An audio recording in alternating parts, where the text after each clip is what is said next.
iconic Ricardo Tormo circuit, just 25 kilometres from the hustle and bustle of downtown Valencia. From all around the world, the best young talents have earned their wings to be here in the World Finals, graduating out of their regional cups in order to show that they are the latest names on the road to MotoGP.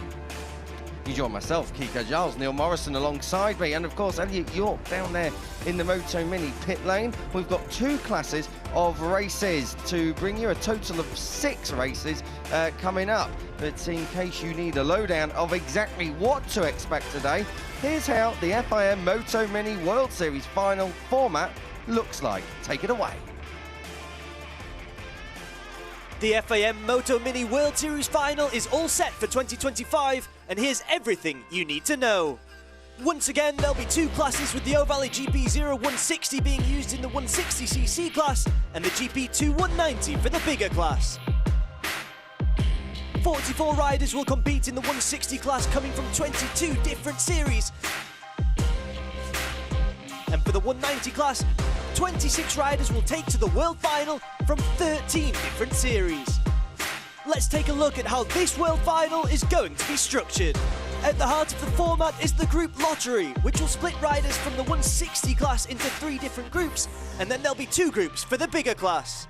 There will be 4 free practices for both categories, which will decide the qualifying groups based on the fastest time scored in those practices, with the number of riders slightly different in each group between the 160s and 190s. Qualifying will take place on Wednesday, and for the 160 class, 18 riders will battle it out in Q1, with the top 4 moving to Q2. Then, once again, the top 4 in that will move to Q3, where 16 riders will battle it out for pole position. From the combined qualifying times, the bottom 24 riders will go to qualifying race 1, and the top 20 will move to race 1 and 2 with their grid position assigned. For the 190cc class, it's much the same, but with 1 session less and slightly different numbers of riders, with 16 battling it out in Q1 to join the top 10 in Q2, where there, 14 riders will try their best to grab pole position. Once again, the bottom 11 riders will have another chance in qualifying race 1, as the top 15 advance directly to Thursday's race with the grid positions decided. And for the qualifying races, riders will have 2 chances to secure a spot in races 1 and 2. In QR1, the top 2 will advance to race 1 and 2, while only the winner of QR2 will obtain a spot in Thursday's races. The same goes for the 190cc category, only this time both qualifying races will be a lap longer. Once we're done setting up the grid, the finale arrives to the 160s with 2 14-lap races and a super final race of 19 laps, which grants double points. And it's the same for the 190s. And once we're done, then and only then will we know who will be our 2025 MotoMini World Series champions.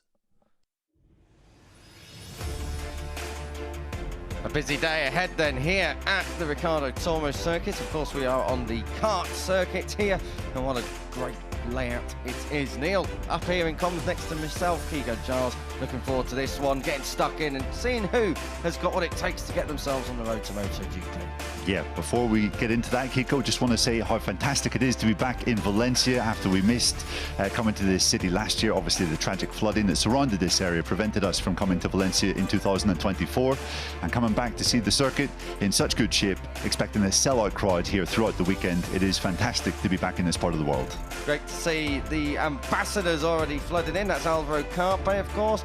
Alvaro Carpe about as close to home as he's going to get all weekend. He's obviously from Murcia, but up here in Valencia for this, and he'll be looking to support any riders out there already on the grid.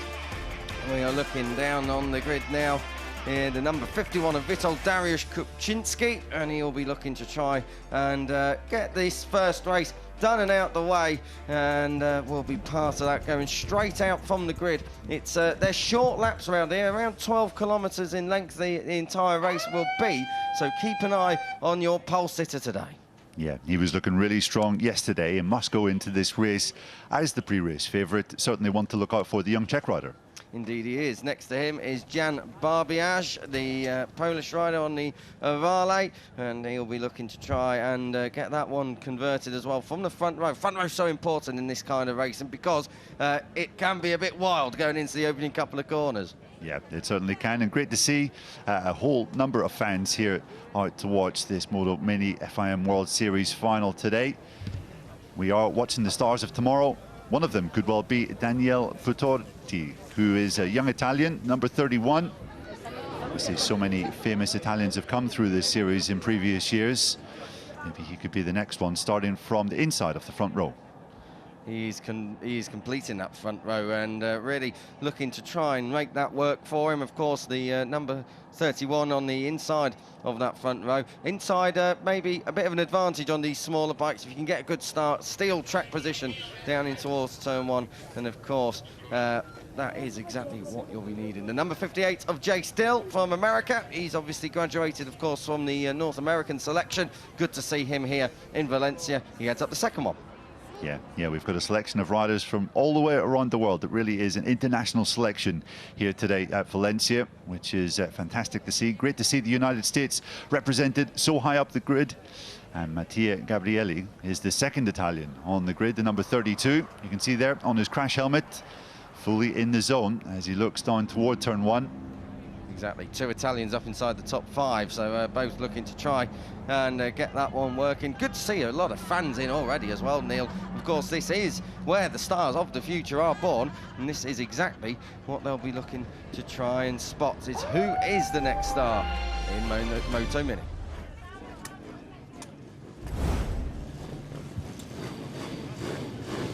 So then getting ready to go here for race 1. This is your starting grid. We've seen Kupczynski, Barbiage and Putorti. Then it's Dill, Gabrielli and Vigueras in that second row of the grid. Keep an eye for Martinez, Mikhail and Sarai. That's your third row, and your Turkish rider looking to try and get it working in there. Chaz Williams completes the top 10 ahead of Rentaro Yoshimura and Muhammad Ali there in 12th place as well. Tingro, Massar and Attard completing that 5th row. We're going to go all the way down to I think we're going to have 8 rows here, all the way down to your number 49 of Chung Yan Kit.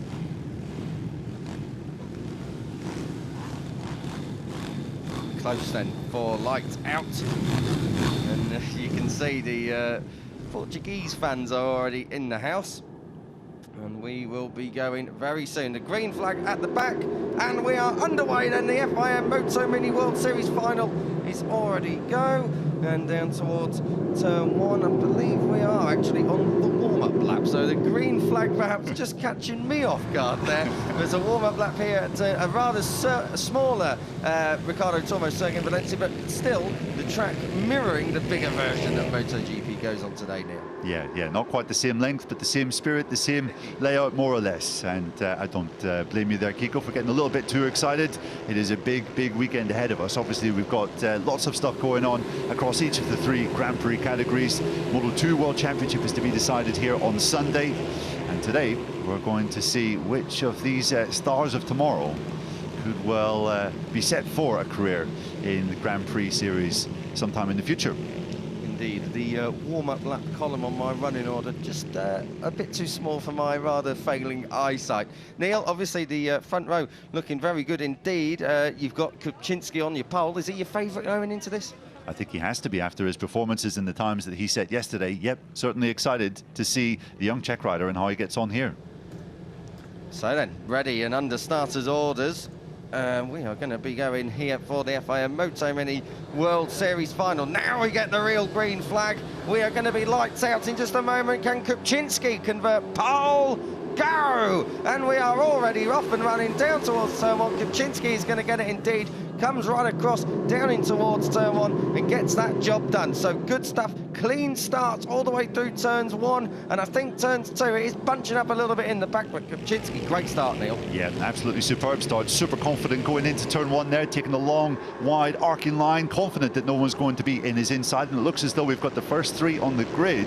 First 3 in the race on this first lap here. Indeed, Kupczynski, Barbiash and Patorti, your front row as were, and then as we look all the way back through the pack, it is really close. Long left-hander just to end this lap, exactly like the real racetrack, the big MotoGP racetrack. Across the line, good to see Jay Still has held that 4th place, number 58 right there, just ahead of Gabrielli, and the 52 as well of Javier Viguera. So your front 6 on the grid, your front 6 on the track at the moment. 14 laps this one, we've already got 1 down. Yeah. Kupczynski setting a really strong pace here. You can see the other riders for the moment are happy enough to just follow the young Czech rider and see how it goes. You can see there Jay Still already a little bit on the defensive, sensing that there was a bit of a move coming up his inside from Gabrielli just behind. Vigueras also tucked in there, so almost getting 2 little groups of 3 here. The top 3 starting to break away from 4th place. Now we're going to see a change of lead going down into the final corner. Not quite. No, Jan Barbiash was looking up the inside there, couldn't quite get that one done. The number 19, the 2 riders there from Poland, both P1 and P2 at the moment. 3 abreast down in towards turn 1, but no change there. That's over the battle for 4th place, and then just coming right the way through. You can see that it's oscillating, this group, isn't it? The front 3 get away, then they're reeled back in, so the pace is equal at the front. Yep, it certainly is. I thought that the front 3 were going to be breaking clear, but as you can see, Jay Still in the number 58 in 4th position there with the stars and stripes on the front of his bike, has closed right in on 3rd position, Patorti. So yeah, once again, Kiko, it looks as though we've got a lead group of 6, and these laps really are so short. 12 turns around this mini Valencia Ricardo Tormo circuit, and it really doesn't take too long for them to complete 1 lap. Javier Vigueras was your fastest rider last time around. We'll have to wait and see who is our fastest rider next time around. As we come through, this is down towards turn 3, double apex, hook it back, Jay Still there. We're looking at the number 58 fastest lap last time around in P4, so number 58, keep an eye on him, still ahead of Patorti, and then Vigueras just at the back of this group there in 6th place. Chase the 2 Polish riders at the front, Kupczynski and Barbiash. Of course, there's no points to get the move done and dusted early doors, but you will not want to be leaving it too late, because as soon as you get a little bit of rhythm around here, rhythm and momentum in the MotoMini series, really important, because the laps are so short and sharp. Yeah, they really are. We're going to see a change of the lead here down into turn 1. You can see the number 19 of Babiards looking on the inside of Kupczynski. Not quite on that occasion, but is the number 51 starting to hold up the riders behind. It's very clear that he's not able to break away from his pursuers at this present time. You wonder whether he's maybe just starting to hold up. You can see there the 6th place rider, Vigueras, the young Spaniard, there with the Spanish flag on the front of his bike, the number 52, fastest rider on track last time around. So a couple of laps running now, Kiko, though we've had the riders in 4th, 5th and 6th set the fastest lap of the race rather than the front 3. Now we're going to see again. Deary me, that was close. He had a look. He definitely got us by surprise up in commentary. Barbiash there trying to come through on Kupczynski, and Kupczynski, very good indeed, just holds on down in towards turn 1. Ooh, nice move that for 5th place. Vigueras coming up the inside of Mattia Gabrielli. So Gabrielli goes back to 6th. Vigueras, your fastest rider on the track, moving through again up into P5. And the 43.7, that's quite close to the qualifying times of yesterday. Yeah, and that's the 2nd lap in a row that he set the fastest lap. So number 52, Vigueras in 5th position, making some decent progress and showing some real speed here. The next rider up in his sights is Jay Still in 4th. And once again, we're just starting to see the top 3 break away ever so slightly. I mean, the times are so tight in this category. There really is not a great deal to choose each of them, but as they come onto the start-finish straight again, it looks as though they've all closed up, and it looks as though the number 52 of Vigueras, he is in hot there into turn 1, and him, Jay Still on his inside into turn number 2. You can hear the crowd going crazy as well. So Vigueras definitely trying to muscle his way through. He's very, very strong coming out of that final corner. It really takes a brilliant run all the way down. Jay still on the defensive here. Vigueras is going to be wise to that, and if he can, he's going to try and push through. So the Spaniard looking to give the American something to think about at the moment. They're coming through the second half of this lap now, and then down towards the final corner. This is where Vigueras has been so strong with that wide sweeping line in. Let's see if he's able to carry the speed down across the line. The group is just starting to spread out just a little bit now. Your two Polish riders, Kuczynski and Barbiash, there are leading away, and then in third place Patorti. Oh, up the inside, big lunge there coming through. That's Gabrielli retaking fifth place, I think, and indeed Vigueras is already up into fourth place now. So not a good lap for Jay Still, back to sixth. Yeah, I'm not sure if Dill was letting one or two riders through coming out of the final turn starting this lap. He did seem to indicate something with his foot. I'm not sure if he made a mistake, his foot came off the footrest, or whether he was saying, you know what, I think I'm better served following. But it looks as though the young American is losing a bit of pace here. You can see Gabrielli as well struggling to keep a hold of Vigueras up ahead. Vigueras is right in the wheel tracks of the young Italian Patorti, just up ahead of him. So it looks as though we've got a breakaway group here of four, Kiko. Yeah, really good stuff this from Javier Vigueras, looking very, very strong indeed, isn't he? In fourth place, he's lapped right onto the back of Daniel Patorti. And as you can see, 43.3, that's 4/10 quicker than what he was able to do early on in this race. We're on the second half of this race now as well, so this might be where we really do see push coming to shove.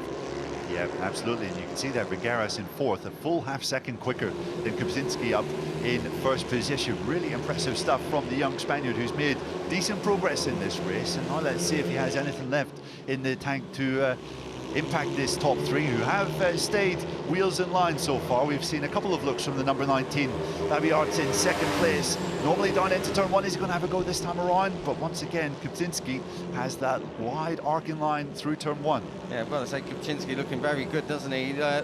Gets a wheel shown under him down in towards turn one, but he just lets the brakes off and manages to carry all that speed. Vigueras again, fastest lap of the race, but not quite as much quicker as he was last time around. It was just a few thousandths this time, not a few tenths that he made up last time around. But Vigueras is right there, and he's got a little bit of breathing room to get up to the number 31 of Patorti. Down up towards the final corner. Oh, it's getting tight. Oh, what a moment as well. Vigueras will be thinking to come through on Patorti. He's definitely got the run on him. This is where the number 52 has been strong, but a little bit of a problem down the front straight there, and not able to get it done down in towards turn one. Yeah, it looked as though there was maybe an issue for Vigueras as he came down the start-finish straight. Not sure if there was an issue there with his bike, but it looks as though he has picked up speed once again. He's lost a little bit of time though in the number 31 ahead. I think Patorti will be slightly relieved because the young Spaniard was hovering over his rear for a couple of laps in succession there. You have to say, Kuczynski, very impressive that he is holding his nerve up front. You are wondering though whether Babiart's is just biding his time until the last couple of laps. Just 4 laps to go, and it will be 3 as we come out of the final corner in just a moment's time. To say Babiart's has never been further than what, 1 or 2 tenths of a second away from the race lead. So close, and he carried a lot of entry speed into that final corner. Couldn't get it done this time around though, so he stays there in second, and we are just 3 laps to go. Change of position down in the background. I think that's over 7th place, so keep an eye on that as well. Jay Still now detached from this lead group. It is still very much a lead group of 5, but I've got to say, it is just bunching up now again between the front 3. So, and even there, Patorti was quicker last time around, but he's not really in a position to attack. But Babiart's, and he is jamming it down inside. There he goes, good move indeed. That time around from Babiart's, he couldn't quite get it done though. So close again, out front this time down towards turn 1. Oh, it's close. I can tell you, Javier Vigueras hasn't crashed. He's there in 4th still. Yeah, and there is a crash there. You see at turn 2, the yellow flags are out, so these riders have to be careful not to overtake under those yellow flags. But you have to say, Kuczynski into turn 1 is really something else. It's the number 22 that's had a crash. Arthur Legrand from France has fallen, unfortunately, but good to see that he's okay and that his machine is relatively okay. And look at this up at the front. It looks like Kupczynski has maybe just stolen a march. Yeah, and Vigueras is getting his hands full as well with, I think that's Gabrielli down there. So all out of the way, Legrand out in towards the final corner. Okay, across the line then, last lap time. And it is at the moment Kupczynski who is leading this way, and he's leading it very, very good indeed. Coming through, Babiart's there in second place, and then it is Patorti in third place. And I've got to say, Patorti maybe needs a massive lap here, because I think it's going to be a bit of a pushing and shoving move to come through. Oh, out the seat, you really don't need that on the last lap. And here's Babiart's coming through, not this time. But, well, Kupczynski, that would have got his attention. We're in the second half. Yeah, we are. We were almost seeing a move there from Vigueras on the rider in third position. Not quite able to make it. There's not many opportunity overtakes available here. And here we go down into the final turn. Nothing to be done from second place. Babiarti is going to be who takes that second, but your opening race winner in the FIM MotoMini World Series final. It goes to Dariusz Kupczynski, and that was very, very strong indeed. Kupczynski doing the job, and he is your first winner after 14 laps. And I've got to say, Neil, that was pretty intense towards the end. He gave it his best shot to lose it all on the last lap, and he was too cool, calm and collected there in the end, wasn't he? Yeah, I thought he maybe had thrown it away when he had that big moment coming out. I'm not sure which turn it was. I think it was turn number 6. Rear end slid up and he got a little bit out of shape. It looked as though Jan Babiart's in second position was going to have enough, but Kupczynski has shown what he can do today. Over 14 laps, he led the majority of them. I think it was only briefly that Babiarts was able to get through, but he was able to respond pretty much straight away. He has shown that he is going to be a real force to be reckoned with today. Yes, indeed. Of course, another race coming up later, and then double points in the super final. So look forward to that. But I've got to say, the 51 rode a perfect race, led every single lap. Very, very strong stuff indeed. Yeah, really impressive stuff from each of the top 6 riders. In fact, the first 2 rows of the grid were pretty much inseparable for the majority of that race. Jay still in 6th position, just a little bit off the back of them, but even Patorti in 3rd position had serious pressure from Javier Vigueras behind him for the second half of that race, and really did not put a foot wrong, did not give the Spaniard 1 inch of space to try and get through. You can see there Canada well represented in the grandstands, which is great to see. It's been a while since we've had a Canadian rider in any Grand Prix category. Kiko? Just trying to think of the last one in any kind of World Championship level racing. Could it have been... Matt Wade comes to mind. There's an old... Was he even Canadian? Maybe American? Well, anyway. Brian McCormick as well, maybe in World Superbike. Good to 14, 15 years ago. It has been a long time. That's why the FIM MotoMini World Series exists, because it's all about pushing through different regions, different countries. This was down into the final corner, a few laps from the end. Of course, coming barreling through. Very good stuff indeed. I think Babiarts got the move done earlier in the lap, and then we saw Kupczynski coming back through. So good stuff there from the 51. A deserved race winner now. Yeah, you would have to say so. The way he was able to lead that race for the majority, and that excellent, very clean move as well going into the final turn. Expertly done. And super stuff then from Dariusz Kupczynski. A name to certainly keep an eye on. And you can see there's going to be a little podium ceremony after this race, once these riders have dusted themselves down and wiped away the sweat. Those were 14 very, very intense laps, Kiko. Just, what, over 40 seconds per lap? Yeah. So the races are over pretty much in a heartbeat.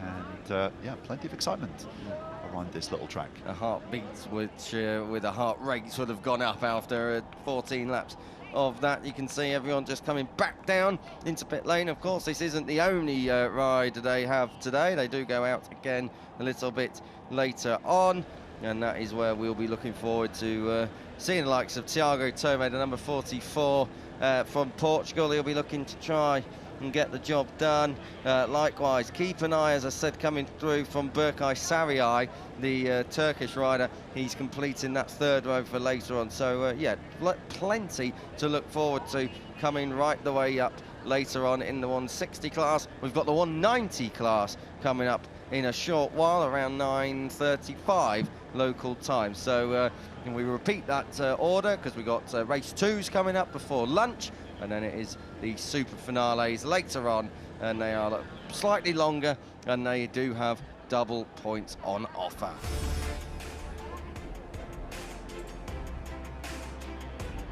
So Witold Dariusz Kupczynski completes that job and gets it done here in Valencia ahead of Jan Barbiat. So it's a pole 1-2. Daniel Pitorti there in third place ahead of Figueras, Gabriele Dil, Leandro Martinez coming through, Berko Sariai in eighth place, Chaz Williams completing your top 9, but you can see just how close it was between the top 5, covered by less than a second. Wang Tingyo was there in 10th place ahead of Austin Attard. Roman Mazar was there in 12th place from Slovakia. Olaf Kozlovsky there in 13th. Chung Yang Kit and Kenzie Akbar completing your point scoring places. Half a second away, Thiago Terme, we just saw him, the number 44, right there looking to see if he can improve later on.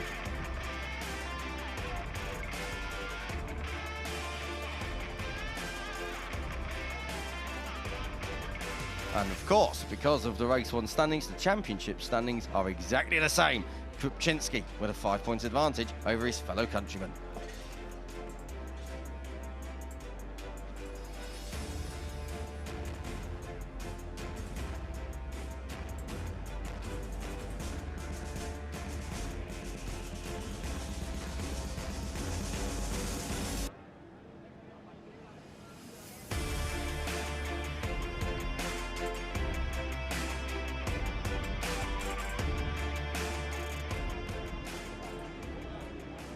Here we are then as we come out of the championship standings, the Polish flag there being made ready. We will be getting on with our podium here. Witold Dariusz Kupczynski, an average speed of 72.8 kilometres an hour. I tell you what, it might be a karting track, but that's still pretty nippy, isn't it, Neil? Yeah, it most certainly is. And it's only when these riders take their helmets off that you realise just how young they are. Still such an early stage of their careers.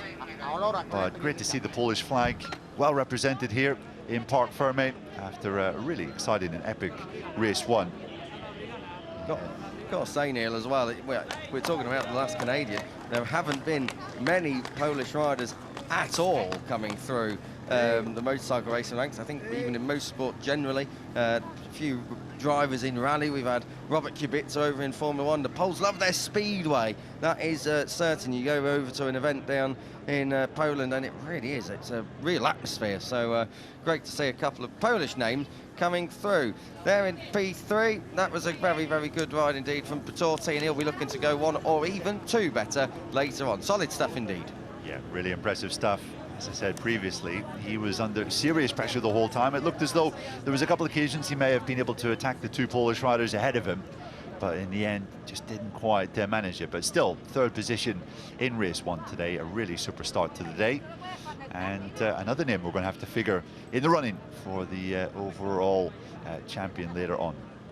We are getting ready for a podium ceremony. It will be a very quick one, and then we are moving swiftly on to the next one. It's a 190cc. Just to give you a little bit of a difference between the 2 bikes, it is the Avali GP0 160 that they use here in 160 class, 4-speed motorcycle and a single-cylinder engine. That's very much the same, similar to the 190 class. The Avali GP2 190 Daytona is used there, likewise a single-cylinder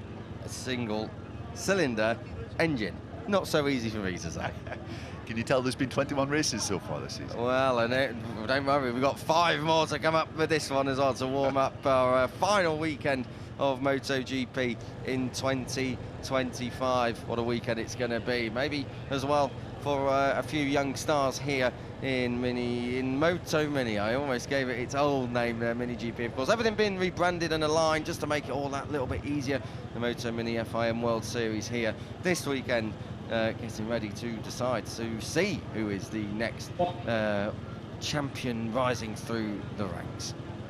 We are very close now to the podium ceremony, and once we are done with that, we'll go off air for just a brief moment, and then we will be back with our first 190cc class to see who can do the business. There's a few familiar names in that one, but we won't spoil them until later. You can see, just in case you are wondering, the reason for the colours is all to represent the country of which the rider is from. So it makes it a little bit easier for us up here in commentary, as well as for you guys at home watching. Yeah, absolutely. Really useful, isn't it? And, well, last time we had a Polish 1-2 in road racing, motorsport, difficult to recall, I have to say. But with Dariusz Kupczynski and Jan Babiarts, two young names that could be destined for the very top of racing in future years. We don't have a race in Poland, but we know that when we go to the likes of Brno in the Czech Republic, a lot of Poles come across the border to watch there as Daniele Putorti climbs the podium after a really good ride for third position. Super stuff from the young Italian. Number 19. Well, we are here now at the podium. This is Daniele Putorti. This is Jan Babiarts. Second place, so close. He came to taking victory. You'll have to go again later. The winner of the 160cc I think race that is our very own Elliot York down there. Nice to see him up early doing some work. And it is Witold Dariusz Kupczynski, who is given the warm welcome from El down there in the podium ceremony. Presenting the trophies now is Eva Ajona. Now Eva's going to come over and hand out all the trophies, P3, P2, P1. Giuseppe Moto. Very good stuff indeed. I've got to say, Daniele Putorti, we're talking about the two poles up ahead of him, but solid ride, held right in there, right the way through. Just couldn't land a blow, could he? Yeah, came so close, but at the same time was so far in that hectic fight on the last lap. As well, it's not quite a trophy, is it? It is handed over for second position, but Jan Babiarts will certainly hold that one dear after a brilliant ride to second. Trophy. Now we are getting our winner's trophy Kupczynski. for Dariusz Kupczynski. The winner's trophy, I reckon it's a trophy, Neil. I'd take one of them home. I think I wouldn't be winning much these days, but I'd take it. You'd hang it in the mantelpiece for sure. Yeah, exactly. Or in the bathroom. Give me something to look at. So, here we go then. It is our first podium of And the now we'll get ready for the national anthem from MotoMini Poland. World Series. And the Polish national anthem is coming up. It's been a while since we've heard that.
Well, how cool was that to hear the Polish national anthem played?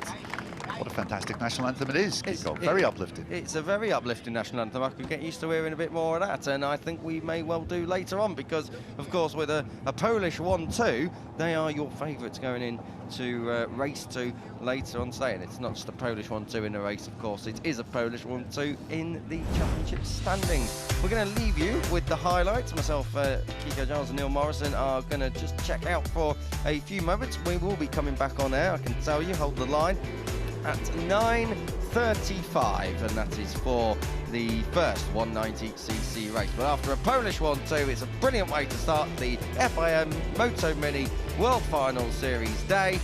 Stay tuned, we'll be back with you in a few moments' time.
Good morning, good afternoon, good evening, wherever you are joining us around the world. Welcome to the FIM MotoMini World Series finals here at the Ricardo Tormo circuit in Valencia. We are taking track action here from the karting track that's just next to the main MotoGP venue, which gets ready to host the 22nd and final round of a mammoth season.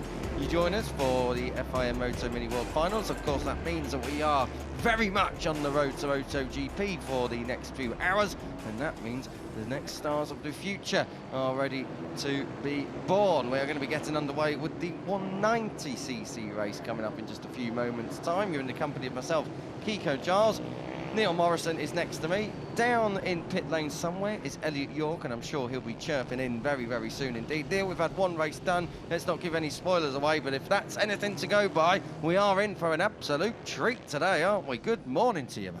Good morning to you as well, Kiko. We are here, 22 races in, and we're still fresh as daisies, ready to go for more racing throughout this Thursday. And as you said, Kiko, race one that we had today in the 160cc class was absolutely sensational. We won't give anything away, but a 6-rider fight for victory entailed throughout the 14-lap race. Hopefully we're going to see something similar in the 190cc race. And I can tell you, we've got a real international flavour to this one. We have China, Malaysia, Australia and Venezuela all across the top 4 places. Then it's Italy, Great Britain, Germany, Austria. We've got an American of Kenzai Matsudaira. Keep an eye on him because he's had ATC experience earlier on this year. We have got Ukraine, Spain, the Netherlands, Indonesia, France, the Czech Republic, all represented here today in the 190 class, but they are all chasing this rider here, Shengbo Sun, who is representing China, and he's going to be looking to try and convert pole position. A fine job done yesterday, but now it is where it matters. Yeah, number 84 was excellent yesterday across qualifying and the qualifying races. And starting from pole position, you have to imagine we'll go into this race as a favourite. Really excited to see what Shengbo can do in this race, although he will have tight competition from Kabil Irfan, the number 78 Malaysian rider, who'll be starting from second position. The number 78, keep an eye on him. We have had quite a few fast Malaysian riders coming in to the World Championship over the last decade or so. And is that Safami Khairuddin just to his left on the grid? I believe it is, the former Moto3 podium finisher in his home Grand Prix at Sepang back in 2012. Yeah, exactly. And Kabil Irfan is making a bit of a name for himself in Malaysia. Of course, he's already had a test in the European Superbike class. He's had a podium at Jerez as well, down there as well. Very, very strong stuff. And he's been here before, of course. He's come through the MotoMini series. Now looking on to the number 61 of Judd Plysted from Australia, looking to try and convert that pole position. It was close yesterday between himself and Irfan, but Shengbo Sun half a second clear up the road, looking strong and looking like he is the favourite with a little bit of margin behind. Yeah, will be interesting to see whether he's able to put that kind of domination that we saw in qualifying yesterday into practice in this race, with a hungry group of riders chasing him from behind. That is the number 83 of Diego Gonzalez. Kiko said it's an international grid in every sense of the word. Coming all the way from Venezuela is young Diego. We've had some fantastic representation from South America in the Grand Prix categories so far this year, potentially one of those. Going on to maybe win the Moto2 World Championship this weekend with Diogo Moreira. Could we see someone from Venezuela come through the ranks in the years to come? Exciting times in South America, and of course Venezuela no stranger to the MotoGP World Championship. We used to go to Venezuela back in the 70s, and of course we can't forget Johnny Chicotto was a bit of a superstar back in the day. So Diego Gonzalez, really the latest name coming from the South American country. Yeah, Carlos Lovato as well, double 250cc world champion back in the 80s. Legendary Venezuelan competitor. Fought with the likes of Freddie Spencer in that category back in the day. So, yep, young Gonzalez has some big footsteps to fill from his country going forward. He does indeed. Next to him on the grid we have Alessandro Laura, but this is Filippo Ballesterio, and looking to see if the number 76 is able to convert it from that second row of the grid, Neil. Yeah, we've got two Italians, 5th and 6th on the grid. As you said, Laura and Ballestero looking to fight through from row number 2. We do have a really good opportunity to overtake down into turn 1 just off the start. And it will be interesting to see if anyone is able to make some moves on the grid. In the race we had earlier today, it was a bit follow your leader on the first lap. Wonder if something similar will happen here. We have Thorley Trevorrow from Great Britain lining up in 7th on the grid, the number 64. Good to see the UK represented here on the grid. Indeed, and there is a couple more spaced throughout this grid. Of course, Wilson Dilks down in 21st place, as well as Tyler Humphreys in 16th place. So just keep an eye on a couple of the other Brits. Working our way through the grid, just had a look at Jason Rudolph representing Germany. Jake Page completes the 3rd row of the grid, Neil. The top 8 all covered by less than a second in qualifying, so it is tight, but Good morning, more from gentlemen. P2 downwards. It looks like Shengbo Sun does have some advantage. Yeah, most certainly does. Jake Page there, the number 62, you just mentioned his name. You can see the Aussie flag on his crash helmet there, making our jobs just a little bit easier to identify these riders. Obviously, they have their national flags on the front of their fairings as well, which will help understand who is exactly who up at the front of this grid. Good morning, gentlemen. Sorry to quickly butt in, but I've got Eddie O'Shea waiting. Eddie, how are you? Good to see you this morning. All good? Yeah, all good. Obviously, the weather's not looking so good for the boys out here today, but I think it'll be a good race for them, especially if there's a bit of drizzle. It'll be good for the Brits. Great Setup here, isn't it? I bet you wish you had something like this when you were coming up. Obviously, it's not too long ago since you were doing this kind of thing. How are the riders feeling? Yeah, for sure. I've just been with a few of the Brits on the grid. Yeah, they're looking up for it. Yeah, like you say, this is an incredible championship that I never had growing up. It would have been nice to be involved in it, but yeah, it looks good fun and a good competitive championship. Cheers, Eddie. Enjoy the race. Thank you very much. Cheers, El. We are going to have to deal with El just putting himself right in here, up here in commentary. I've got to say, we haven't got the ability just to throw down to him. So, El, whenever you want, mate, you just chirp in. It's not a problem at all. Just in time for the grid, Shengbo Sun doing very, very well indeed to get that pole position ahead of Kabila Fan and Judd Pleisted. Gonzalez, Laura Balstrero there in 6th place, Trevorrow, Rudolph and Page completing your top 9. Working our way right the way back through the grid. 6 rows already done, all the way down to Dilks in 18th place. Keep an eye on him. A few riders missing from the back of the grid, but we're about to get underway with the warm-up lap. Just a reminder, Kiko, this is the warm-up lap. This is not the start. I'll try not to race blow one all here. the ears off at home just for the warm-up lap. There's that green flag. Warm-up lap underway we go. MotoMini. Oh, we've got a problem. That is on the 76 of Filippo Balestrero. Well, he's been left astray on the start and finish line. So that is a disaster down there. The number 76 can't get this bike going. He's trying to kickstart it. He's trying to push it into gear. It ain't moving. He's going to get cleared off this grid. So there might well be an empty space on that second row now. The disaster. Yeah, that could be early heartbreak. Number 76 is being wheeled off track, and understandable. He is so upset just before the race was about to start. He is not going to be able to partake. That is heartbreaking stuff for young Ballestero. What a shame that is. Balestrero there going to have to sit this one out, and that's really going to dent his opportunities here to take the title today in the 190 class. But well, that is motorcycle racing. Unfortunately, it can be a harsh world sometimes.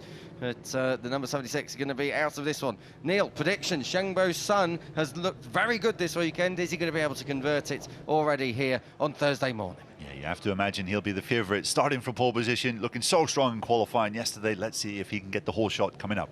We have got an empty grid spot on that second row of the grid. The green flag is waved. The red light will come on, and when it goes out, we are go here. Oh, everyone wheeling and jogging position already. Shengbo Sun is beaten down toward turn 1. Judd Pleisted gets the job done into turn 1 and leads the way. The Australian from 3rd on the grid got an absolute flyer. Coming through into 2nd place, Kabir Irfan held that held that 2nd place, but looked like he was coming through. Down to 3rd, down to 4th now. Here's your pole sitter of Sun. Costura's come Venezuela's Diego Gonzalez. So a real topsy-turvy opening couple of laps, and we've got yellow flags in the background. round as well. That's for someone else further downfield. Good start as well from Jake Page, up into 6th place from 9th on the grid deal. Good start, good opening lap. Yeah, super stuff from Page coming through, gaining 3 positions on this first lap, but Sun was caught napping somewhat into turn number 1. The number 84, we were expecting him to get the whole shot, but he has lost 3 positions on that lap, and he now faces a pretty anxious 13 laps ahead as he attempts, and have we had a change the lead? We have. The young Malaysian Irfan has gone into the front, and look at this, the Venezuelan Gonzalez has gone through into 2nd, so Plaisted has been pushed back from 1st to 3rd. Very, very good start indeed from Gonzalez, up from 4th, now up into P2 as they just slow down for this left-hander. It opens up a little bit here, but it is all a bit tight and twisty. This is the fast bit of the track now, coming up all the way down this short straight through this fast right, and then long left-hander. It mirrors the final sector of the main Ricardo Tormo circuit. I can see a move coming up the inside. That is Jake Page coming through. I think he got into 5th place. Let's see if we get a look down into turn 1. Oh, yellow flags, and Diego Gonzalez got that move done. He gives it back immediately over at turn 2, so he should be okay. Irfan takes over at the front. Yeah, good stuff that from Gonzalez. Awareness of what was going on the track around him. You can see here a couple of riders here a little bit slow. I think they may have been caught up in an incident previously. They're having to get out of the way. You can see the marshals showing the blue flags to make sure that they know that the leaders are coming through. That is some serious speed being shown there by Irfan. I thought he was actually going to be getting away here. Are we going to see Shengbo Sun down into the final turn make a move for 3rd position? Not quite that lap time around. Not this time around. Number 87 it is, who is about to be lapped. That is, unfortunately, Kenzo Matsudaira, the American with South Korean heritage as well, who has already been in the Asia Tunning Cup earlier on this season. Matsudaira impressed that time, but he's been lapped this time around, so I think he's had a couple of incidents on the opening lap, and that's why he finds himself down the order just a little bit. So the rider who qualified in the top 10 is now further down. Fastest up of the race, Thorley Trevorrow from the UK, the number 64, started 7th. He's right on Jake Page. It was Jake Page who got ahead of him, and that is for 6th place Trevorrow. He's in at the moment. Oh, moment from Shengbo Sun, who was down and just had a little bit of a moment on the middle of the corner there. Coming through to lead though, Diego Gonzalez. So the Venezuelan has hit the front, and he looked good down into turn 1 before. He's got the job done this time around. No yellow flags to hinder him this time. Yeah. Oh, and he's down. Oh, the top 2 are down. He's down, and he's taken out Kabir Irfan as well. Gonzalez is going to rejoin. Got to be careful with where they do rejoin, and they're still battling as they come back on the track as well. So that is such a shame. Diego Gonzalez has got serious pace. Let's see what he's able to do and see if he's able to come through. I reckon he'll come through a few positions, but this was down into turn 3, just loses the front, and then really out of sympathy, maybe a little bit of reaction, grabbing a load of front brake. Kabir Irfan follows suit. Yeah, very lucky not to get hit by the bike from behind there was Gonzalez, but he just had the fastest lap of the race, so he really was flying. And goodness me, Kiko, that has really opened up the battle for the lead up front. Judd Plaisted is the one who's leading. Oh, Sun was having a look up the inside. Not that time around. This is down to where the Venezuelan and the Malaysian crashed the lap ago of Gonzalez and Irfan, but we're coming through, and this is your 61 who leads it. It is the Judd Plaisted who qualified on the front row, and I've got to say there's another Australian right there as well in 3rd place. That is Jake Page. So Jake Page from 9th on the grid. He's done it the hard way. Qualifying obviously didn't go his way yesterday. He's in the podium position as things stand. Shengbo Sun having a look up the inside. Can't get it done this time around. Thorley Trevorrow is there in 4th place, and we haven't mentioned number 77 of Alessandro Lara, who is there completing your top 5. Then we've got a gap back to your 6th place. It's a 5-way fight at the front. Oh, and it's getting tight up the inside of turn 2.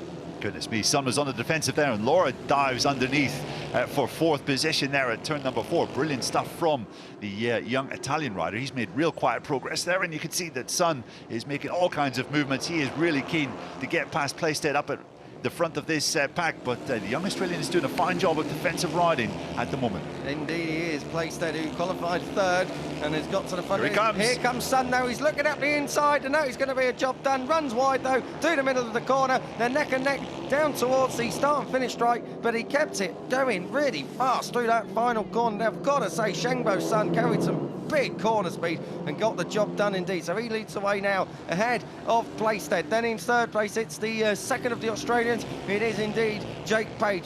4th place, it's still Trevorrow, and 5th for Lara at the minute at the back of this field. Then it is the 73 of Jason Rudolph, who is there in sixth place, but he's going to be coming under attack from Diego Gonzalez, who was your fastest rider last time around. He was indeed, and he was the fastest rider by close to half a second, Kiko. So just imagine what he could be doing if he hadn't suffered that crash early on this race with Kabil Irfan. He will be absolutely kicking himself because he clearly has the speed to be fighting at the front, and up at the front it looks as though Sun is able to put a bit of a gap into his pursuers. Well, this is what we thought might happen. Sun, who had half a second moment there, that was placed there, just losing the front at turn 2, but this is what we thought Sun might be able to do. He had half a second yesterday as an advantage. He's just got about half a second this time around. That's up the inside. Trevorrow is getting bundled out of the way, coming through on Jake Page. Yes, he does. And now Alessandro Laura is trying to come through as well. So Trevorrow up into the podium places. That's third for the 64, just ahead of Page, who started well, but is now finding himself having to really fight to stay on the rostrum. Yeah, he's really not afraid to get his elbows out, is he, Trevorrow? The young Brit there in third position now. He's made some really aggressive moves on the two riders just behind him. Very impressive stuff. Once again, a fastest lap of the race for Gonzalez, who is absolutely flying. It looks as though he's actually able to bring a couple of riders behind him. In fact, he's got past Jason Rudolph there, the number 73, so he is now up into 6th place. This could he still fight for the podium here? He is around half a second faster than the riders up ahead of him.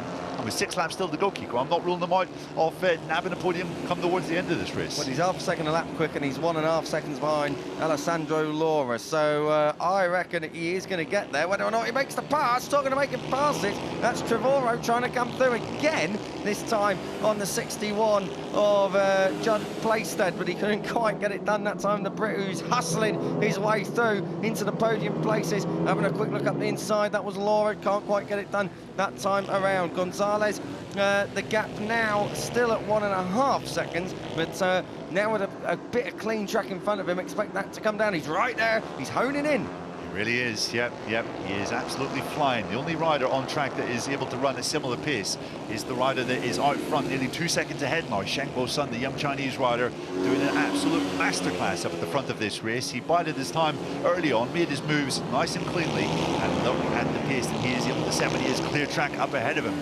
Shengbo Sun, an absolute star of the future, you feel? Yeah, absolutely. 2.5 seconds clear at the front, and again the gap comes down. Next now 1.2 from Gonzalez up to the top 5, so he is there, but the pace has really settled down now as well in the battle for second. So keep an eye on Gonzalez, and also on Irfan, who is just behind. Half a second splits those two, so your two fallers from earlier on are definitely climbing away back through the field. You can see the difference last time around. It was 0.3 of a second difference between Gonzalez and Laura, so the gap is closing.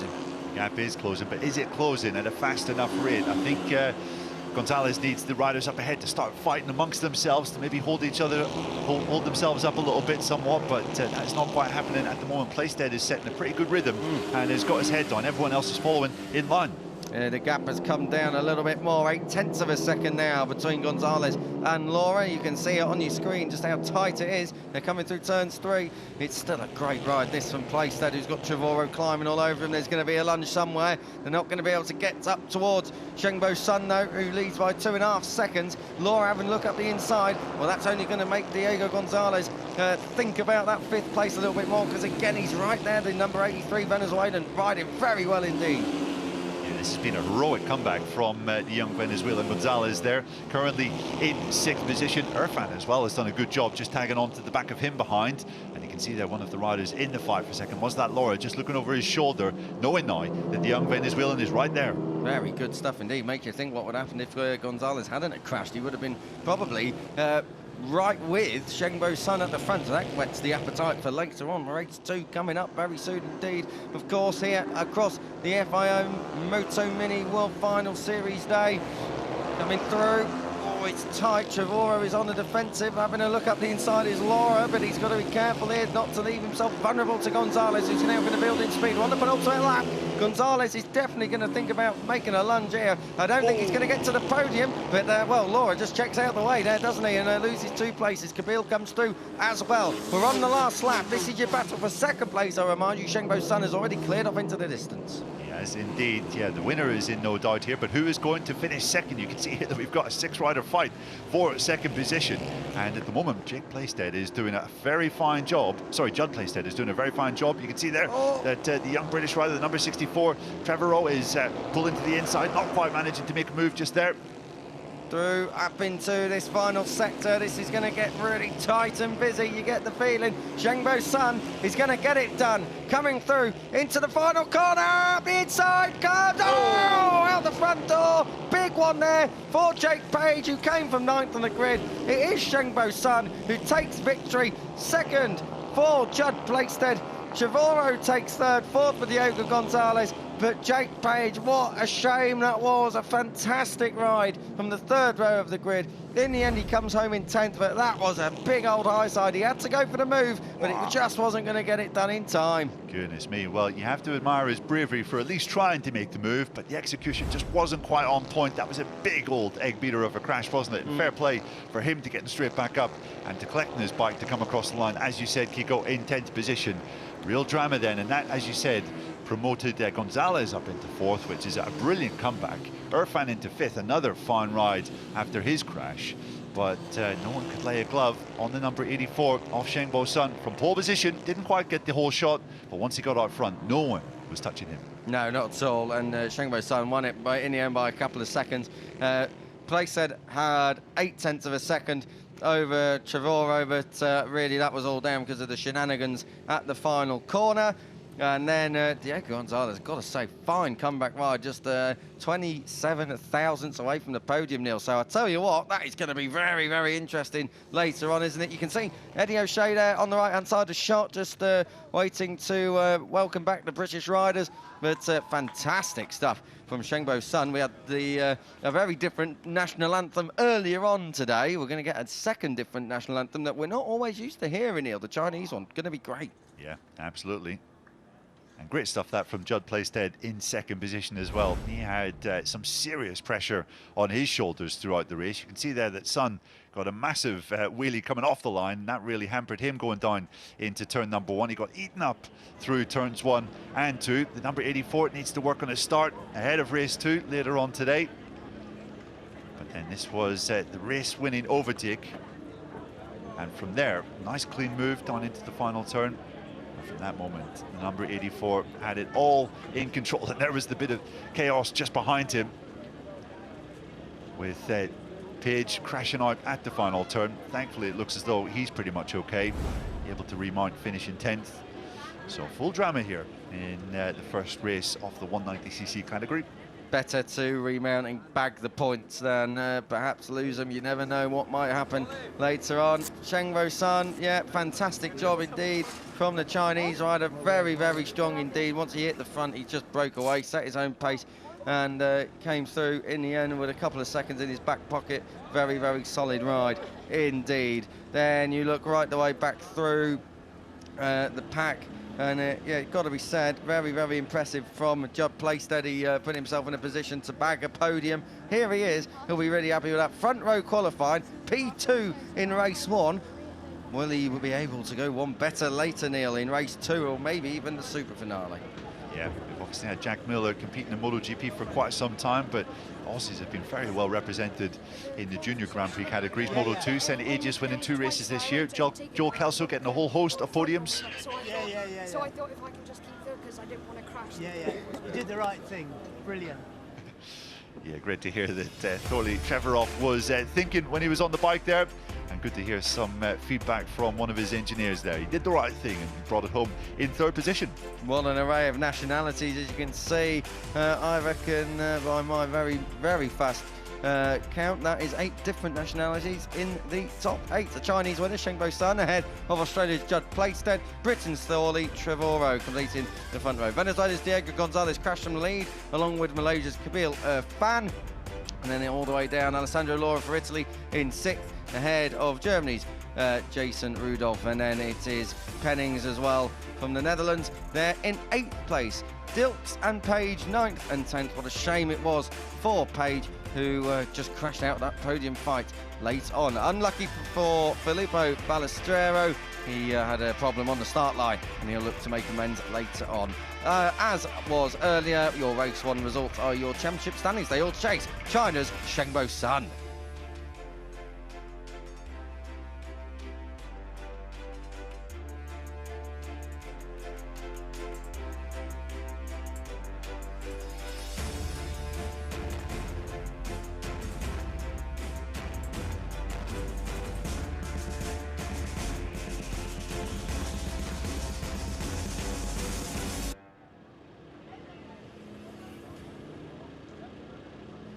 So then we are getting ready for the podium. To the first race for the 190cc podium.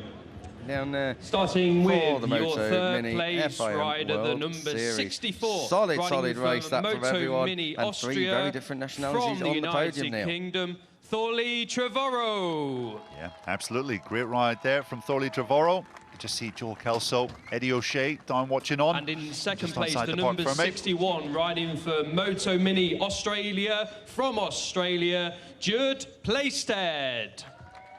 Solid ride from Plaisted as well. And look at the smile. He's very, very happy with that. A little bit emotional. And your as race well. winner, the number 84, riding for MotoMini Spain, from China, Shengbo Sun.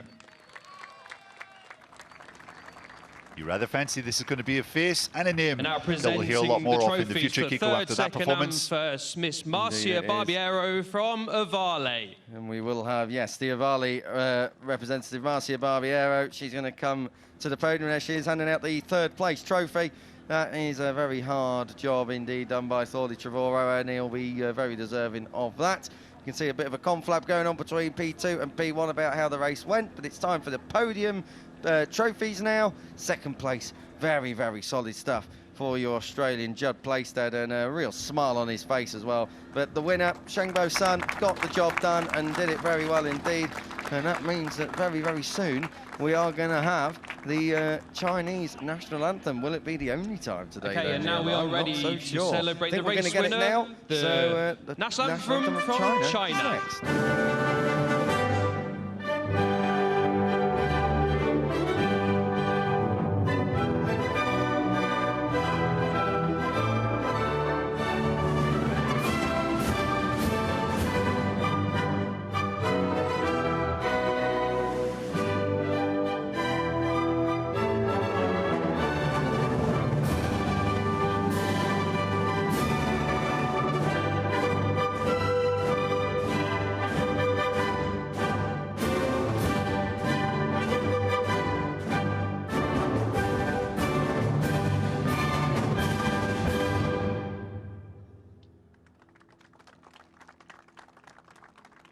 So the second podium of 6 then is done here for the MotoMini FIM World Series final. These guys will be going out again a little bit later on. 190's race 2 is coming up at 11:15. That'll be over 15 laps. We'll be back very soon. We are going to go off air shortly and leave you with the highlights again for this one.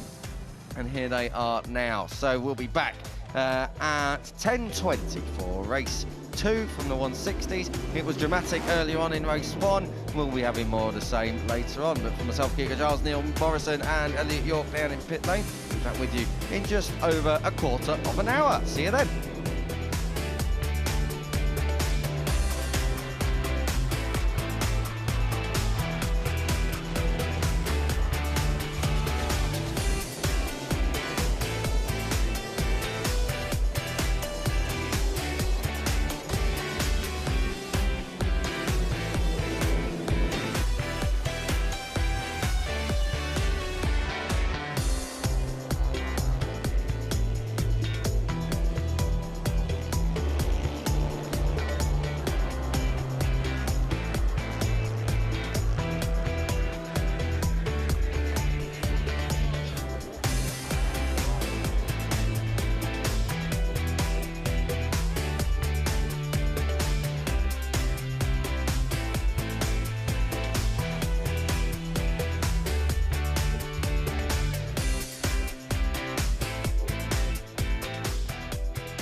Yeah, because you're part of Red Novales, right?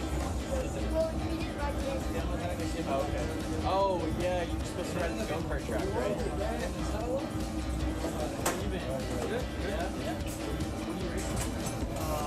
So last year I did Pre-Moto 3. I was going to do that again this year in the same championship.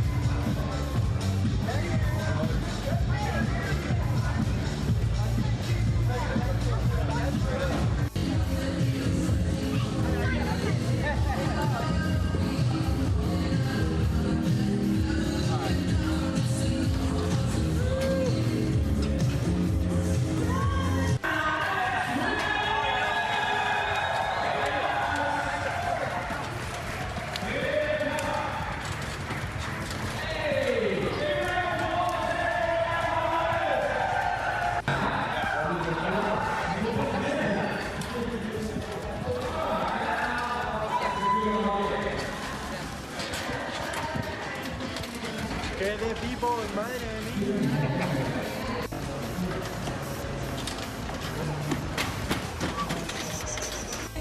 Alright, well, let's see what he worked out last night. So, most riders are here, getting some photos. All right, successful weekend.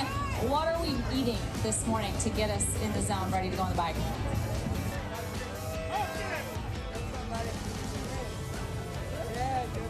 And here he comes, Pecco Bagnaia! One of the most popular riders, without a doubt. And the Pecco John has begun.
Because we know the bikes are very, very noisy. So what about this year?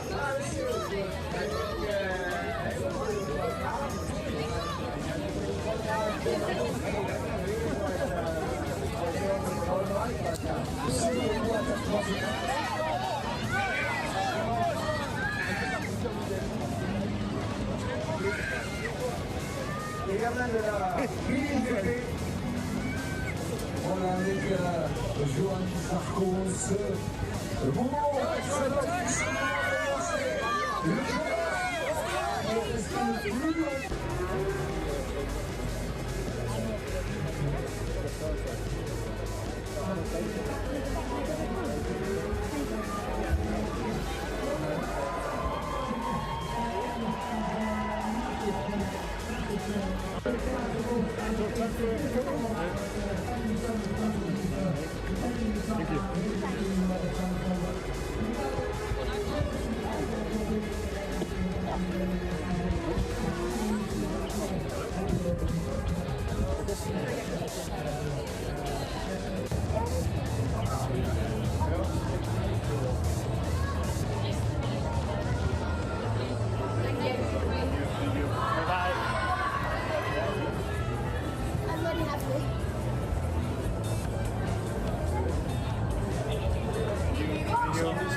Este es el que baja la moto para la salida.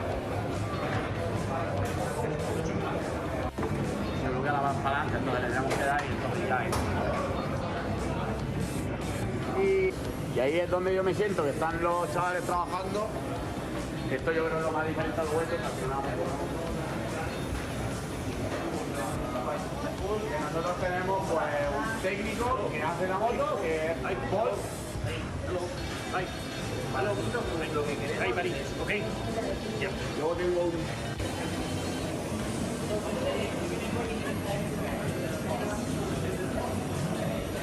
Frena, se nota demasiado. Cuando ya ha hecho 5 5 y vueltas ya empieza a ir la moto. Ok, cuéntame este podio.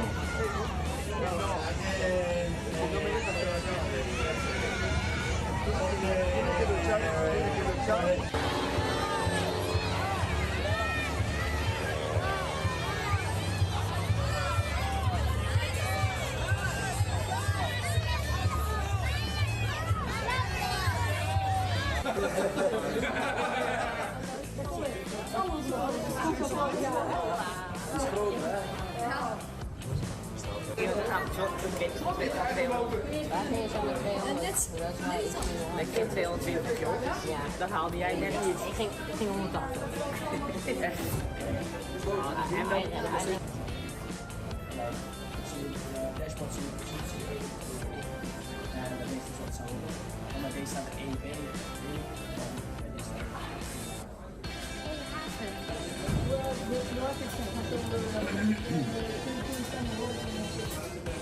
Ja. De meisjes kunnen het ook. Let eens op, FIM Mini GP, die rijden hier op Utrecht als een ietsje kijken.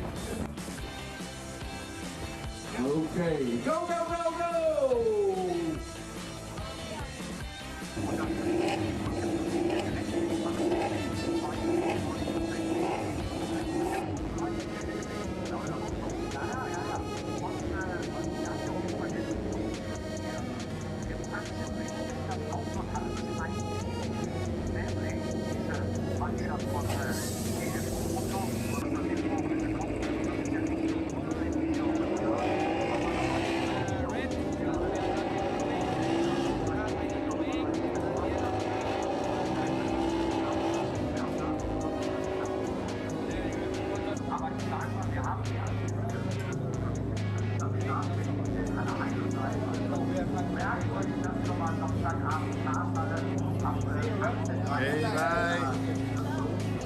Ja, dan maar niet hier. Maar ik weet wel wat ik weet.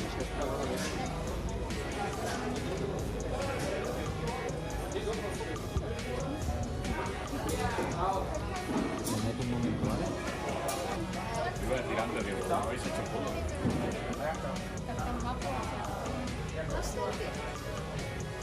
Tady je lančkonto, vyšlo s lančkonto.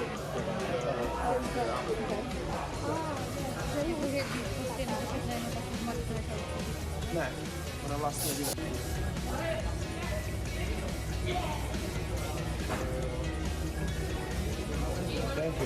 Mike Haywood a Johnny Alberto Čekopov.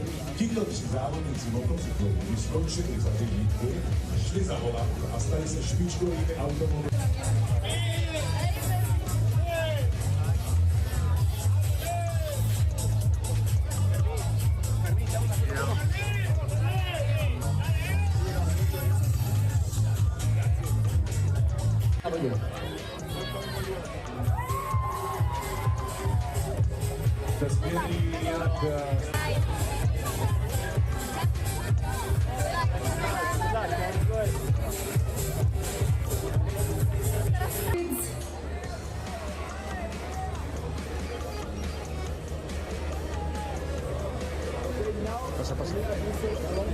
Yeah, I've met him a few times, but still it's so magical meeting. That's amazing. Hats off to all of you. We're not only here to talk, we're also here to display. It's all about the great and fantastic we are. Here we have it with it. Podium Ceremony. Unser Bahnbesuch auf Motorbikes. Leider vor 2 Jahren. Sehr spät leider. Und wie hat es begonnen? Bei dir in der Familie gibt es eine Begeisterung.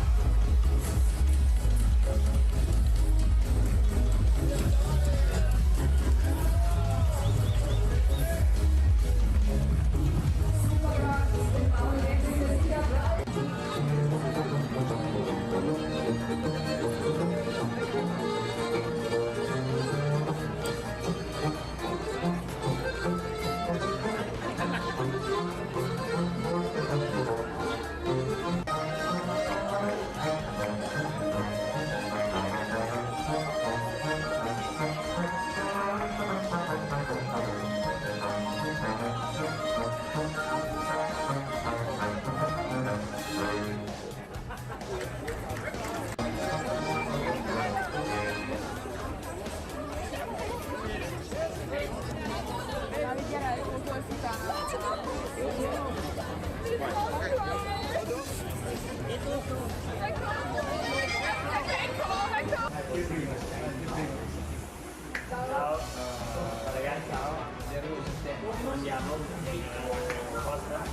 Venite quando volete.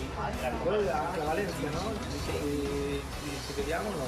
Io sì, io già. Ah sì? Sì, primo sì. Prima e Quando secondo. questo cammino. 10 anni, quindi altri standard fare 18. Dai, un po' di esperienza tocca fare. Però intanto bravo. La pompa di bene, niente di preoccupante. Allora, abbiamo un po' di roba da vedere qui. C'è, si va sempre da di più o di meno, in base a quanto si consuma la gomma. E sono soprattutto rossi e verdi sono quelli che diffusiono.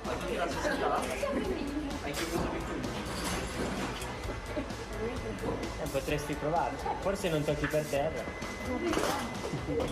ma il ginocchio lo tocchi.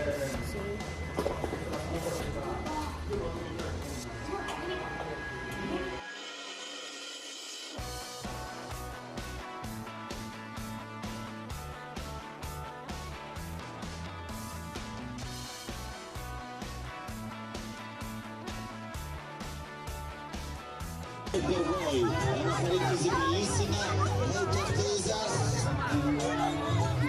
c'è molto fermento perché non ne vuole niente cassinese.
撮ってるんですよ。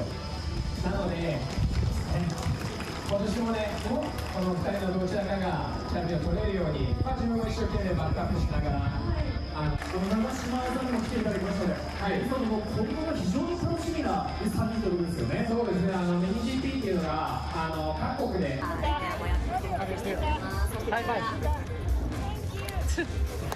数多くのライダーたちがこのヒーローウォーク、レッドカーペットを歩いてくれています。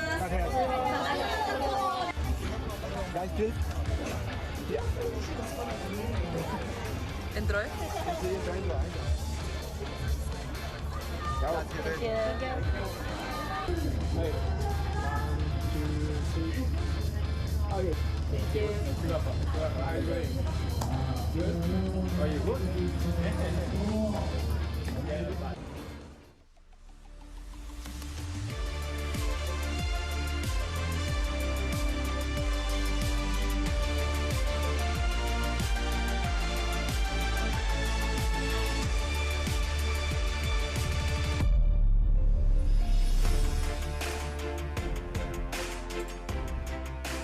Good morning, good afternoon, good evening. Welcome back trackside to the Ricardo Tormo circuits here in Valencia as we get our Motul Grand Prix of the Valencian community underway very, very soon indeed. Of course, that's on Friday and it's media day in MotoGP, but it's also race day in MotoMini. We're on for race 2 of the 160cc class.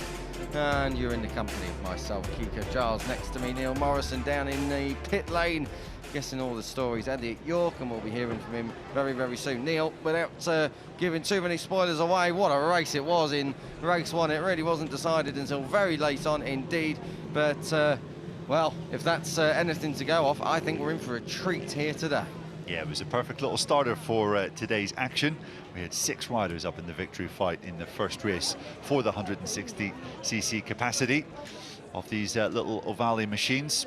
And, well, it was a different nationality than we're used to in Grand Prix racing that was victorious. And quite possibly we could be seeing a repeat of that here in this second race. Indeed, these are the little 160s. They're not quite as big and powerful as the 190s that were out just a few moments before, but the 160cc class definitely provided great racing right the way through. The grid is forming.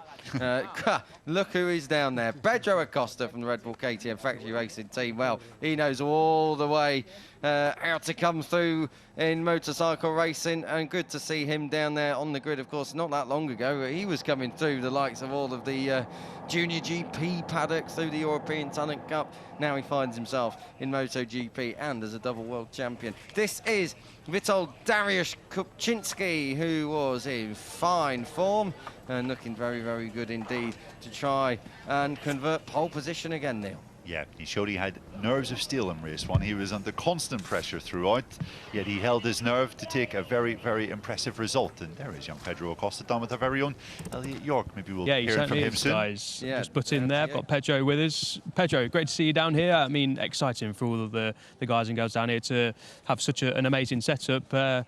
Yeah, you've been speaking to a few of them. How are they feeling? Yeah, I mean, I think it's the best idea for the kids. Make a championship. Okay, maybe it's too short, only just one weekend, but I think it's a really good opportunity to, in a race, in a MotoGP race weekend, that every team and every, let's say, character of the championship can come here to see this child for this. I think it's super a good idea, and let's say I'm even pumped to see the race. Great bikes as well. They're like, I guess you've ridden these or something similar yourself. They're very powerful, but also like state of the art. Yeah, I mean, also super nice that, I mean, I will say that it's like a mini Red Bull Rookies Cup, you know, everyone with the same opportunity, with the same material. This is something super cool to see the real talents before make a bigger step to a bigger track. Pedro, thanks for your time and enjoy the race. I will enjoy that for sure. Thank you. Great to hear from Pedro Acosta, and of course you, well, we won't forget about you. We've been going across the front row. Jan Barbiat is in second place, Daniel Petorsi third. This is Jay Still fourth, looking to try and get on the podium after fading a little bit earlier in race one. Neil. Yeah, he was right there in the podium fight in the first half of the race, but just faded, as you said, Kiko, later on. He had one or two small mistakes and just lost a little bit off a toe from the front five, but still came home in a very commendable sixth position at the end of play. So the young American, another name to certainly look out for, coming through from the front of the second row. Indeed, we've got the number 32 of Mattia Gabrielli there in fifth place. Here he is, number 32. Strong start to proceedings earlier on today, but that second row just means he's got to fight his way through, like the number 52 of Javier Vigueras, who well, really strong, fast, but again, second row on these little 160s, a little bit of a problem, maybe a bit difficult to come through. Yeah, Vigueras was showing some really aggressive moves in race one to come through from sixth, eventually came home in fourth. And you felt that if one or two things went his way earlier on, maybe he could have been on the podium as well. I'm really excited to see how the number 52 Spaniard can get on in this one. He looked like the one that was really ready to roll his sleeves up and get stuck in. I think he's going to be having a bit more of that in this one. Indeed. Keep an eye as well on number 23 behind him, Leandre Martinez from France. The number 23 right on your screen now, looking very good indeed. Then you've got Al Adam Mikhail from Malaysia in 8th place, and Berkay Sarıay in 9th place. The Turkish rider looking to see if he can come through from that third row. The grid is clearing, as you can see. Pedro Acosta just getting out of the way and moving off to watch this one from pit lane. Yeah, and how cool is that, the riders being able to look up the grid and see someone like Pedro Acosta watching from trackside. What an inspiration that is, the rider that has been so close to winning MotoGP races over the last 3 or 4 weekends. And those riders will be looking at Pedro thinking, I want to be that guy in 10 years' time. And it's very possible now when the road to MotoGP is so extensive, it really does cover so many different age brackets and categories and different disciplines as well, from these kind of MotoMini machines all the way up to Moto3 machinery and Moto4 now across all the different regions. So there's a lot of chances to try and get your way all the way up towards MotoGP. The grid has formed. There's now clearing a little bit. We have a look at our pulse. It's Witold Dariusz Kupczynski, who leads a Polish 1-2 on the grid, Neil. A really great day for the Poles. Yeah, it has been a good day for the Poles so far. A good day for the Poles yesterday as well. Can they continue that? These are the really nervous seconds now, just getting final bits of advice from the technicians by their sides, but already you think the riders are fully in the zone ahead of the warm-up lap before race 2. Yeah, just a few moments away now until we are underway with this second race for the 160s. Will it be this rider, Witold Dariusz Kupczynski, who converts his pole position to take race 2? We're about to find out.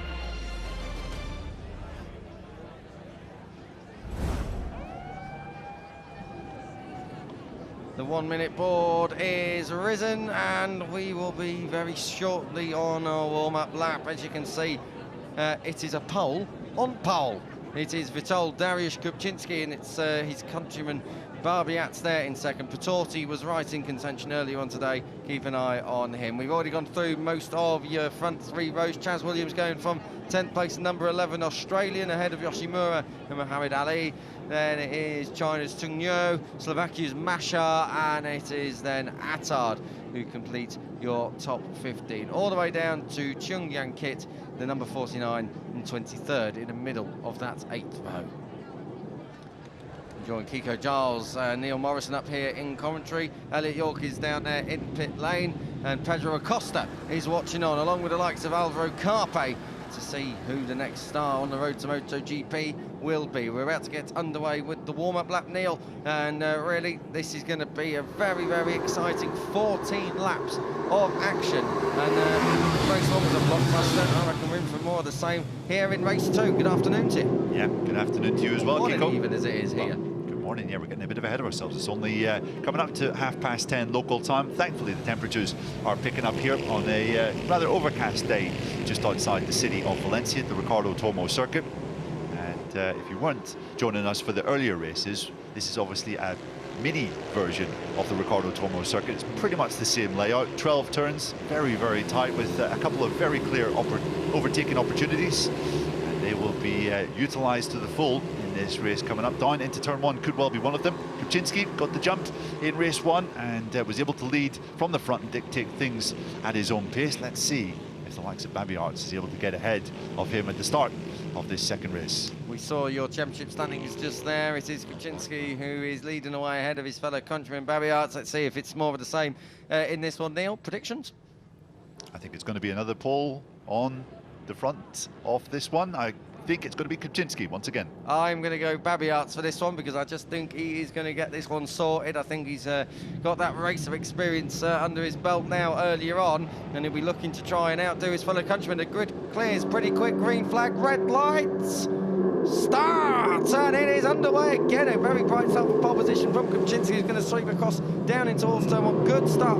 Brilliant start from Vigueras, who's come right through up into P3. So Javier Vigueras has come right from 6th up into 3rd and has jumped a few riders there. All of them coming through turns 3, 4 and 5. Right out onto the curbs. It is still your poles out front. 1-2 for Kupczynski and Babiarts through this tight and twisty infield section. Great start from Vigueras. You said keep an eye on him, Neil. The 52 is up into 3rd. Yeah, looking super aggressive. Really nice start, really nice line down into turn 1, jumping up 3 positions and already having a go at the 2 Polish riders just up ahead. You can see Babiarts there on the defensive down into the final turn. Looks as though the number 32, Gabrielli, has got himself up into 4th position. Ooh. And 31 just behind Patorti is trying to make a bit of a comeback after a bit of a shady first lap. Yes, indeed. He's up into 4th place as well. Got that done at turn 1. So Patorti back ahead of his fellow countryman. And then in 6th place, great start by Leandre Martinez. The number 23 has come through as well. So very good start indeed. Jay still not a great start. Qualified 4th, finds himself in 7th at the current moment of this race. So on lap 2, of course, very early days just yet. It can all still change, but very much formation flying out front with the two poles. Babiart's still in second. Vigueras, that wide sweeping line, trying to get the run and get the momentum flying all the way down this front straight. Let's see if he's able to do anything. I don't think he's quite close enough this time around. Oh, what do I know? Oh, he just about proved me correct, but literally just about. Good stuff from Vigueras in third, but he's hustling. Yeah, Babiart's there, got his, or wiped his nose just behind. Nice defensive riding from him.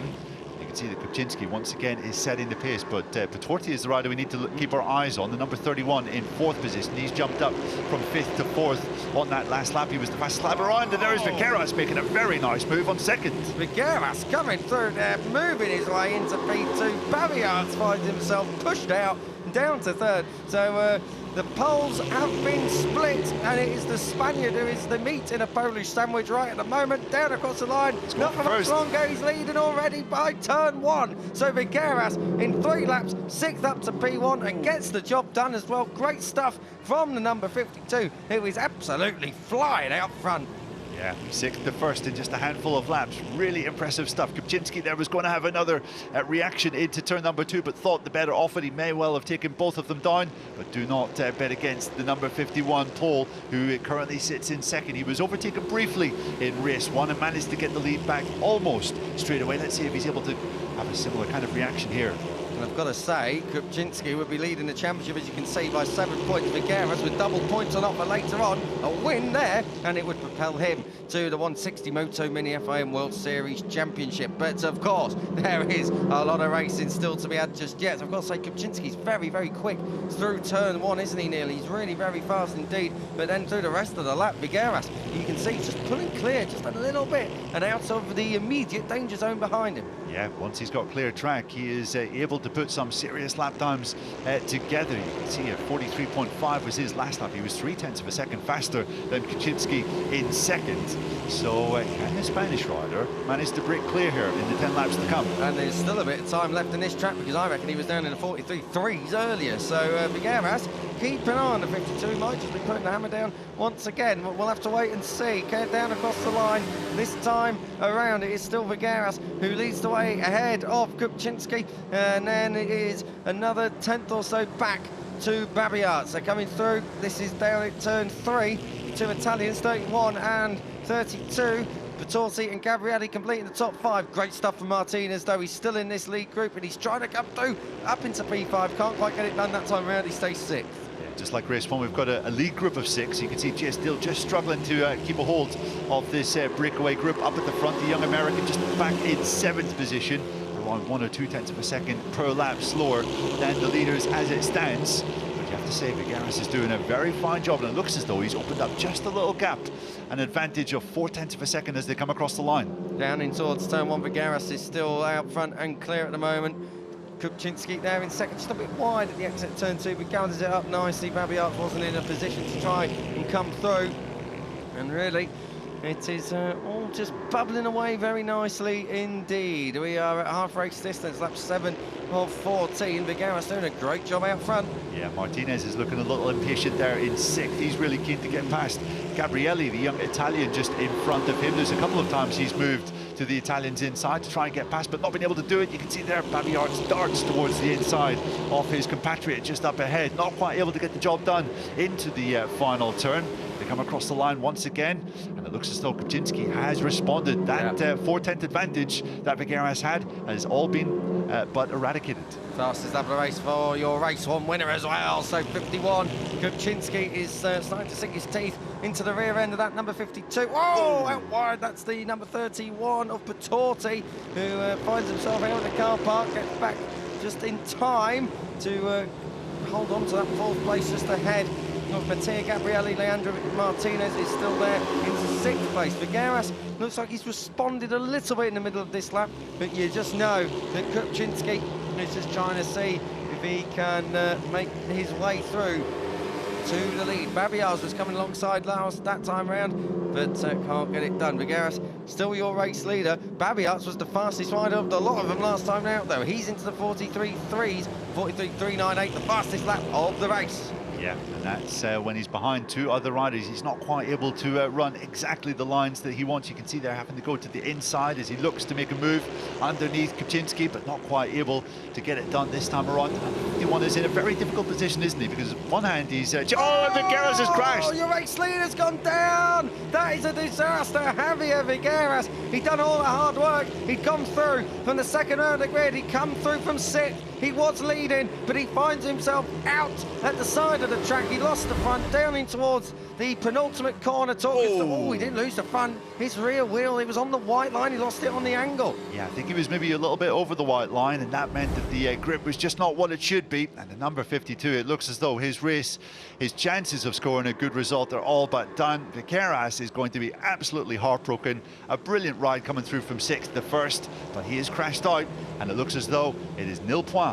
Oh, disaster, and that really is going to hurt his chances later on today. Of course, he was looking at perhaps being one of the favourites of things. And say the same. Look at Babiarts. Oh, dear me, trying to come through on his fellow countryman. He looked at the inside there, down at turn 12, the final corner, and that really, Babiarts is trying to have another look. This is down in towards turn 1. He's looking very impatient, it's got to be said. But at the moment, Kupczynski just doing what he needs to do and leading out front. That thing was sliding sideways on the power there coming out turn 2, but he got it out nicely. Your race 1 leader and your championship leader. Yeah, we saw this in race 1 when Kupczynski was put under constant pressure by his compatriot Babiarts just behind. He still managed to hold his nerve for the whole 14 laps, did not really make any big mistakes, so he's used to this kind of pressure up at the front of the field. But goodness me, it looks as though Babiarts and Vitorti are a little bit closer and more aggressive this time. Now up the inside, again he is so close, and remember it was Kupczynski who made that move earlier on down in towards turn 1 to take the win, so we know he's quite strong down into the final corner. We know he's very strong in the first corner. Those big sweeping lines he's able to take up into P3. That was a great move indeed from Vitorti, I think it was, who come through. No, it wasn't, it was Gabrielli, the number 32, has found himself on the podium. As it stands, we are 3 laps from home. Yeah, and that pretty much has allowed the top 2 to break clear. It looks as though there's about half a second difference now between second and third, which means the 2 poles of Kupczynski and Babiarts are left free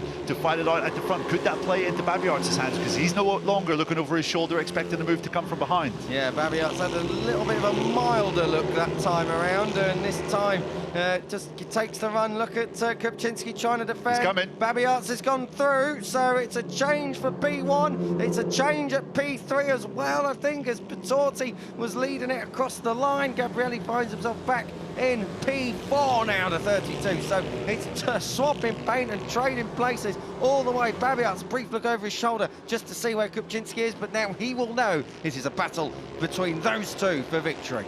Babiarts has spent so much of today chasing his compatriot up ahead. Let's see what he can do when he's got clear track up ahead of him. It looks as though he's doing okay at the moment. Kupczynski not close enough to lay a glove in him as it stands. And here we go, starting the last lap. It's a 2-way fight for victory. Last lap time, it is Poland versus Poland out front for this one, the 19 of Babiarts. Well, he was second earlier. Oh, look at that, trying to lay it on its side. Kupczynski has got some style. Oh, it's moving around everywhere, and that's just cost him a bike length or 2 this time around. So Kupczynski doesn't want to settle for P2. He doesn't want to think about the long game, the championship, of course.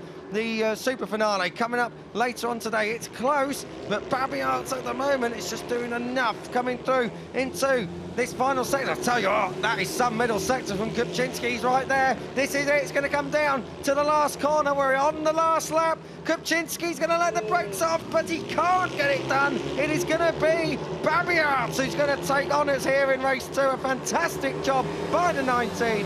Jan Babiarts does the business in race 2 of the 160s ahead of Kupczynski, and it is Daniel Vitorti who completes the podium. It was a Polish 1-2 earlier on. It's a Polish 1-2 in race 2.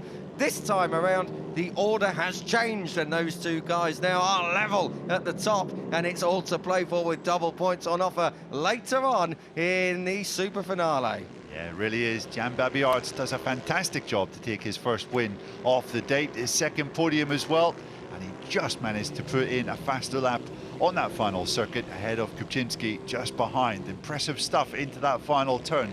Does favour slightly different lines, doesn't he, to some of the riders around him, does the number 51.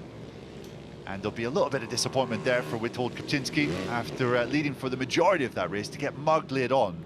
Just wasn't quite close enough down into that final turn, Kiko, to make a move to retake that lead. Not quite close enough. Your championship standings, look at that, 45 all. We'll have some of that going into the double points decider later on. Patorti third, Gabrielli fourth, 2x2 into the arc, it would seem, with the Poles and the Italians. Pedro Acosta and Alvaro Carpe down there watching on in pit lane. I've got to say, great to see them down there waiting for the riders to come in.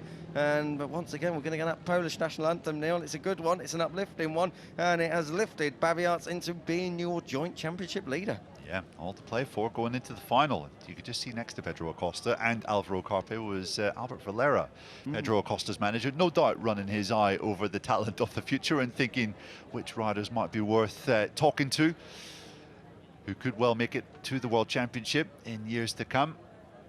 But Babiarts, in that particular occasion, did so well to hold his nerve once he hit the front. And it's that Piqueras who's come back into the paddock after what was a heroic ride, coming through from 6th up into 1st, and this was the crash that cost him a shot of victory. Yeah, this was earlier on, and then he's asking for the power, just drops off to the other side of the track, doesn't he, and off the racing track altogether. And Javier Vigueras will not be very happy with himself over that one. He still has a mathematical chance, of course, later on, but it is only mathematical, so he's going to need to get his elbows out. This was down into the last corner on the final lap. Well, you can just see the number 51 of Kupczynski was absolutely sliding around everywhere. It was like racing around on a broken toilet seat at times down there. But the 51, in the end, taking second. Babiarts, well, he's overcome him this time around. And as we say, they are locked together, tied together on points. That is going to make up for a mega show later on. It's coming up at 12:50. That's when we go back on air with the 160s final race, and the super final itself gets underway at 1 o'clock local time. A quick wave to the camera. Babiarts, no time to hang around for media pleasantries. He's already off to try and see what he needs to do and how he performed later on to get the job done on the big stage. Does that make you feel old, Kiko, seeing just how young these riders are out there competing at a seriously competitive level? I mean, even just from our spot in the commentary box, you can see the level that these young riders are competing at. Not really very many mistakes around what is such a tight and tricky little circuit. A second podium of the day as well for Daniel Patorti. He was third in race 1 and third once again in race 2. Just got a little bit separated from the top 2 in those closing laps after that fine battle with his compatriot Gabrielli. Indeed, as you can see along the bottom of your screens now, that is a shame for Rentaro Yoshimura, who exceeded track limits on the final lap, so he's going to be demoted a place. Now, I reckon if that has already been done, demote Yoshimura down to 10th place. He crossed the line ahead of Mashar, but instead Yoshimura down in 10th. We're going to have a look at the results. And it is another pole 1-2. Jan Babiarts doing the business, this time ahead of Witold Dariusz Kupczynski. Then it's Patorti, all three covered by a second. Just outside of that 1 second margin, Mattia Gabrielli ahead of Leandro Martinez, who comes through for his best results of the day so far. Jay still 6th again. Chaz Williams coming through for 7th ahead of Berkay Sariai and Roman Mashar, the Slovakian beneficiary, courtesy of Rentaro Yoshimura's one-place demotion. Muhammad Ali, Al-Adam Mikhail, Huang Chunyo, Arthur Legrand and Zal Ferhan, the American, completing your point-scoring finishes. Must try harder for Olaf Kozlowski and Ethan Reardon, 16th and 17th. But of course, it could all change later on when we have double points for the super final.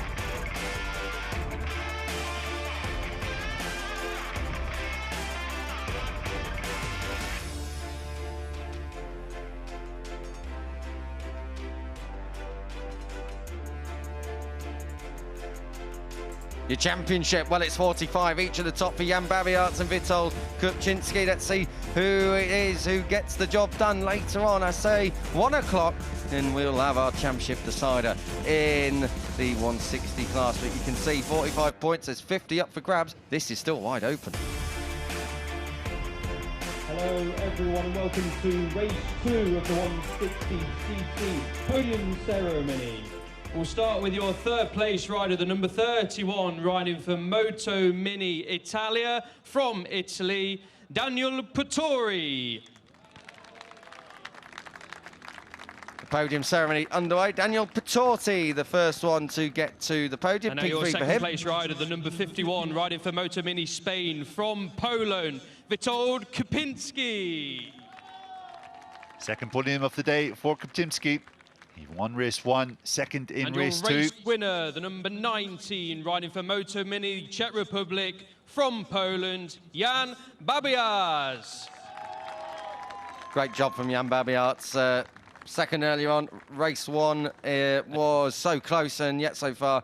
And now as you can see, oh, he's gone to the wrong podium spot. Well, don't do that. There's no need to be doing that, Jan. You've definitely earned yourself a chance to get up there to P1. Good stuff from Babiarz. We're going to get the trophies handed out by Carlos Moreno from Motul Iberica.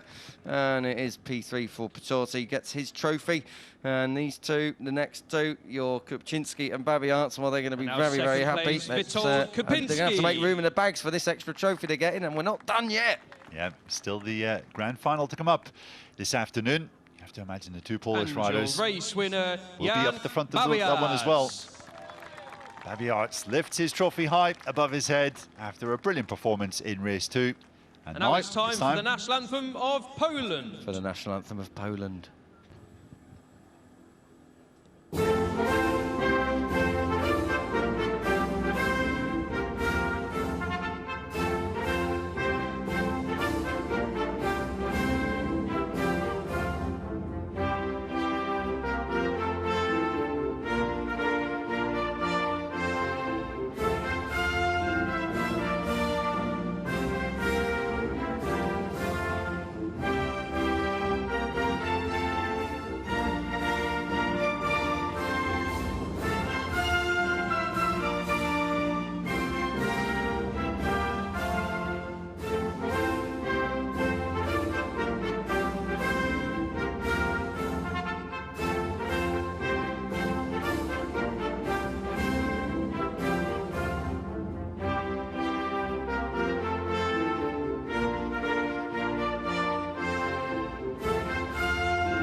Very resplendent and now it's national time for the anthem photo there in Poland.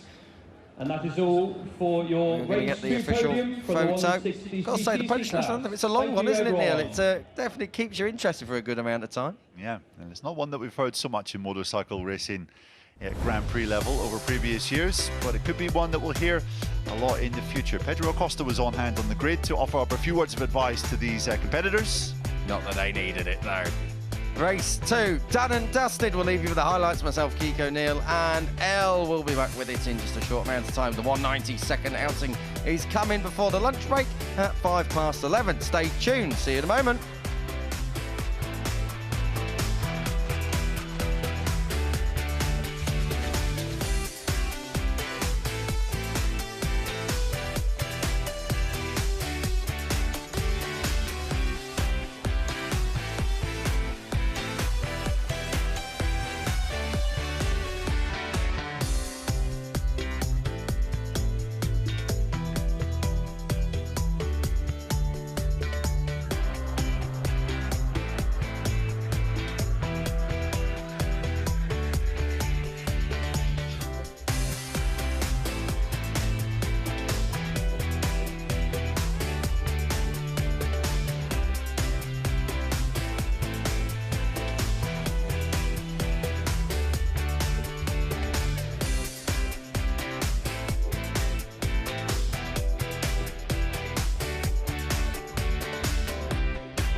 Good afternoon and welcome back to the Ricardo Tormo circuit here in Valencia for the final round of what is a magnificent MotoGP season, round 22 of 22. But before we even get on with the main Friday to Sunday action, the FIM MotoMini World Series finals are taking place today, and we are already halfway through our agenda. Next up, race 2 for the 190cc class before we go all out for the super finale coming up after our lunch break. You're joining myself, Kiko Giles. Neil Morrison is next to me. Elliot York is down in pit lane, and he will be bringing you all of the insights and all of the interviews from some of the stars that are flocking here trackside. Neil, race 1, what a belter it was. It was a real opening scrap for victory. It was then decided by Shengbo Sun that he would pull clear, and your pole sitter got the job done. But behind, what a riot it was for P2 and the remaining podium places. A real 10-wheeler battle, and we can expect more of the same now. Yeah, we certainly can. It was maybe not thrilling for the fight for victory toward the end of race 1. However, you imagine that if a few things turned out slightly differently, if the likes of Diego Gonzalez didn't crash out with Kabil Irfan, early on in the race, they could have been up there fighting with Shengbo Sun in the closing laps. And I think those are two names, the rider starting second, Irfan, and the rider starting fourth, Gonzalez, that we're going to have to keep an eye on in this second encounter. Yeah, Diego Gonzalez was absolutely flying, wasn't he, earlier on today? It's such a shame that he did crash from the race lead, but he came back through to finish fourth, and that's where he starts on the grid. But they all chase Shengbo Sun. Fantastic performance earlier by the Chinese rider. P1 on the grid, P1 early on in race 1. Can he be P1 now in race 2, Neil? Yeah, he could be, but I think he'll need to perfect his start a little bit better than what we saw in race 1. That was his big weakness. He fell down the order to, what, 4th position by turn number 2. The other riders really caught him napping off the grid. Shengbo Sun will be aiming to be a little quicker off the march in this one. Kabil Irfan, as you say, Neil, another crasher from earlier on, but he came back through as well in the end, finishing well inside the top 10, and he goes from the middle of that front row. Yeah, absolutely. As we mentioned, once he remounted, he probably had the speed to go with Shengbo Sun up at the front, and he'll be hoping to keep his nose clean in this encounter, stay out of trouble, make sure that he can just put the hard pace down. The young Malaysian rider showed plenty of potential yesterday in qualifying, in the qualifying race, as the FIM president Jorge Villegas looks on. Yeah, good to see Jorge Vegas here on the grid. Of course, we saw him back at Portimao as well for what was his home GP. Now he's here looking at the stars of the future. So great to see him down there. I think that's Guido Pini down there. Just going to jump in, gents. Sorry about that. I've got John Hopkins with us. John, I know you're heavily involved with the American setup of Vale as well. An amazing sort of week here in Valencia. Talk to us about what you guys are doing and how your riders are doing. Yeah, so here for the MotoMini World Series, obviously took over the Vale distributorship about 1.5 to 2 years ago, and with that becomes the responsibility of hosting the American MotoMini Championship, and yeah, it's been an amazing journey so far. You know, we on top of that, I took over a facility in California, which has become kind of our headquarters, and so we put together loads of training programs. Obviously, we have you know, companies coming over from Spain, actually hosting riding camps for our riders. We have a lot of our riders going to Spain, bringing back everything that they've learned from Europe, from Spain, bringing that over to our other American kids that obviously aren't that fortunate, and just raise the whole level of everyone. So. Yeah, we've got a lot of work to do, but you know, we have 3 out of 4 of our riders have made it to the final here this weekend, and you know, we've got 2 kids fighting, you know, pretty consistently at the front in the 160 class. So we've got a lot of work to do, but we're getting there. I was going to say the future looks bright for American racing with the work you guys are all doing, and you've got some fast guys here as well. Yeah, no, definitely. And Kenzie here on the 190, we were expecting him to obviously be really strong this weekend. He's been training so hard. He's been putting everything into to his race program this year. He's been over here in Spain for the last month, training, riding nonstop. And then this last Saturday, he had a massive crash at Aspar on the flat track. So he's pretty injured. He's really beat up, sprained ankle, all scraped. But he's out there still giving it a go, so we'll see. John, thank you for your time and good luck to your riders, and have fun. Thank you. Great to hear from John Hopkins. Thanks, El, to you as well. The future of the next generation in motorcycle racing looking very, very good indeed. Ovale's being supplied all the way around the world, Neil, made sure that all the cups and the regional championships have the right equipment and, you know, paving a way for riders to come through into the world of motorcycle racing. Yeah, no, it's great to hear John so involved in a hands-on way. We saw the kind of impact that he was able to have on Joe Roberts' career whenever he came into the American racing setup as sporting director. He took a step away from that, just over a year ago, did John? Or under a year ago, sorry, I should say. But still very busy over in the USA, and hopefully we'll be starting to see the fruits of some of his labour in the years to come. Some of those young riders lining up on the grid today. Yeah, we've got Judd Plaisted, who completes the front row. We've seen them. Diego Gonzalez, we saw him with his eyes closed and just hoping for a little bit more luck than early on in race one. He's alongside Alessandro Laura, and then Filippo Balestrero there in 6th place. This is your third row of the grid with Thorley Trevorrow, Jason Rudolph, and this rider, Jack Page. What a shame it was early on in race one, that did everything right, put himself in a podium position in the podium fight, but just a late mistake at the last corner costing him the chance to really bag some big points. Yeah, a real egg beater of a crash he had done at the final turn off the first race, but good to see he's lining up on the grid for race 2. But everyone will be chasing this rider here. Shengbo Sun was the race 1 winner, pole sitter as well. He's the rider to beat.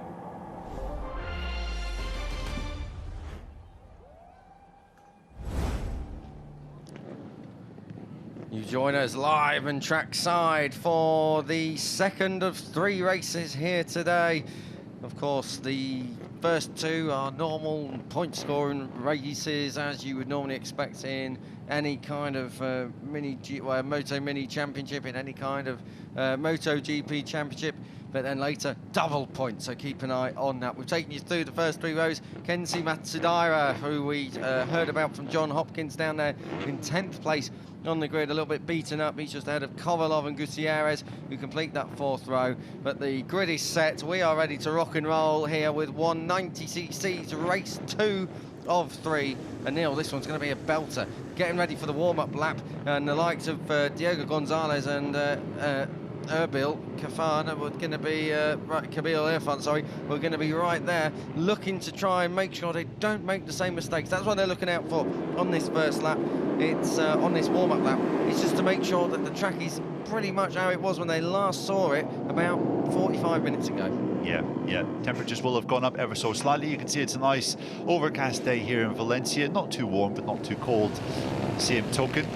And I think it's going to be really, really important for the likes of Kabil Irfan coming through from second on the grid to try and get ahead of Shengbo Sun, get in the Chinese rider's way and hold him up a little bit, because he showed earlier on that when he has a clear track ahead, he is very, very hard to chase. And Diogo Gonzalez, I'm sure, coming through from the second row of the grid in 4th, he'll be looking to do the same. It's got to be said that really this one could go any way. I mean, Shengbo Sun did walk away with it earlier on, but like you say, they've got to try and hold him back. Do you think they can hold him back though? He had a lot of pace in the locker. I'm going to go with Gonzalez. I think he had the speed when he remounted to show that he could be a real challenger in this race.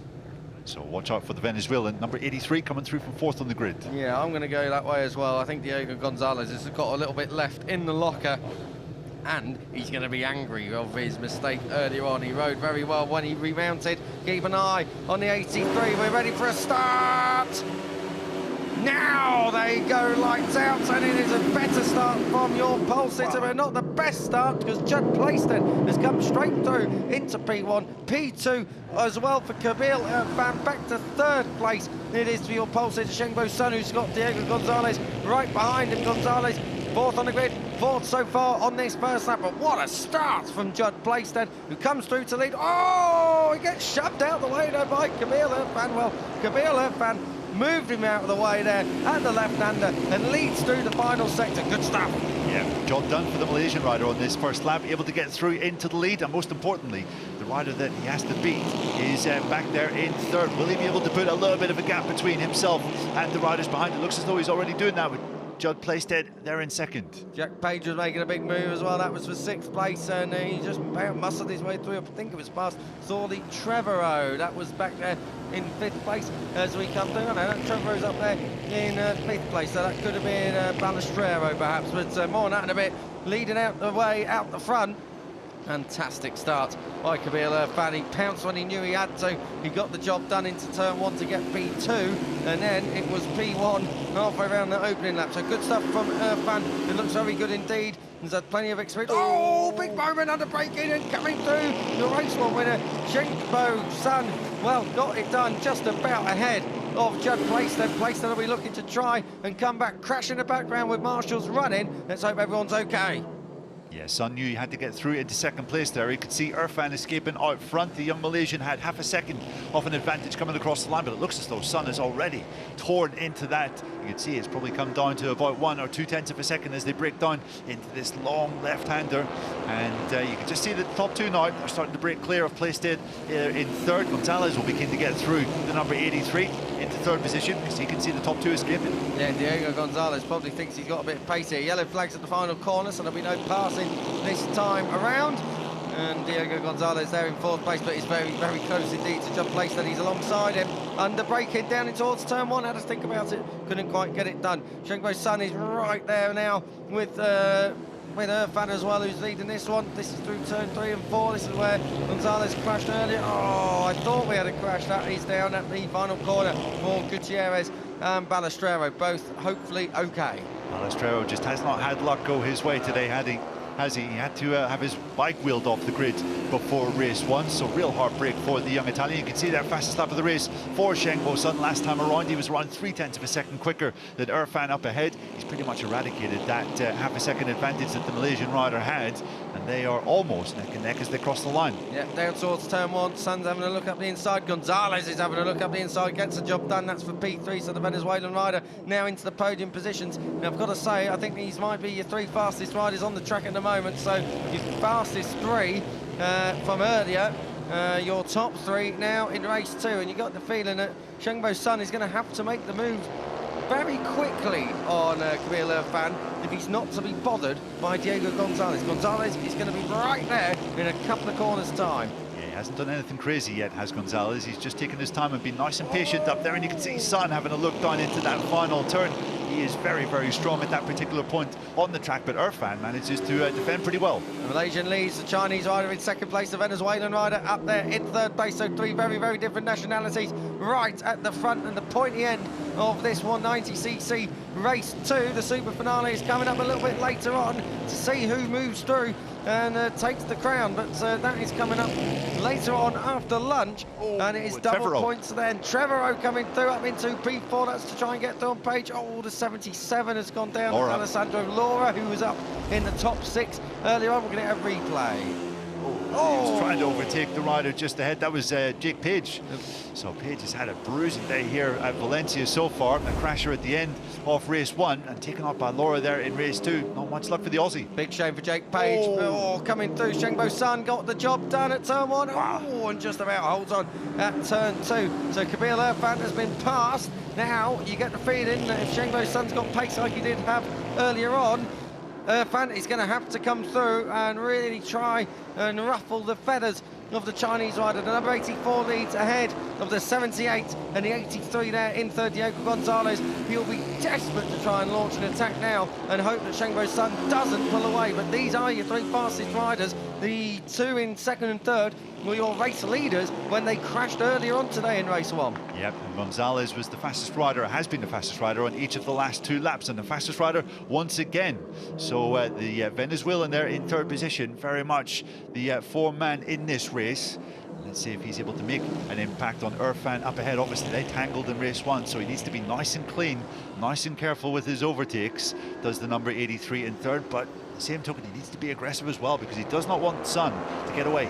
Put the flag out now, and Sun would have a 19-point lead over Judd Plaisted. Irfan there in 3rd, Gonzalez would be 4th, but well, it can all change, don't worry about that. Down towards the last corner, Shengbo Sun just starting maybe to get into his own rhythm. He was in the 41.9s last time around, at 41.8 for Gonzalez across the line this time. It is a 41.823 for Shengbo Sun and a 41.827 for Gonzalez. The top three are all in the 41s, but Irfan's the slowest of the lead trio. Yeah, and these three are a cut above the rest. Trevorrow in fourth position, not quite able to run this kind of pace. He's about 2 or 3 tenths of a second per lap slower than them, but still a fine effort from the young Englishman to be there in fourth position. He's just breaking clear of Judd Plaisted in fifth. And then we have Matsudaira, who's having a heroic ride to sixth, despite some of the injuries that he's carrying into this race. Very good stuff indeed from Matsudaira, ahead of Jason Rudolph. Tyler Humphries has come through into 8th place, ahead of Kovalov and Pennings. That's your top 10 right the way through the order we go. Down in towards turn 1, Shengbo Sun, still your fastest rider on track, but still not quite able to rake away. The pace is definitely there. These three are in a league of their own, really, aren't they, Neil? They've pulled right away clear now of Trevorrow there in fourth. Yeah, just 9 thousandths of a second difference between the top three's lap times the last time around. You can throw a blanket over them pretty much on this little track here, and they are lapping it pretty much with the same regularity. You can see there the number 83 just losing a little bit of time through the infield section, but he does manage to get it back up down this start-finish straight. Across the line, and Gonzalez, the fastest rider again, but so little in it, Kiko. Just 200ths of a second separating the top three last time around in terms of lap times. 5 laps to go. We are on lap 11 of 15. We're having a look at P4 at the moment. Thorley Trevorrow, then it is the 61 who is right there, Judd Plaisted back at the front. Shengbo Sun is still leading the way, second place.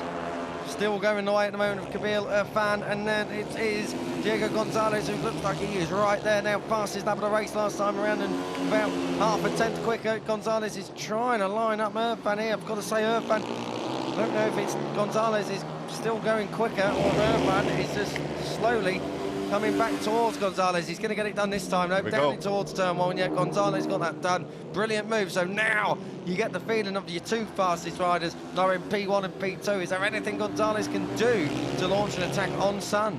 Yeah, that's a really timely move. With 4 laps to go, he knew he had to get ahead into second position to try and get his teeth into the number 84 that is just threatening to break clear up at the front. Shengbo Sun had 4 tenths of an advantage coming across the line last time around.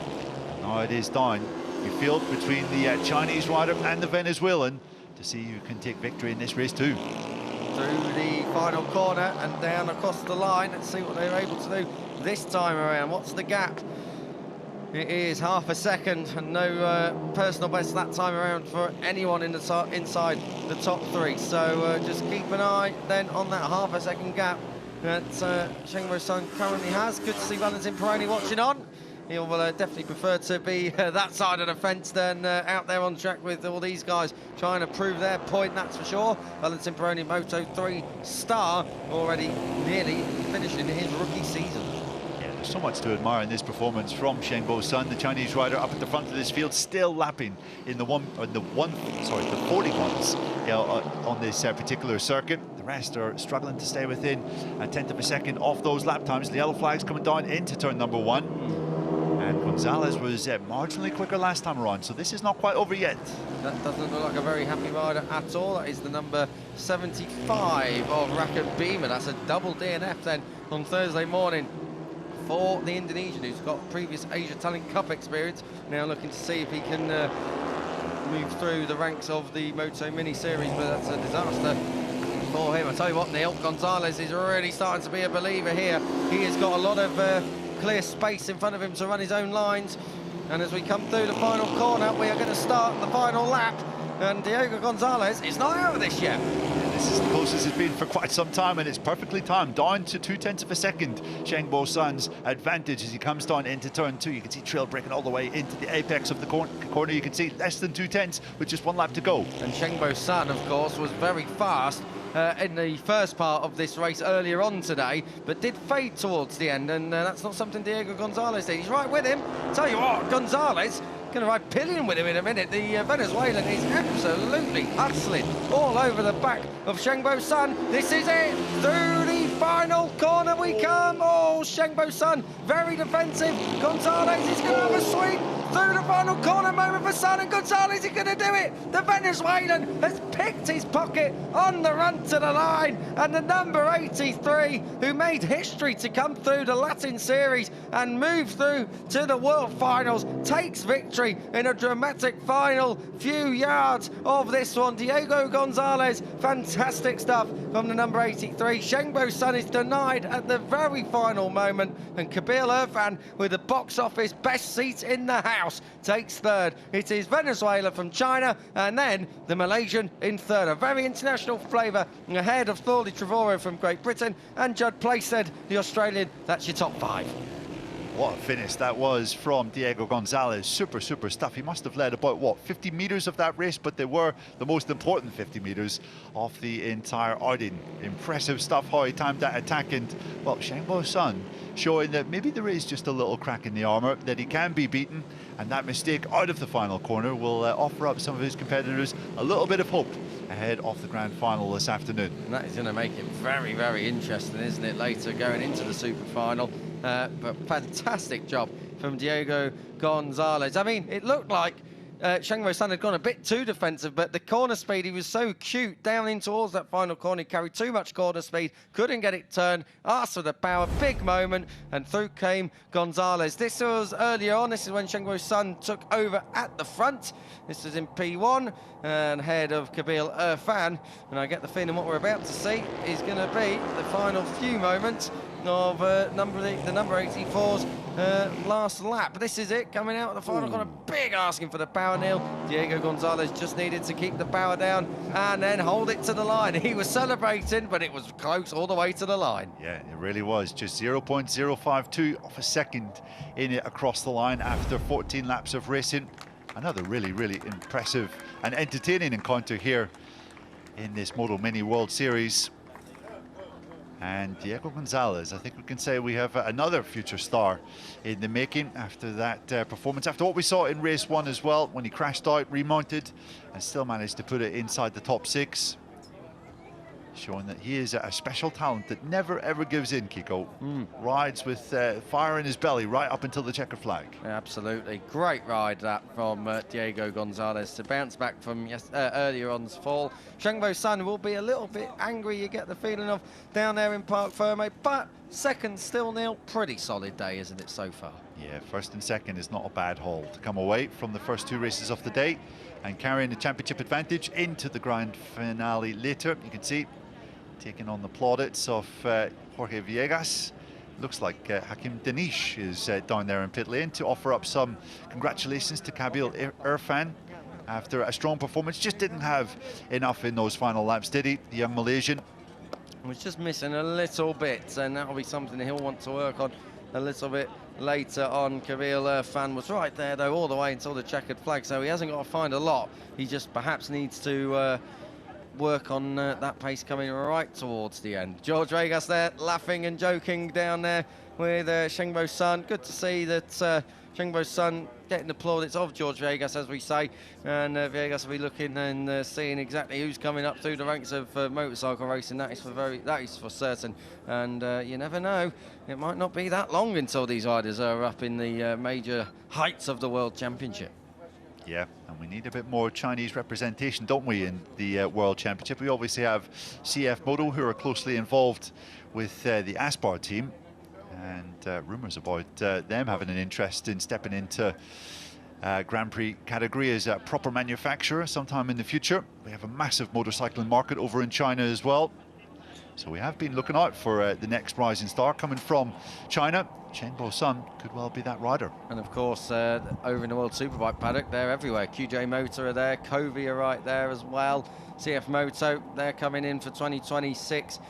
Covey, of course, world champions, the Chinese manufacturer in the last ever World Supersport, the 100 class. So good times for Chinese motorsport. Diego Gonzalez, good times for Venezuelan motorsport as well. He took the win right at the end, 52 thousandths of a second, just over half a tenth clear of Shengbo Sun. Kabil Irfan, a very international flavour on the podium. Third for him. Fourth for Thorley Trevorrow ahead of Plaisted. Tyler Humphries, 2 Brits in the top 6. That's a great comeback ride from Tyler Humphries. All the way down to your final point scorer, Alessandro Laura, who crashed out earlier on, remounted to get a crucial point.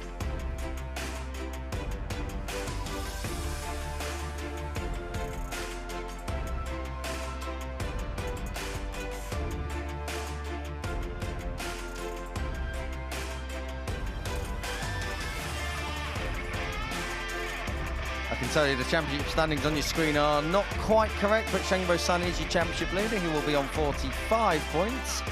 We might be coming back to that one in a little bit later on. Diego Gonzalez was 4th earlier, so he'll be on 38, courtesy of his win. And that means that with double points on offer later on, if he's able to win race 2, Neil, he has got the job done. Yeah, and that will give him such a massive boost of confidence, won't it, that performance there? Okay, everybody, welcome to Getting race ready 2 for of the podium, and we will now be welcoming our top 3 to the podium. Kabil Irfan is going to be there from first MotoMini in Malaysia, P3. from Malaysia, Kabil Irfan. Second place is going to go to our race 1 winner, Shengbo Sun, who's going to be Now looking your to try and second place rider, bounce back number later on in the 84, super final. riding for MotoMini Spain from China, Shengbo Sun. And that is the voice of our very own Elliot York doing the podium ceremony. And now for your race winner, the number 83, riding for MotoMini Spain from Venezuela, Diego Gonzalez. Diego Gonzalez, what a fantastic ride, a massive smile on his face. He'll be very, very happy And now to about present that. the riders And we with are their going to have trophies. some Mr. Giorgio trophy Barbier handing from out. Pirelli, starting We're with going to have third Giorgio place, Barbier, who Kabil is a Irfan. long-time director from Pirelli. Has been in the World Superbike paddock for most of his time. Good to see him out here now for the Moto Mini Series. Of course, Pirelli have a massive challenge coming up very soon indeed when they step right into MotoGP in a couple of years, taking over from Michelin. Second place, Shengbo Sun. He is not going to be too worried about that, but the Venezuelan flag is on the podium, and that is going to be P1 for Diego Gonzalez. Great job for the number 83. And now we are going to have Gloria al Bravo Pueblo. That is the Venezuelan national anthem coming up right now for Gonzalez.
Another very uplifting national anthem. That is the third different one from the opening 4 races. We are going to be off for lunch very, very soon indeed. And when we come back, we are going to be with the super finals. I can tell you the time schedule for that means that we will be back the lights out at 1 o'clock. That's for the 160s, and then we will be off air for a short period of time and then back with it at 2 o'clock with the 190s. And will it be a Shengbo Sun versus Diego Gonzalez showdown? 7-point split them.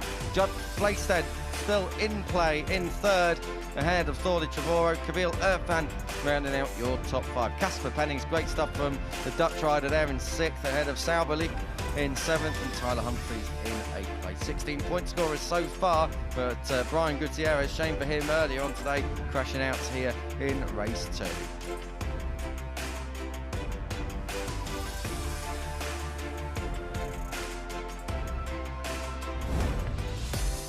And that is 2/3 distance in terms of the day's races. We're going to be back out at 12:50 on air, 1 o'clock for the 160 Super Final. So for myself, Kiko, Neil up here in comms, and Elliot in pit lane, and of course the rest of the MotoMini paddock. We're off for lunch. See you the other side of that lunch break at 12:50. Goodbye for now.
Yeah, because you're part of Red Novales, right?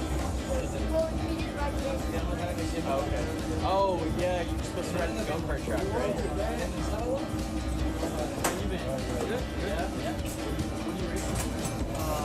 So last year I did Moto3.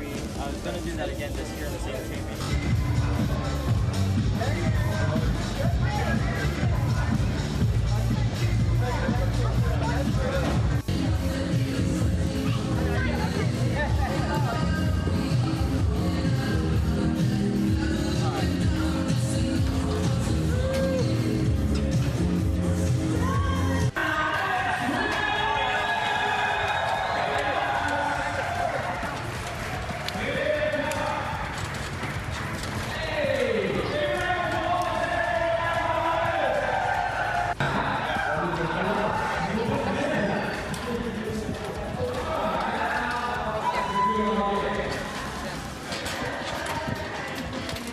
Que de vivo, madre mía.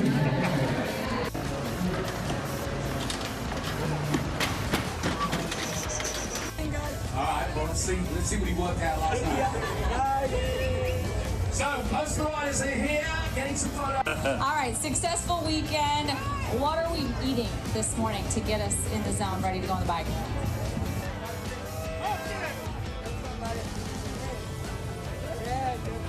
And here he comes, Pecco Bagnaia! One of the most popular riders, without a doubt. And the Pecco chant has begun.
Quel âge 11 ans. KS 78. C'est pas les initiés de quelqu'un, quoi. La relève. Mini GP français, et les amis, c'est ce que vous faites maintenant. Hop, vous vous retournez. As well as scared because we know the nights are very, very noisy. So what about this year?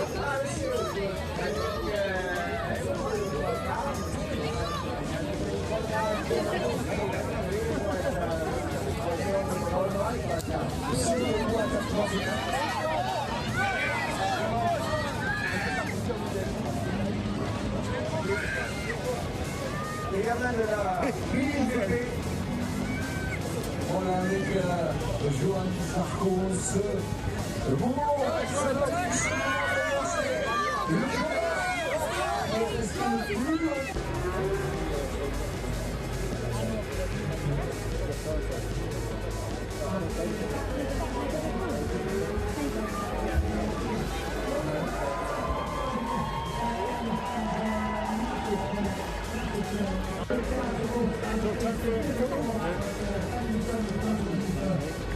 Thank you.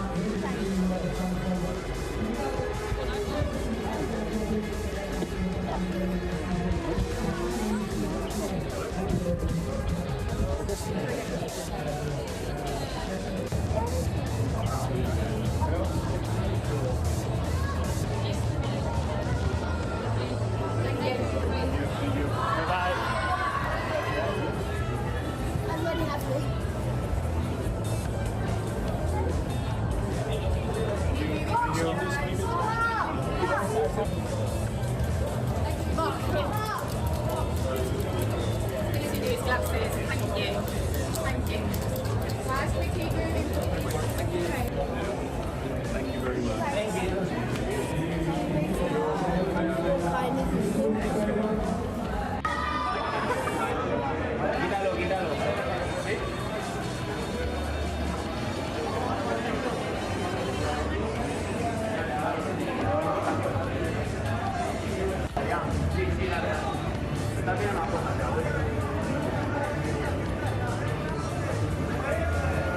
Este es el que baja la moto para la salida. Se bloquea la más para adelante, entonces le tenemos que dar y entonces ya es. Y ahí es donde yo me siento, que están los chavales trabajando. Esto yo creo que es lo más diferente al vuelto, que al final nosotros tenemos pues un técnico que hace la moto, que es Paul. Vale, ahí, Marín, ok. Luego tengo un...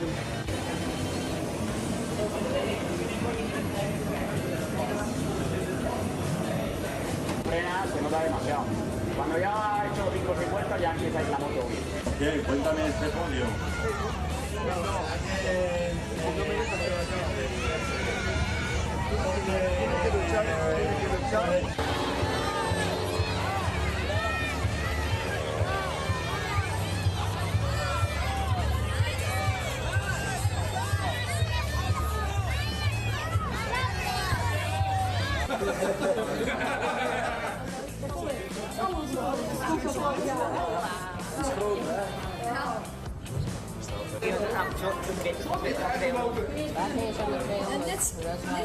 Ik ging 220 joh.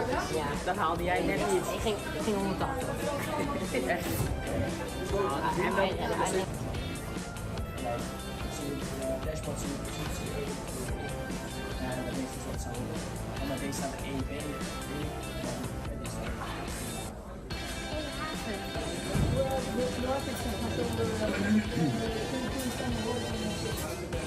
Ja. Prijsjes kunnen het ook.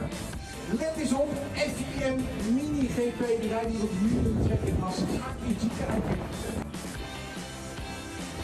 Oké, go, go, go, go!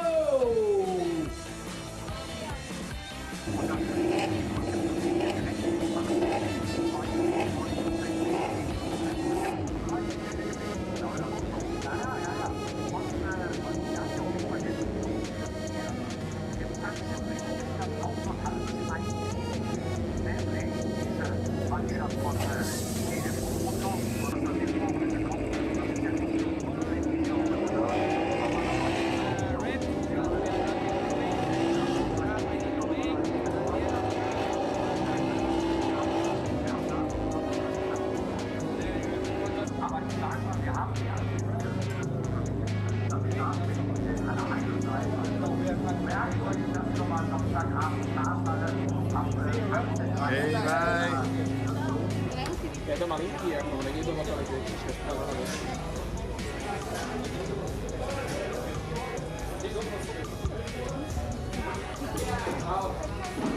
un momento, ¿vale? Yo voy tirando, que no habéis hecho un poco.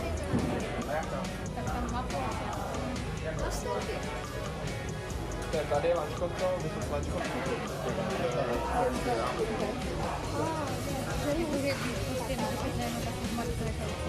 Ne, una vlastna di...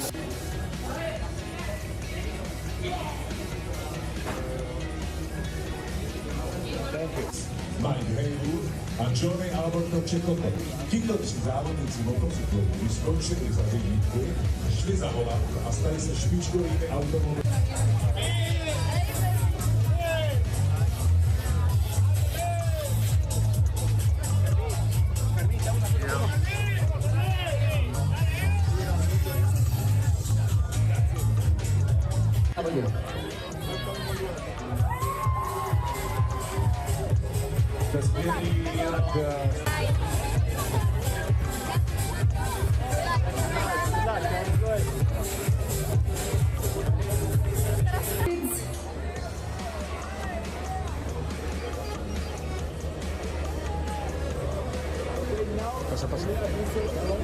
Yeah, I've met him a few times, but still it's so magical meeting.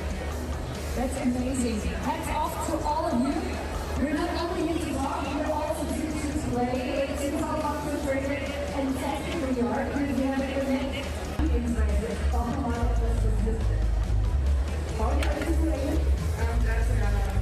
Unser Bahnbesuch auf Montag, leider für 2 Jahre. Sehr spät.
Ciao, ragazzi, ciao.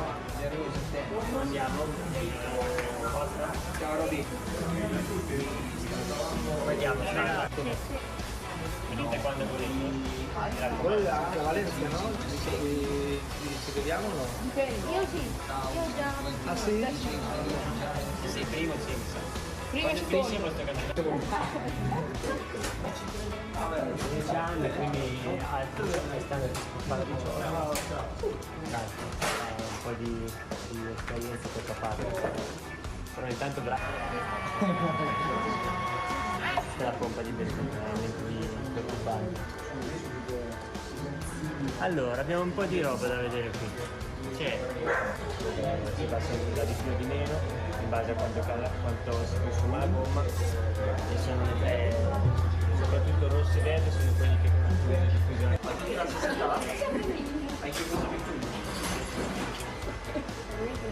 Potresti provare, forse non tocchi per terra, ma il ginocchio lo tocchi.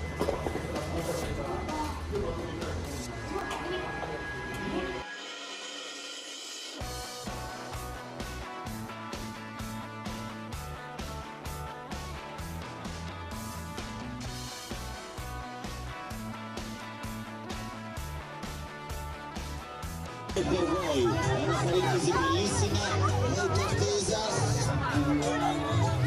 c'è molto fermento perché non è l'orgoglio senese.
撮ってるんですよ。なので、今年もね、この2人のどちらかがチャンピオンを取れるように、自分も一生懸命バックアップしながら、長島さんにも来ていただきましたので、今の今後が非常に楽しみな3人ということですよね。そうですね、ミニ GP っていうのが各国で。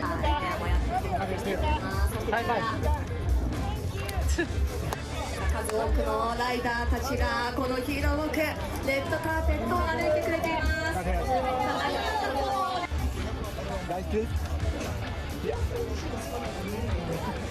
Entró, ¿eh?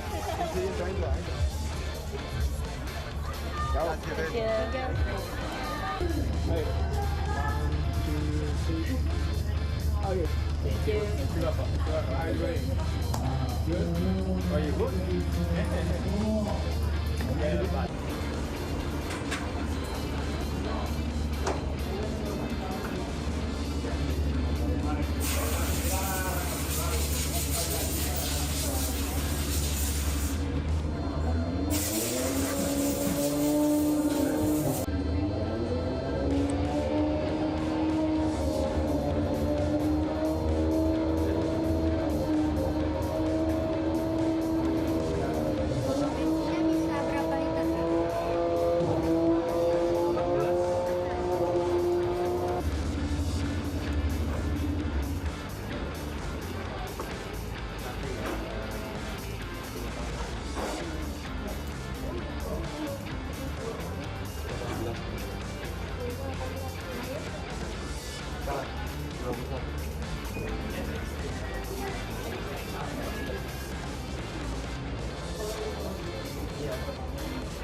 to see you.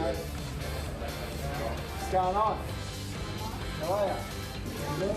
All right. How are you? Good. How are you? All good? Hey, mate. How are you? How you doing? Hey, mate. Good. What are you doing yourself? Not all that much different this weekend. Feeling violent, track you kind of want a little bit more load on the front, you don't use as much brake, so it's all the feel of the best of them go back up. That's the automatic roll-out device on the rear. So you'll use that, you're into the bottom and use that so you're going to the last corner, we'll press that on. And basically get one forward in,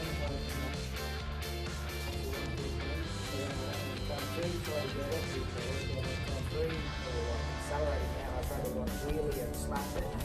Didn't get it, and I had to do the whole first sector to some 10 bloody device knocked in. Just waiting to grab the brakes and get put in.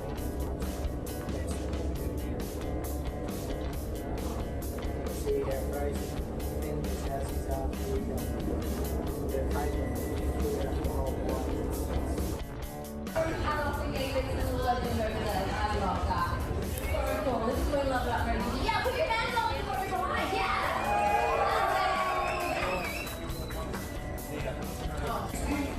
160, all on 160, all right.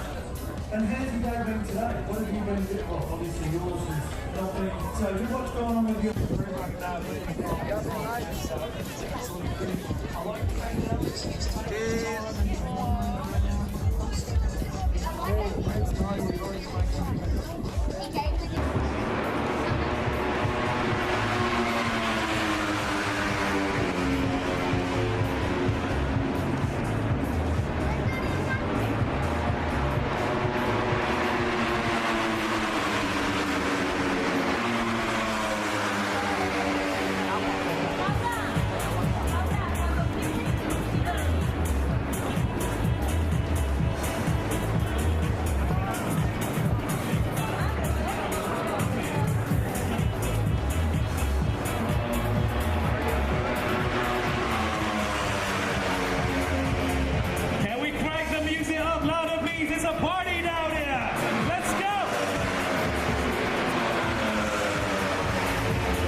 Ya estoy, lo tengo. ¿Tienes? Sí. Ok, llévatelo por allí, ¿eh? Por allí. Porque por aquí no lo pongo. Donde queráis. Aquí no, por detrás, por detrás. Ya está.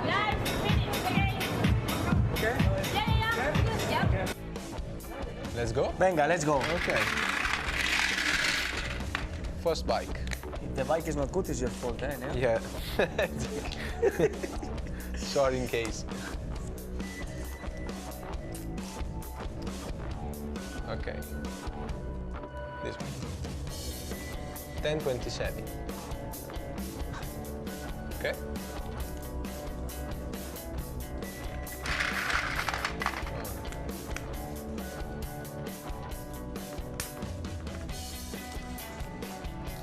Hey. Italian guy. Mattia. Mattia? Mattia Gabrielli. Mattia Gabrielli. Bel nome italiano, eh? For you, per te, anzi, a sto punto, 993.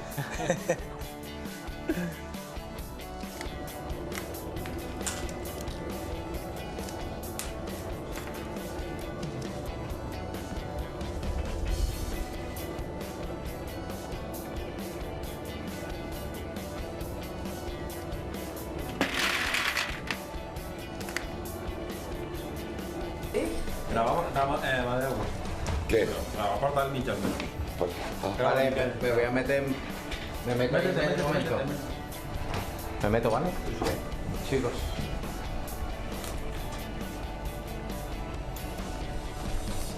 Gracias. Cue to this now.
You guys free? Yeah, because you're part of Red Novales, right? Oh, okay. Oh, yeah, you're supposed to ride in the go-kart track, right?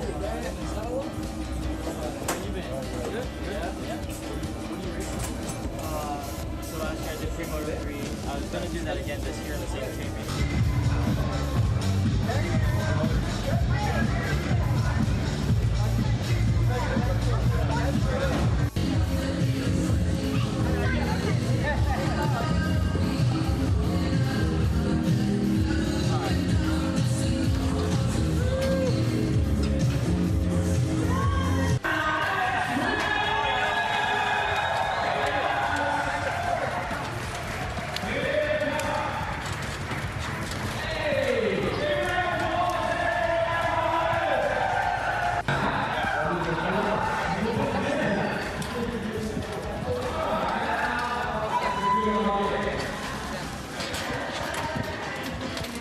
Que de vivo, madre mía.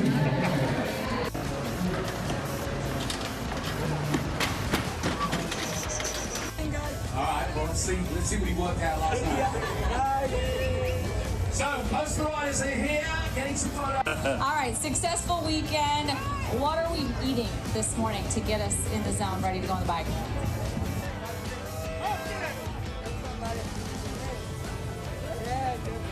And here he comes, Pecco Bagnaia!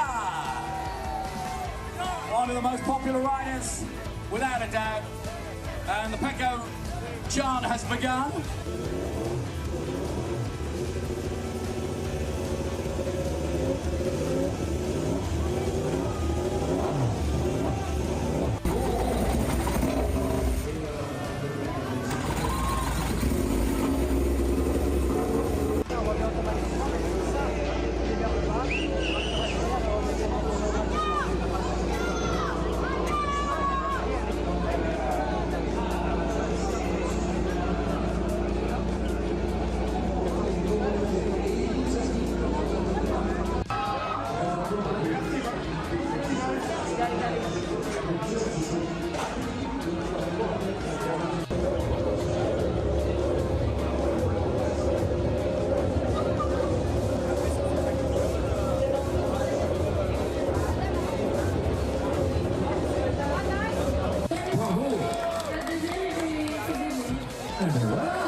Quel âge 11 ans. KS 78.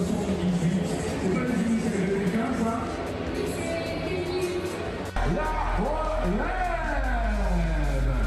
Mimi, j'étais Francine et les amis, c'est ce que vous faites maintenant. Hop, vous retournez.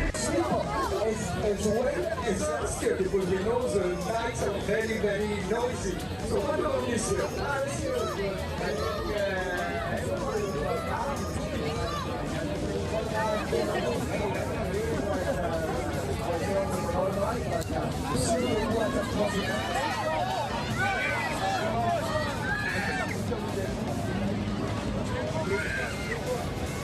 Les gamins de la BNP, on a avec Johan Sarkos, le moment où on va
Thank you very much. Thank you.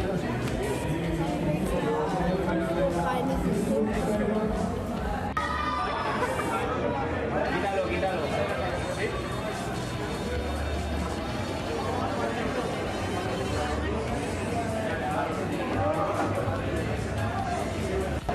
Sí, sí, dale. Está bien una cosa,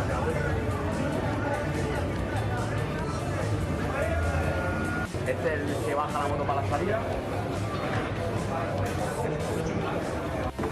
Se bloquea la para adelante, entonces le tenemos que dar y entonces ya es. Y ahí es donde yo me siento, que están los chavales trabajando. Esto yo creo que es lo más diferente a los vueltos, que al final que nosotros tenemos pues un técnico que hace la moto, que es Paul. Lo que queremos. Ahí, Marín, ok. Luego tengo un...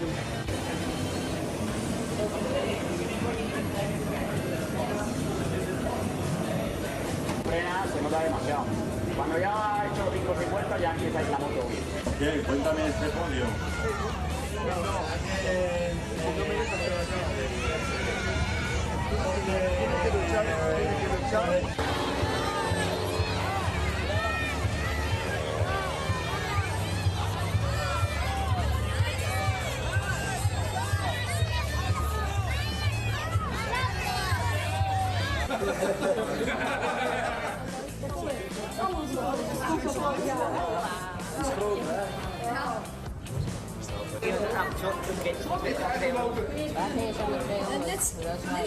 Ik ging 220 joh. Ja. Dat haalde jij net niet. Ik ging 180. Echt. En wij dashboard zie je positie. En bij deze is wat zo. En bij deze staat er 1B, 3. En bij deze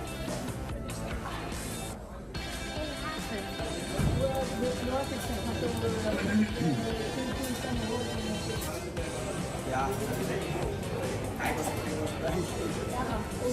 Prijsjes kunnen nu ook.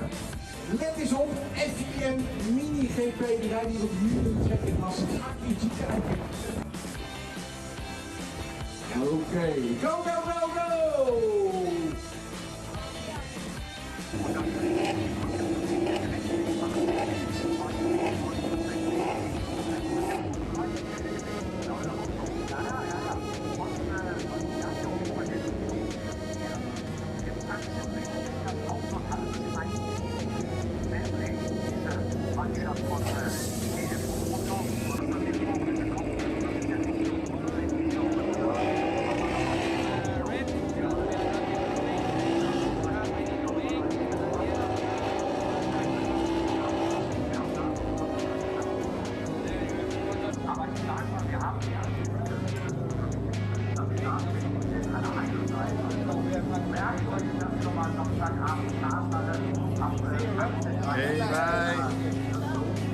Kijk maar in hier, maar ik weet wat dat is.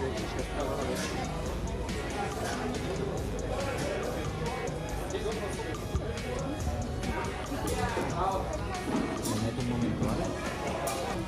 Iba tirando que no habéis hecho foto.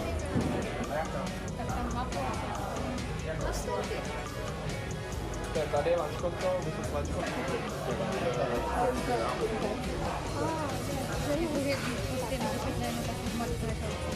Ne, ona vlastne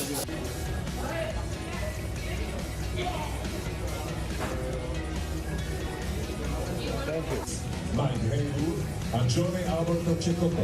Tito 3 závodníci motocyklu skončili za devítku, šli za volant a stali se špičkovými automobily.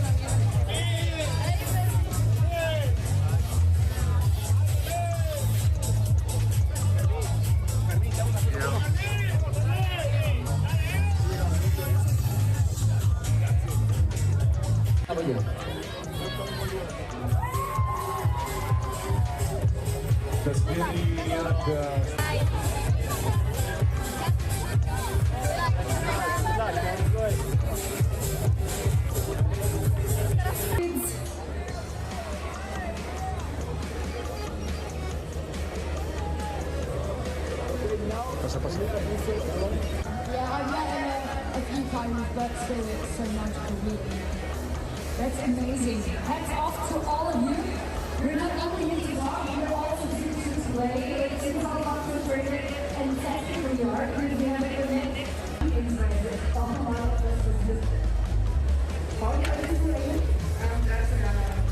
Unser Basiskultur auf Montags, leider dieser 2 Jahren. Sehr spät leider. Und wie hat es denn begonnen? Bei dir in der Familie gibt es eine Begleitung.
Ciao, ragazzi, ciao. Andiamo. Ciao Roby. Vediamo, venite quando volete. Quello anche a Valencia, no? Ci vediamo o no? Io sì, io già. Ah sì? Sì, primo sì. Prima e Finisce secondo. questo campionato.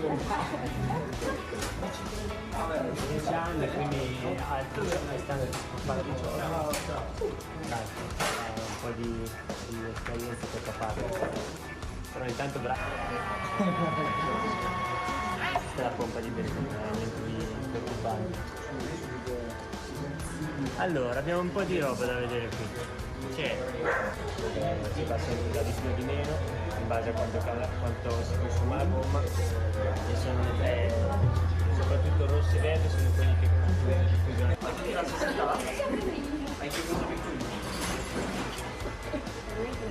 Potresti provare, forse non tocchi per terra, ma il ginocchio lo tocchi.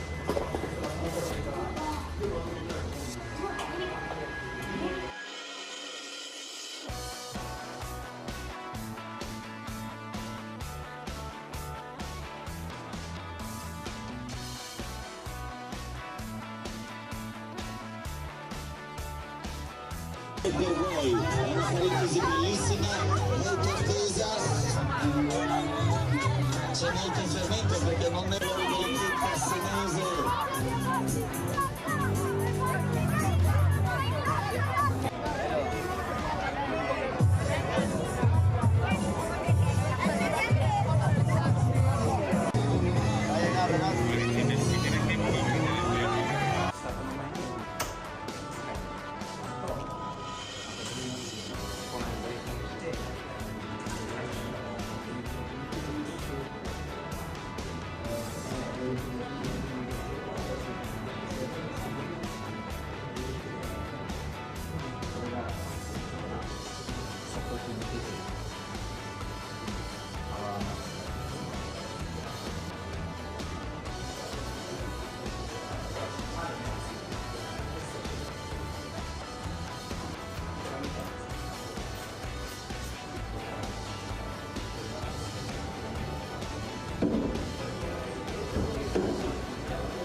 今年もね、この2人のどちらかがチャンピオンを取れるように、自分も一生懸命バックアップしながら、長島さんにも来ていただきましたので、今の今後が非常に楽しみな3人ということですよね。そうですね、ミニ GP っていうのが各国で。は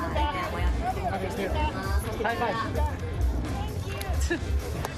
数多くのライダーたちがこのヒーローウォークレッドカーペットを歩いてくれています。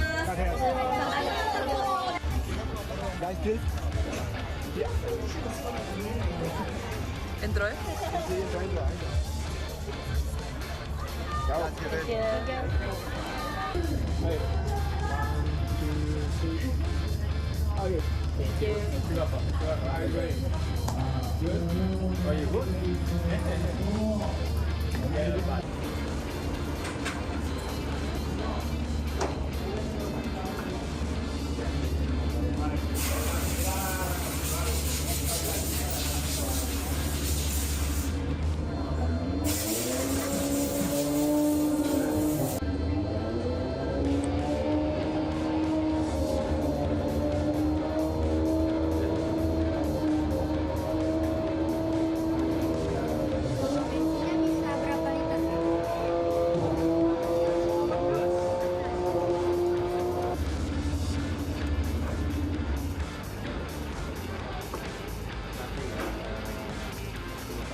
Good to see you. What's going on? How are you? You good? All right. How you doing? How are you? Good. How are you? All good? Yeah. How are you? How you doing? All right. We're good. What do you know yourself? Not all that much different this weekend. Pretty violent. Back to kind of want a little more load on the front of the use as much weight. So it's all the good at the moment. Best of them go back up. That's the automatic roller device on the wheel. So you'll use that, you'll use that so you're going to your last corner, we'll press that on. And basically get one forward in, one two, try to get it, one three, or accelerating now, I tried to go wheelie and smash it. Didn't get it, and I had to do the whole first sector to change the bloody device block in. Just wait to go to the race and get it.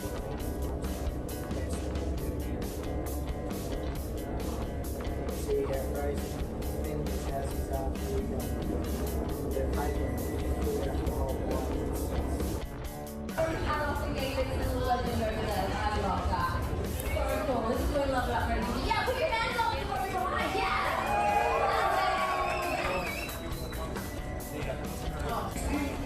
160, all on 160, all right. And how did you go bring today? What have you been doing? Well, obviously yours is helping. So what's going on with your...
Ya estoy, lo tengo.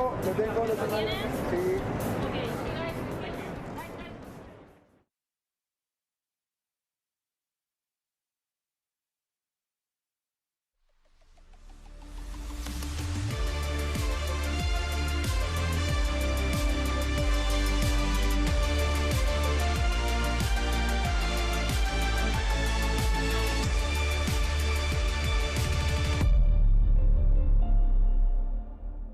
The FIM MotoMini World Series final is all set for 2025, and here's everything you need to know.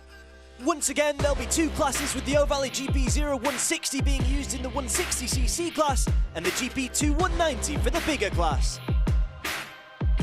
44 riders will compete in the 160 class, coming from 22 different series. And for the 190 class, 26 riders will take to the world final from 13 different series. Let's take a look at how this world final is going to be structured. At the heart of the format is the group lottery, which will split riders from the 160 class into 3 different groups, and then there'll be 2 groups for the bigger class. There will be 4 free practices for both categories, which will decide the qualifying groups based on the fastest time scored in those practices, with the number of riders slightly different in each group between the 160s and 190s. Qualifying will take place on Wednesday, and for the 160 class, 18 riders will battle it out in Q1, with the top 4 moving to Q2. Then, once again, the top 4 in that will move to Q3, where 16 riders will battle it out for pole position.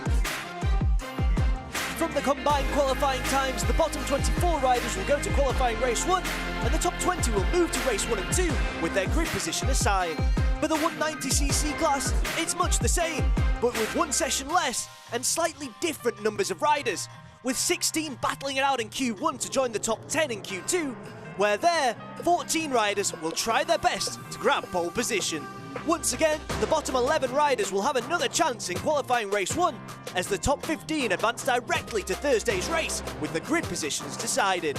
And for the qualifying races, riders will have 2 chances to secure a spot in races 1 and 2. In QR1, the top 2 will advance to race 1 and 2, while only the winner of QR2 will obtain a spot in Thursday's races. The same goes for the 190cc category, only this time both qualifying races will be a lap longer. Once we're done setting up the grid, the finale arrives to the 160s with 2 14-lap races and a super final race of 19 laps, which grants double points. And it's the same for the 190s. And once we're done, then and only then will we know who will be our 2025 MotoMini World Series champions. Good afternoon and welcome back live and trackside to the FIM MotoMini World Series final. And we are just a few moments away from seeing who is going to walk away from the Ricardo Tormo circuit here in Valencia with the crown and become the latest name very much on the road to MotoGP. You're joining myself, Kiko Giles, Neil Morrison, alongside me up here in commentary. Elliot York is down in pit lane. Thank you to Connor Doherty for that voiceover in that video just a few moments ago to explain the format for this, what is the final day of what has been a 5-day long time here in Valencia, and it has been pretty spectacular. We've had 2 racing already. This is the super final, and in a few moments time we'll be able to remind you exactly what the championship standings look like. I can tell you it is Witold Dariusz Kupczynski who, along with Jan Barbiaz, as you can see on your TV screens right now, 45 points apiece. Daniel Petorsi is there in 3rd, just 13 points back. He can still have a say in all of this. Mattia Gabrielli ahead of Leandro Martinez, Jay Still, Chaz Williams, Berkay Sarai, Javier Vigueras. Keep an eye on Vigueras, he's going to be quick. Roman Machar rounding out your top 10, and we go all the way down through the single digits until we get to Arthur Legrand in 17th place. Gents, I'm going to have to butt in there because I've got a gentleman waiting for us. Jacob Ralston, great to see you here, Jacob. First and foremost, how are you? You're looking to ride this weekend, which is great news. Any update? Yeah, hello everyone. Yeah, unfortunately missed the last 2 rounds due to just a small fracture in my hand, but got the medical in about half an hour, so should be good. Surgeon said I'm fit, so it just determines up to the big boys in the medical here. But no, feeling good. Cool to come down and see some familiar Aussie faces, and yeah, it's cool to see the championship here. Great setup, and you've just been speaking to one of the Australian riders there. How's everyone feeling? What's the? I guess there's a lot of nerves, but all very excited as well. He is. He's very, very nervous, but like I said to it, it's the hardest part's to get here for a lot of us, and just to enjoy. Pass some people until you can't pass anymore is basically a pretty good. We may have just lost Elliot and Jacob a moment ago there, so I hope they're all right. Thank you, though, Jacob, and thank you, El. We've seen on the grid down there Ayumu Sasaki. We've seen Ayagura down there as well, Zenmatani. Let's hear now from Neil Morrison. Neil, good afternoon to you. This is the big one. This is the title decider. And as Maverick Vinales takes a look down on the grid as well, I think this is going to be one everyone's going to be wanting to watch. This is going to be really, really tight out there, isn't it? Yeah, it really is. It's been a who's who of the MotoGP grid and from some of the smaller categories as well. Down here on the MotoMini World Series grid so far today, we had Pedro Costa earlier this morning, and we should have a really cracking race coming up here. Held over 19 laps. This is the grand finale for the 160cc category. And, well, we've had two Polish riders successful so far today. That's why they're leading the championship, and that's why they're 1-2 on the grid. But a couple of Italians have been very fast and backing them up. Putorti in third and Gabrielli in fourth, also looking to get in amongst it. And we've had basically two fights, Kiko, where about 5 or 6 riders have been up in the victory fight at some point. It's got to be said that Putorti and Gabrielli will certainly looking to try and be getting those poles apart, because it has been Polish 1-2 at the front, hasn't it, with Kuczynski, a pole rider, and Jan Barbias, who is lining up second. It's going to be a battle between the poles, but will it go their way? The super final up next.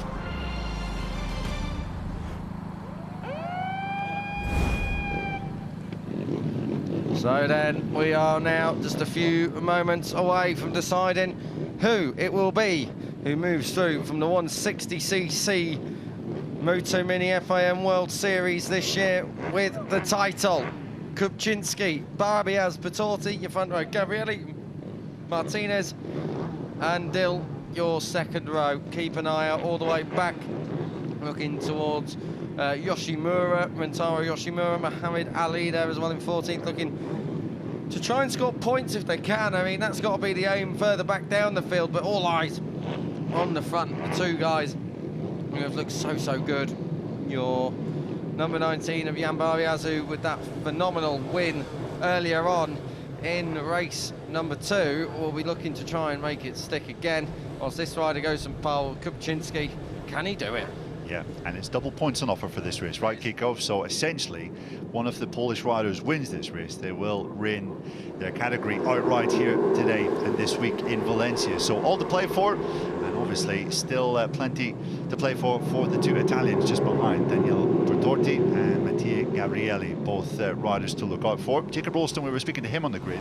He's obviously looking out to the third row of the grid, where Chaz Williams will be kicking off from the front of there. And also keep an eye out for the number 52, Javier Vigueras. He is down in 9th on the grid, but that doesn't really tell the story of how strong he's been. He was actually leading race 1 earlier before he crashed out and had to retire. So yeah, Vigueras very strong here today.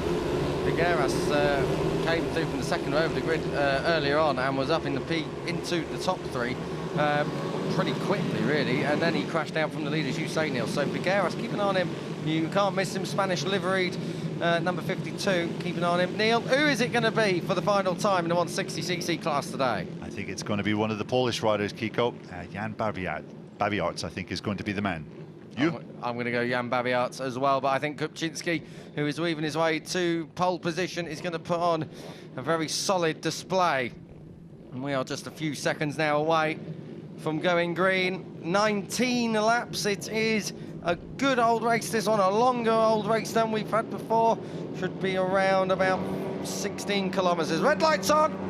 Green, and we are racing for the super final down towards turn 1. Kuczynski gets it 3 from 3. It's another brilliant start from the 51, and Jan Barbiarz has come through into P2, so it's line astern as they were, and in third it is Putorti, so they've all held position. Oh, pushing and shoving further back through. It wasn't a great start from Javier Vigueras that time around. Vigueras dropping down to about 10th place, I reckon. So they're through the opening sector now, and it is poles 1 and 2.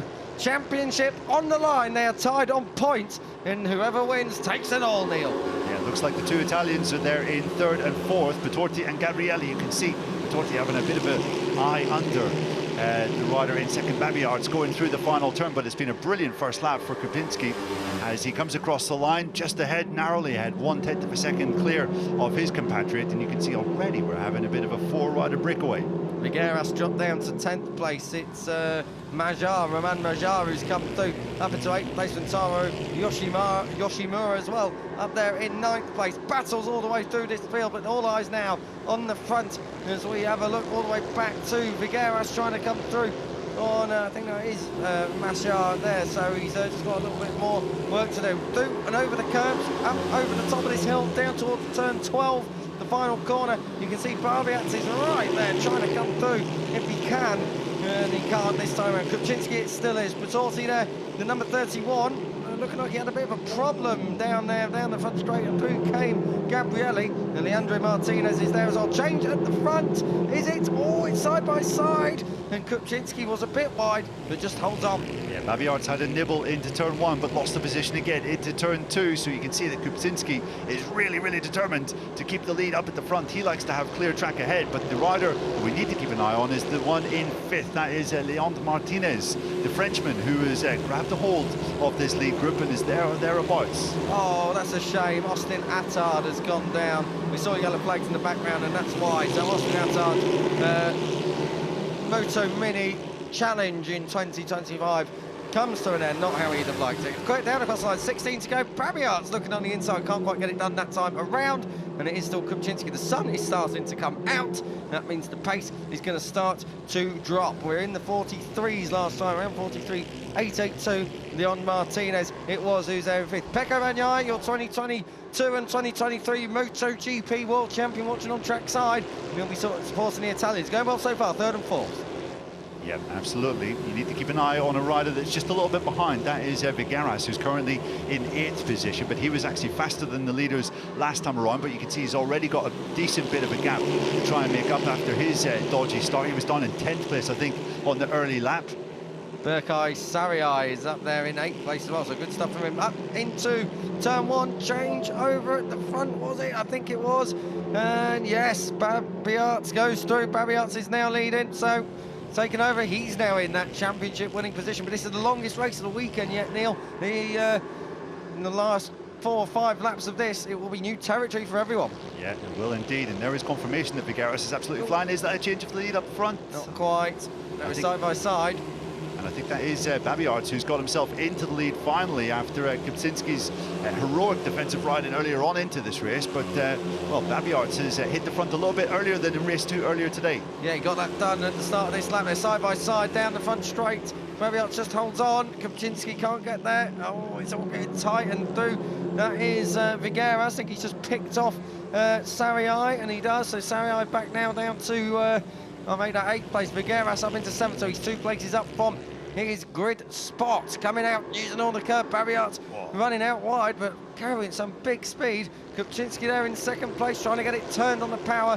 3rd place still. It is the 32 of Gabrielli. Yeah, we also have the 58 of Jay Still, the young American who's basically got himself back into this victory fight. He's the 6th rider in this lead group here. He's been pretty strong throughout the day, fighting for the top 6 positions in the 2 previous races that we had. Look at the number 31 there of Petorti, looking to get back by into the podium positions, but doesn't quite manage it. Gabrielli holds it into turn 1. Through turn 1 and turn 2, it is so tight up front. You can see the 2 Polish riders, they are lined astern. It is very, very tight indeed. Having a look up the inside, that was Gabrielli, wasn't it? Yes, it was, the 32, trying to come through on the 51 of Kupczynski. Couldn't get it done that time around. Oh, trying to look through on the inside. That was turn 9, I think. Yes, it was. Through 10, this is 11, and then up over the hill. This is all that long turn 12. And all the way down to the apex, it's still Babiartz from Kupczynski.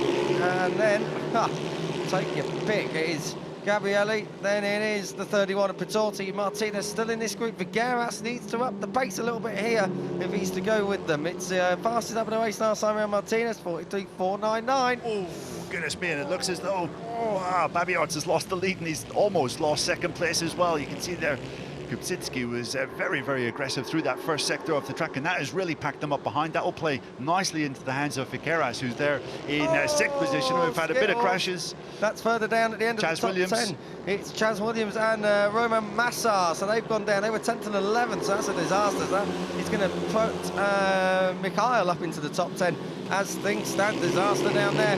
That looks like turn 3 or 4 to me. Down across the line again we come, and it's Kupczynski still ahead of Babiarts this time around. Into turn 1, they got a little bit of breathing room over P3 and Gabrielli, but that is only a little bit of breathing room. Still plenty of time left in this one just yet. Yeah, absolutely. And Figueras was 7/10 of a second faster than Kupczynski, the race leader, last time around. So keep your eyes on the 52 in 6th position. He's now on the back of this lead group, and let's see if he can start making some aggressive moves to get toward the front. He's already up in the 5th. One. Yeah, he's just done Martinez. That's coming through turn 10. So Figueras looking very good indeed. He was 7/10 quicker last time around than your race leader. So Figueras has got some serious pace. Jake Still has just dropped back now. That's behind Sarai. So Jay Still having a far from easy times. I think he's just still ahead of Yoshimura. Brad Binder watching on from down there in pit lane. See John Hopkins in the background, but let's get back to the track action. Kupczynski very, very good indeed here at the moment. Babiarts there in 2nd place. Gabrielli still 3rd at the moment. I can tell you Kupczynski it would be, who is your champion of 2025 in the 160s, but literally they swap places on track, Neil. It becomes Babiarts. It's that tight. They're joint on points as things stand, and they're tied at the hip in the race. Two comes Babiarts. Got to be so careful. Don't take each other out, because that really does open the door of opportunity for everyone else. That was close, and it just cost Babiarts a little bit of time. Foot off the footrest as well, so he's a little bit unsettled. He finds himself down in 3rd. Yeah, I think this is the first time today that Babiarts has been as low as 3rd. He's been either 1st or 2nd in each of the previous 2 races, so this is unheralded territory. You can see just having a bit of an issue coming across the line. I'm not sure if his foot came off the footrest or couldn't change gear just as he wanted to, but the number 19 now has it all to do with Gabrielli up into 2nd position. Coming through turn 10. Oh, dearie me, this is all building, isn't it? It's Poland, Italy at the front, and then Figueras, the Spanish rider, who has a long shot at the title, but it's still a shot, and that's what matters. Down throughout the final corner. There's Jacob Ralston, there's Colin Vire as well, watching on. Down across the line, up the inside, Babiarts gets that one done as well. Good move that from Babiarts, that's up into P2 at turn 2. He's got that job well and truly done. And now has about 4/10 of a second to try and catch up on his fellow countryman, Kupczynski. 8 laps to go, we're in the second half of this one. Yeah, and this is not just a fight for victory, it is a fight for the championship in the 160cc category here at Valencia, so there is so much to play for, so much on the line for Kupczynski and for Babiarts, the 2 Polish riders who have lit up today so far. They've been head and shoulders above the rest of the field in this category so far, and you can see that they are now just starting to break clear ever so slightly of Gabrielli in 3rd. Yeah, the times have definitely dropped a fair bit here, haven't they? They're coming down the front straight. Gabrielli is going to be passed, is he, by Pitorti? Yes, he is. Pitorti coming through. That is for that final place on the podium. Oh, that was getting very, very tight. Gabrielli looking to try and snatch that one straight back. Just cost themselves a little bit of time. Figueras will be looking to pick up the pieces if he can. 7 to go, and this thing is really starting to warm up now, particularly at the front, because there is absolutely no gap between Kupczynski and Babiarts. Babiarts was 2/10 faster last time around than his compatriot up ahead. There is confirmation on your screen, so Babiarts is really carrying some good speed. Is he going to attack into the final turn? He is! Oh, he thought about it. I thought he was going to park it then up the inside. Babiarts, well, he definitely tried. The 2 Polish riders have got to be so careful, because if they do take each other out, it just really does cost them so much. Figueras coming through. That is for P4 now, so he's just 1 place away from the podium. Great ride this from 9th on the grid. Yeah, really strong comeback yet again. The 3rd time today that we've seen a strong ride through the field from Figueras. He has been one of the stars of the day. A little bit wild, a little bit inconsistent, but the speed is most certainly there. And, well, Pitorti has actually done a pretty good job now that he's come through the 3rd in basically reeling the leaders in. So I thought it was going to be a 2-rider fight a couple of laps ago, but it now looks as though it could be as many as 4 fighting for victory up at the front.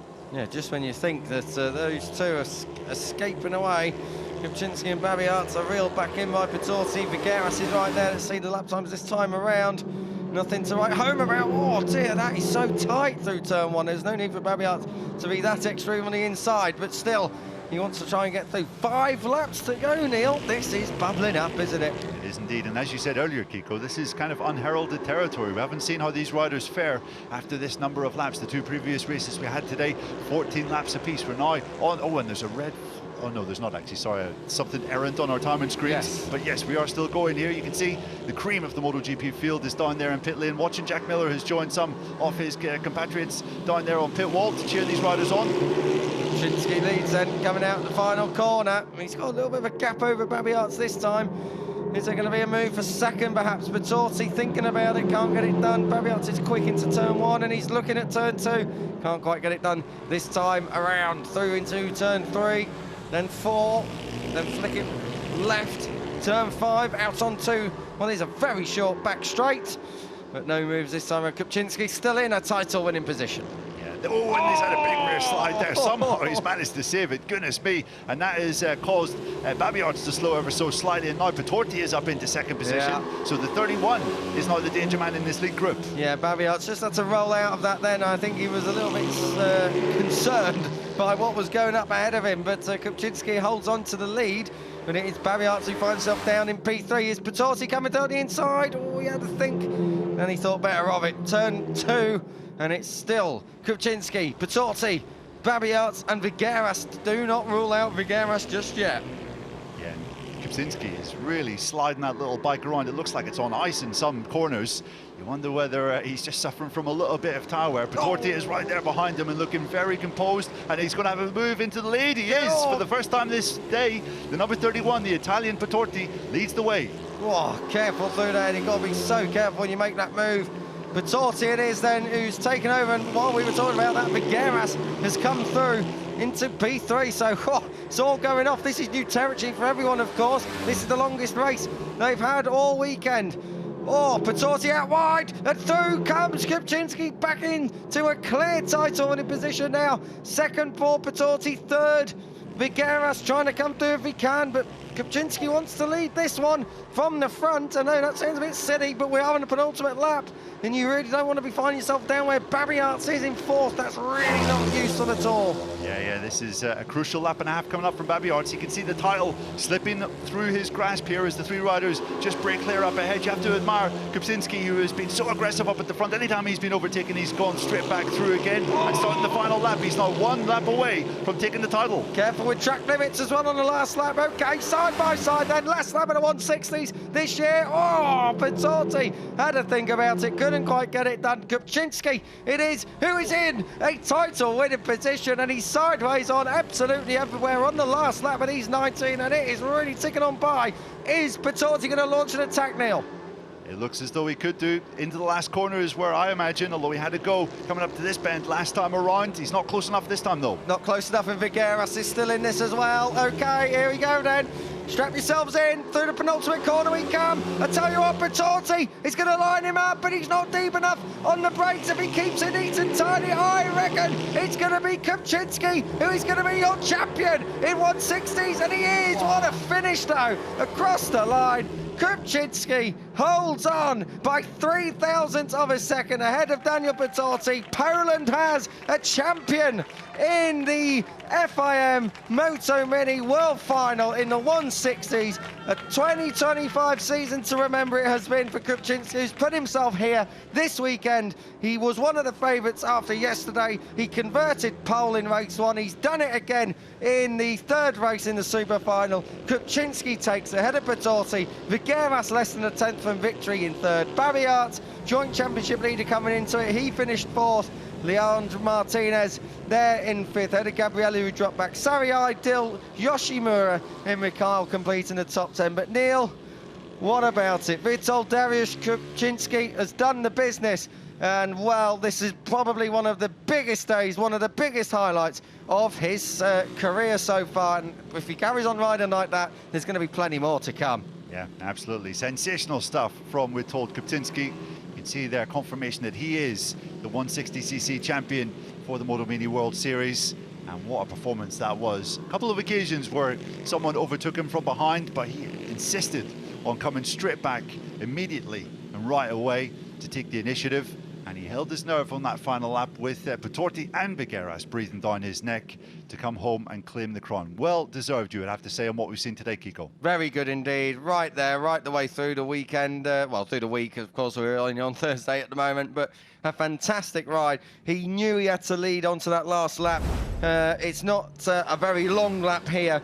This was Patorti, who initially got through, but he was just a bit wide, and Kupczynski punches him straight back, and that's what you got to do here. Yeah, it absolutely is. He was absolutely adamant that he had to be in front, and you can see his bike sliding underneath him. He really does like to keep it quite loose there. And on the line, the number 31 came so close, as you said, Kiko, 0.003 of a second in it at the checkered flag. Just over 0.08 of a second covered the podium places, with Vigueras mounting a brilliant comeback in third. 9th to third is a stupendous performance. And Babiart's, well, just over 1/4 of a second back, but that was the difference between what absolute joy and what is going to be a bit of heartbreak, you feel. Absolutely fantastic stuff from Kupczynski. He'd have liked to celebrate a Polish 1-2, I'm sure. Jan Babiart, just in the end, not quite able to do so. Patorti's P2 puts him second overall in the standings. Babiart's third, and Javi Vigueras comes through for fourth. But Witold Dariusz Kupczynski, well, he's down there in Parc Ferme. I think there will be some tears sooner or later. A fine, fine ride from the 51, who is your champion in 2025. Great scenes. Yeah, fantastic scenes. And we've got some members of the Polish media here, which will be very, very pleased to see one of their riders crowned champion. You can see what it means to the number 51 and to his family as well. I think that's his mother there that's getting very emotional just next to him. And why not? After a performance like that, you had everyone on the edge of their seat, but he held his nerve to become champion. A deserving winner in the 160 category. Very much so, and the final race of the day is coming up soon as well in the 190s. Don't go anywhere, we've still got another champion to crown. We'll be getting ready to hear from him very soon as well. You can see he's got the Polish flag. It is all folded up, but it will soon be flying high. What a fine, fine performance it was from Kupczynski to deliver the goods, and a very, very solid ride indeed here on Thursday, early afternoon. And what a future he's going to have. Let's see what the next steps are for the number 51. We are going to get ready to hear from him very, very soon. Our own Elliot York is down there in Parc Ferme, ready and waiting. So, yep, we are just going to get the podium as well soon as well. We've got plenty still to come. Daniel Patorti, he'll be very happy with that. You can see the Italian Federation down there celebrating with him. That may well be Gabriele. Yeah, Gabriele finished 6th in that one. So very solid ride indeed from Patorti, and second overall in the standings. Yeah, 2/3 I think earlier today, and then a second in the grand final. Really impressive stuff from him. And that's a racer there. Immediately was looking at the phone of one of his relatives there, probably to check some of the timing sectors on that final lap, just to see where he missed out. 0.003 of a second. I'm sure he thought he may have had it run into the line. If the line had been a couple of meters further down the start-finish straight, then he may well have ended up winning himself. But super stuff, and super stuff from this young man as well. Javier Vigueras, I think, is going to be a star of the future as well. Very much so. Yeah, do not write that lad off, Kiko. Wherever you put him on the grid, you can guarantee he's going to be fighting through. Yeah, he's coming through from the third row of the grid today to come through for third, indeed it was. He was close to second. That's why I was just hesitant there. He was just a 10th away from the victory, but, well, fantastic stuff, wasn't it? Indeed. From Javi Vigueras, I think we are just about getting ready to hear from Elliot York and Witold Dariusz Kupczynski. Of course, this will be one of his very first TV interviews as well. Let's see how nervous he is down there. Congratulations, you are the 160cc MotoMini champion in 2025. Congratulations. How are you feeling? Thank you. I'm feeling great. The race was difficult because it was long. The rear was sliding every time, but I'm very happy. And this is for my family and all my friends. Well done, congratulations. Thank you. Great ride from Vitold. He is victorious in the end. And I've got to say, very, very short but sweet interview. Yeah, I don't know what was more impressive, his performance on the track or his performance in front of the camera there. Very impressive English levels as well. of English in what is his second or maybe third language, but very impressive how he managed to communicate just there. And you can see that was the difference in it, just getting his second win of the day, and most importantly, the title in this MotoMini World Series final. Absolutely, great job indeed. We're going to have a look at the results there, and it is Kupczynski that gets the job done. Vitorti second, third for Figueira. Spare a thought for Jan Barbiazzi, was right there, a course of a second away from the victory. But in the end, he just can't make that title his today. Gabriele, Sarai, Dill and Yoshimura completing your top 9. And in 10th place, Mikhail ahead of Zal Farhan, Mohamed Ali, Wang Tingyo in 13th ahead of Kenzie Akbar and Arthur Legrand, your point scorers in that final race 3 of 3 here in Valencia for the MotoMini FIM World Series 160cc Super Final.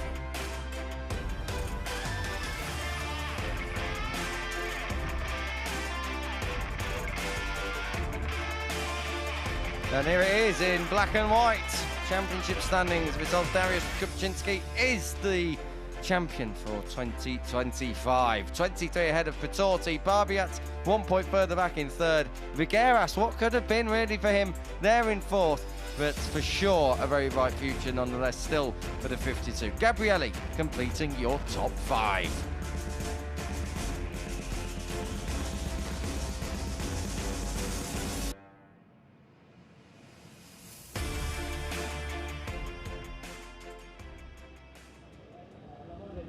The Polish flag flies high in the wind as we have a new champion in the FIM MotoMini World Final for 2025. We are going to get the podium underway. Great to see the Banyayas down there watching on.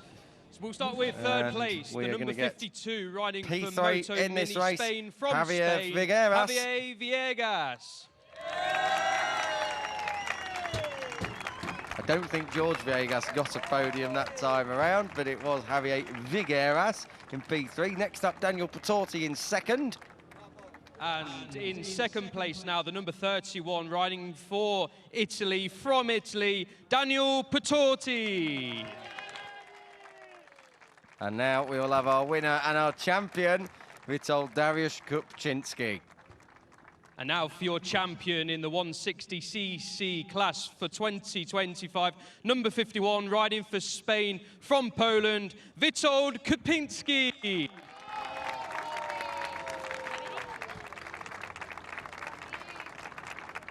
And handing out the podium. We'll now get some trophies handed out very soon, I'm sure. KTM Tech 3. P2 and P1. And look who it is, Maverick Vinales, back from injury, of course, this weekend. He'll be looking to make hay while the sun shines in MotoGP. He hands out P3. P2, it is going to be Daniel Vitorti. Place for Vitorti. And in P1, it is Kupczynski. I think we are having some audio problems down there in the podium ceremony. But that's not. And for your champion, Witold Kupczynski. There we go. The winner's trophy handed out till we get to the champions on soon. And I tell you what, we're going to get ready for, Neil. We're going to get ready for the Polish national anthem. This one will be the most meaningful yet. Now time for the podium Dariusz picture Kupczynski. with the riders and dignitaries. And congratulations to all three. Thank you. Ah, well, maybe we're not going to get the national anthem. I thought we were going to get the national anthem then, like we had earlier on. Perhaps we're going to get the Polish one a bit later for the champions podium. But, well, anyway, we can keep on talking about that fine ride that from Kupczynski. It's not necessarily the fact he won, it's how he won, Nick.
Oh, well, we got the national anthem in the end, so let's try that again, Neil. It wasn't necessarily the fact that Kupczynski won. He was always one of the favourites, but it was how he won. He did it very, very well and not the easiest of ways. Exactly. Hope we're not interrupted by the national anthem this time, but fantastic to hear the Polish national anthem 3 times today that we have heard it, which is absolutely fantastic. The future of Polish motorsport is in very good hands, you feel. And as you said, it was the way that he won it, leading from the front, fending off the pressure from riders, snapping in his heels behind, was what made him champion in the end. Yeah, great ride overall, it's got to be said. But don't go anywhere, guys. We've got one last hurrah coming up very, very soon. We're going to be back at 10 to 2 local time. That's 13:50. And we will be ready to crown the 190cc champion in the last 20 lapper in the super final. Don't go anywhere. See you shortly.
Yeah, because you're part of Brett Novales, right? Oh, okay. Oh, yeah, you're supposed to ride the go-kart track, right?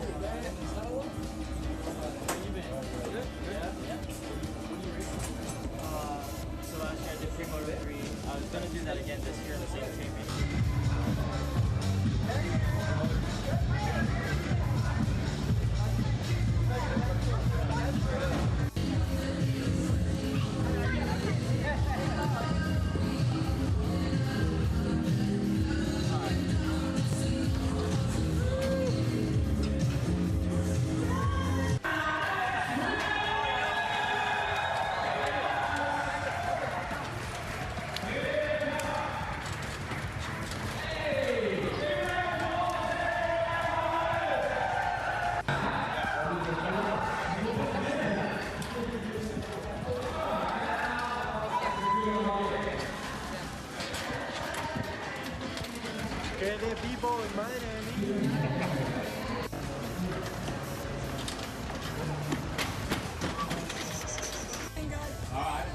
Let's see what he worked out last night.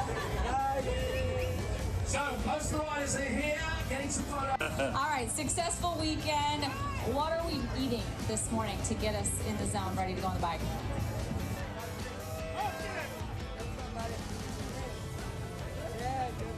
And here he comes, Pecco Bagnaia! One of the most popular riders, without a doubt. And the Pecco chant has begun.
la relève.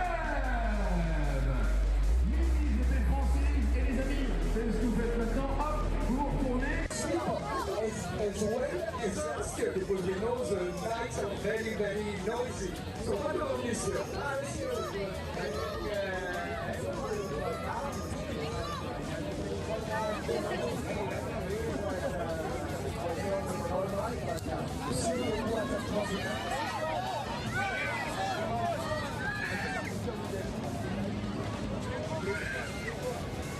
Les gamins de la Mini GP. On est avec Johan Sarkos. Le moment, ça va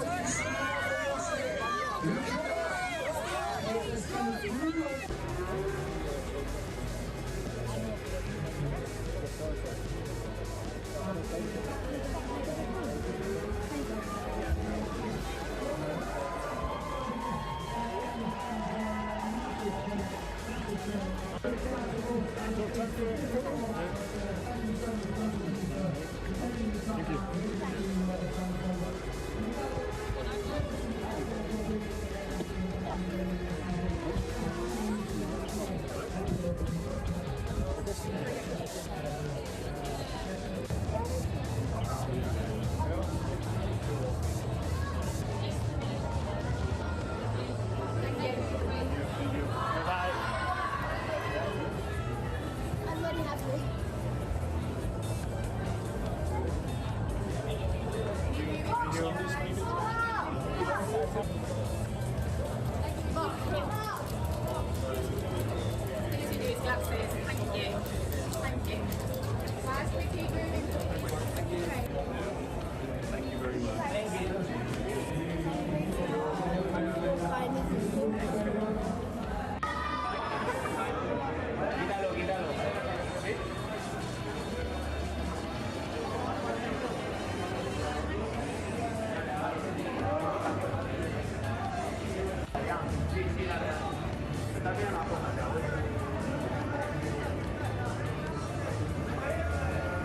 Este es el que baja la moto para la salida.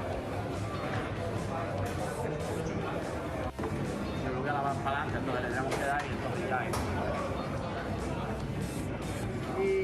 Y ahí es donde yo me siento, que están los chavales trabajando. Esto yo creo que es lo más diferente al vuelto, que al final nosotros tenemos pues un técnico que hace la moto, que es Paul. Ahí, París, ok. Yep. Luego tengo un...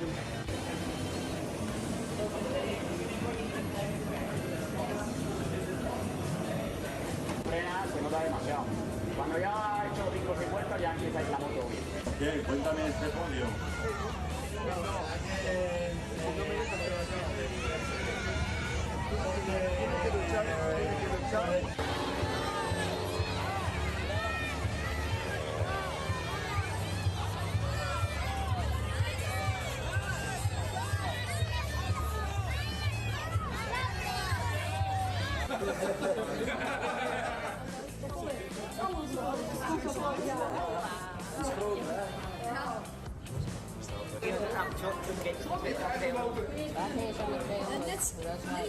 Met geen 240 kilo. Ja. Dat haalde jij net niet. Ik ging 180. Echt. En dan...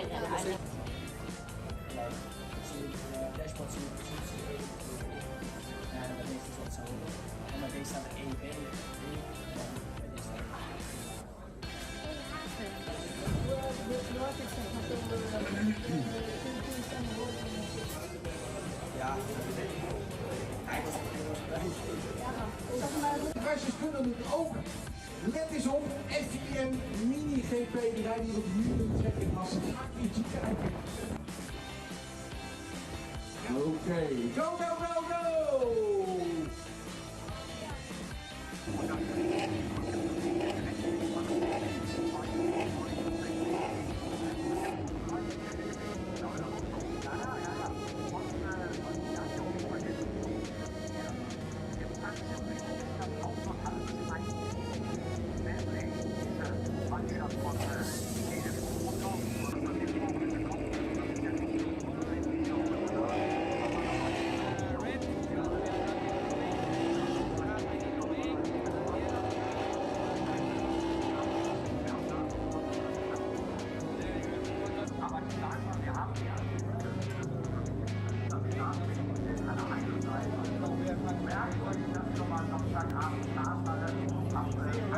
Ehi, vai! Chiedo malinchi, non le chiedo cosa le chiedi,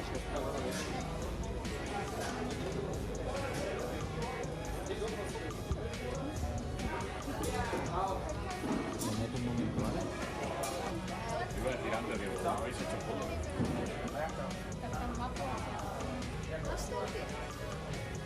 Aspetta, arriva il conto, questo qua il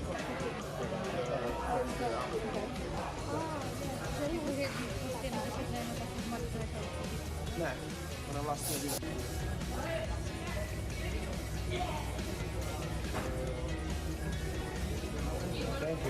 Majhreju, Ančony Alberto Čekopov. Tito tři závodníci motocyklových vyskočili za řidítky, šli za volant a stali se špičkovými automobily.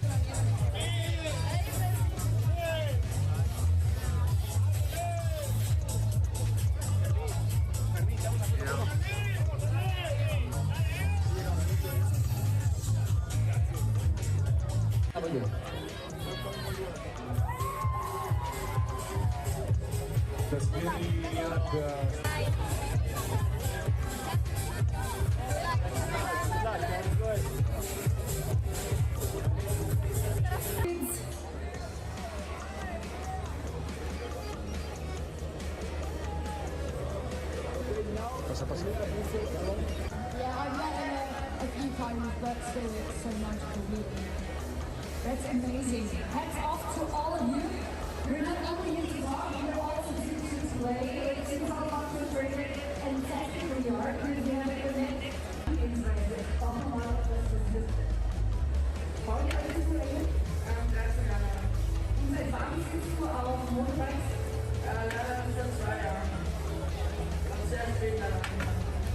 Und wie hat es denn begonnen? Bei dir in der Familie gibt es eine Begeisterung.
Ciao, ragazzi, ciao.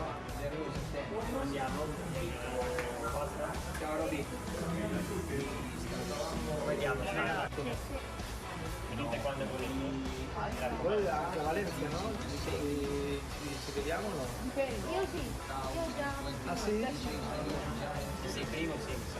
Primo e Quando secondo. questo canale.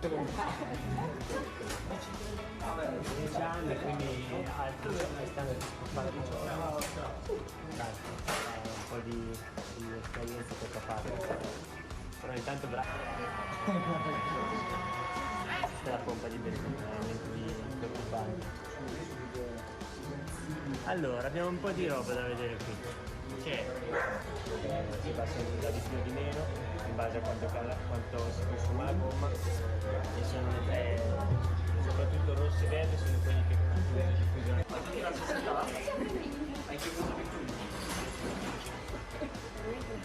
Potresti provare, forse non tocchi per terra, ma il ginocchio lo tocchi.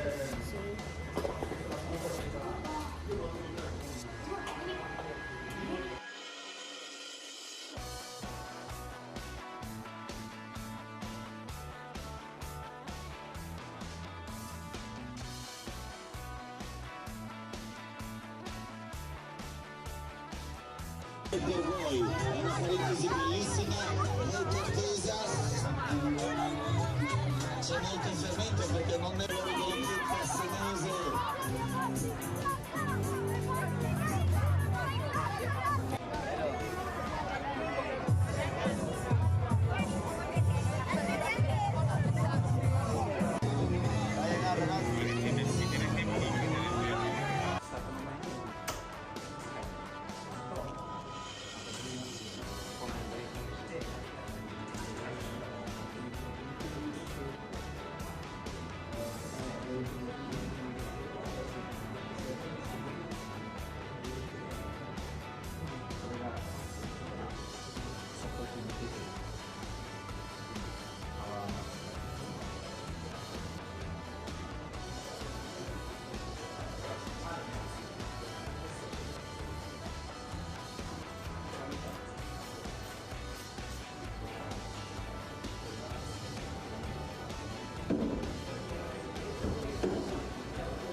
よ。なので、今年もね、この2人のどちらかがチャンピオン取れるように、自分も一生懸命バックアップしながら、長島さんにも来ていただきましたので、今の今後が非常に楽しみな3人ということですよね。そうですね、ミニ GP っていうのが各国で。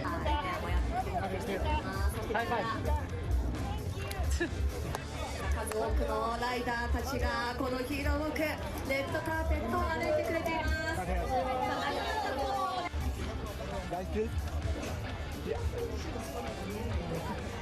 Entró, ¿eh?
Good to see you. What's going on?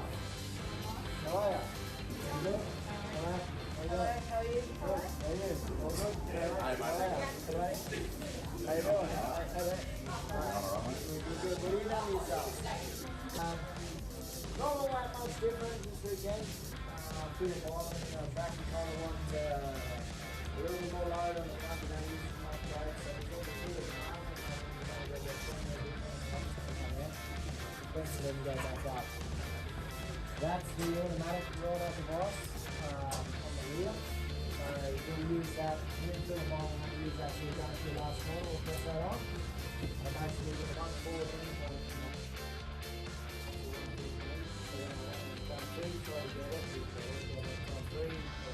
accelerating now. I tried to go wheelie and slapped it. Didn't get it, and I had to do the whole first section to change the bloody device lock in. Waiting to go to the race to get it.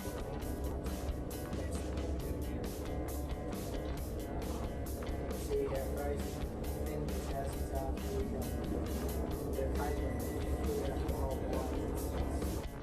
And off we gave it to the legend over there. I love that. So cool. This is what I love about Rosie. Yeah, put your hands up before we go on. Yeah!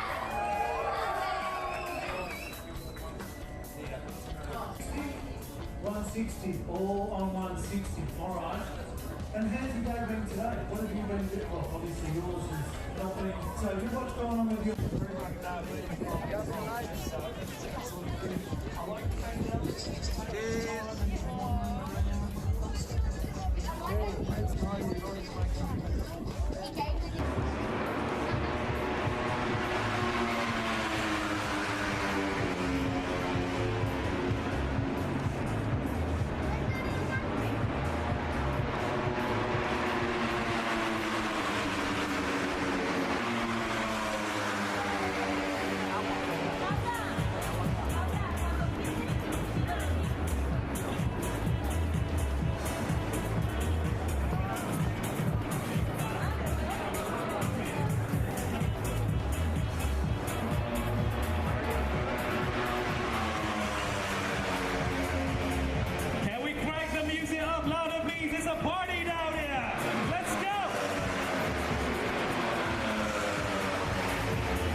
Ya estoy, lo tengo. ¿Lo tienes? Sí. Ok,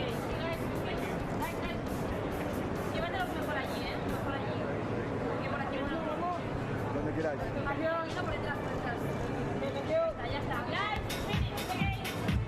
Okay. Let's go? Venga, let's go. Okay. First bike. If the bike is not good, it's your fault, eh? Yeah. Sorry in case. Okay. This one. 10:27. Okay.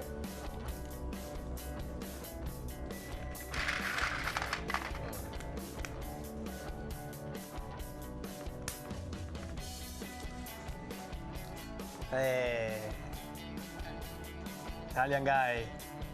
Mattia. Mattia? Mattia Gabrielli. Mattia Gabrielli. Bel nome italiano, eh? For you, per te, anzi, a sto punto, 993.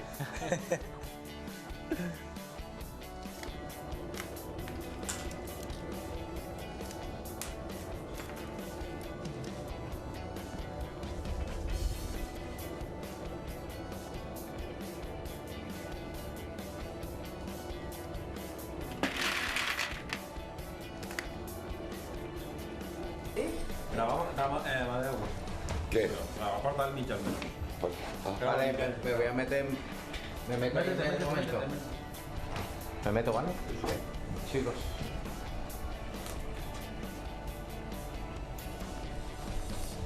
Gracias. Future is now.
Good afternoon and welcome back live and trackside for the final time today. The MotoMini 190cc series. Well, who's it going to be? Who's going to be crowned champion here at the Ricardo Tormo circuit? It is the kart circuit for the final time today. Joining myself, Geeker Giles, Neil Morrison, Elliot York is down in pit lane. And this is it, the championship decider, Neil. We have just already crowned our 160cc champion. No spoilers there, of course. Guys, do go and watch it. It's an absolute belter. And this is going to be more of the same, isn't it? It really did tighten up last time around, and with double points on offer, we are in for an absolute treat here today. Good afternoon to you. Good afternoon to you as well, Kiko. Good afternoon to Elliot York, who's down in pit lane as well on the grid ahead of this race. Had two corkers earlier on today, one of which was won by Shengbo Sun, the young Chinese rider, the second of which was run by Diego Gonzalez, who's in second. And you have to imagine they're both going to be going into this final race as favourites. The winner takes all out of those two. 7 points split them, double points on offer. Diego Gonzalez, if he is able to take victory, will be your champion all the way down. 16-point scorers so far towards Brian Gutierrez at the back of the championship standings.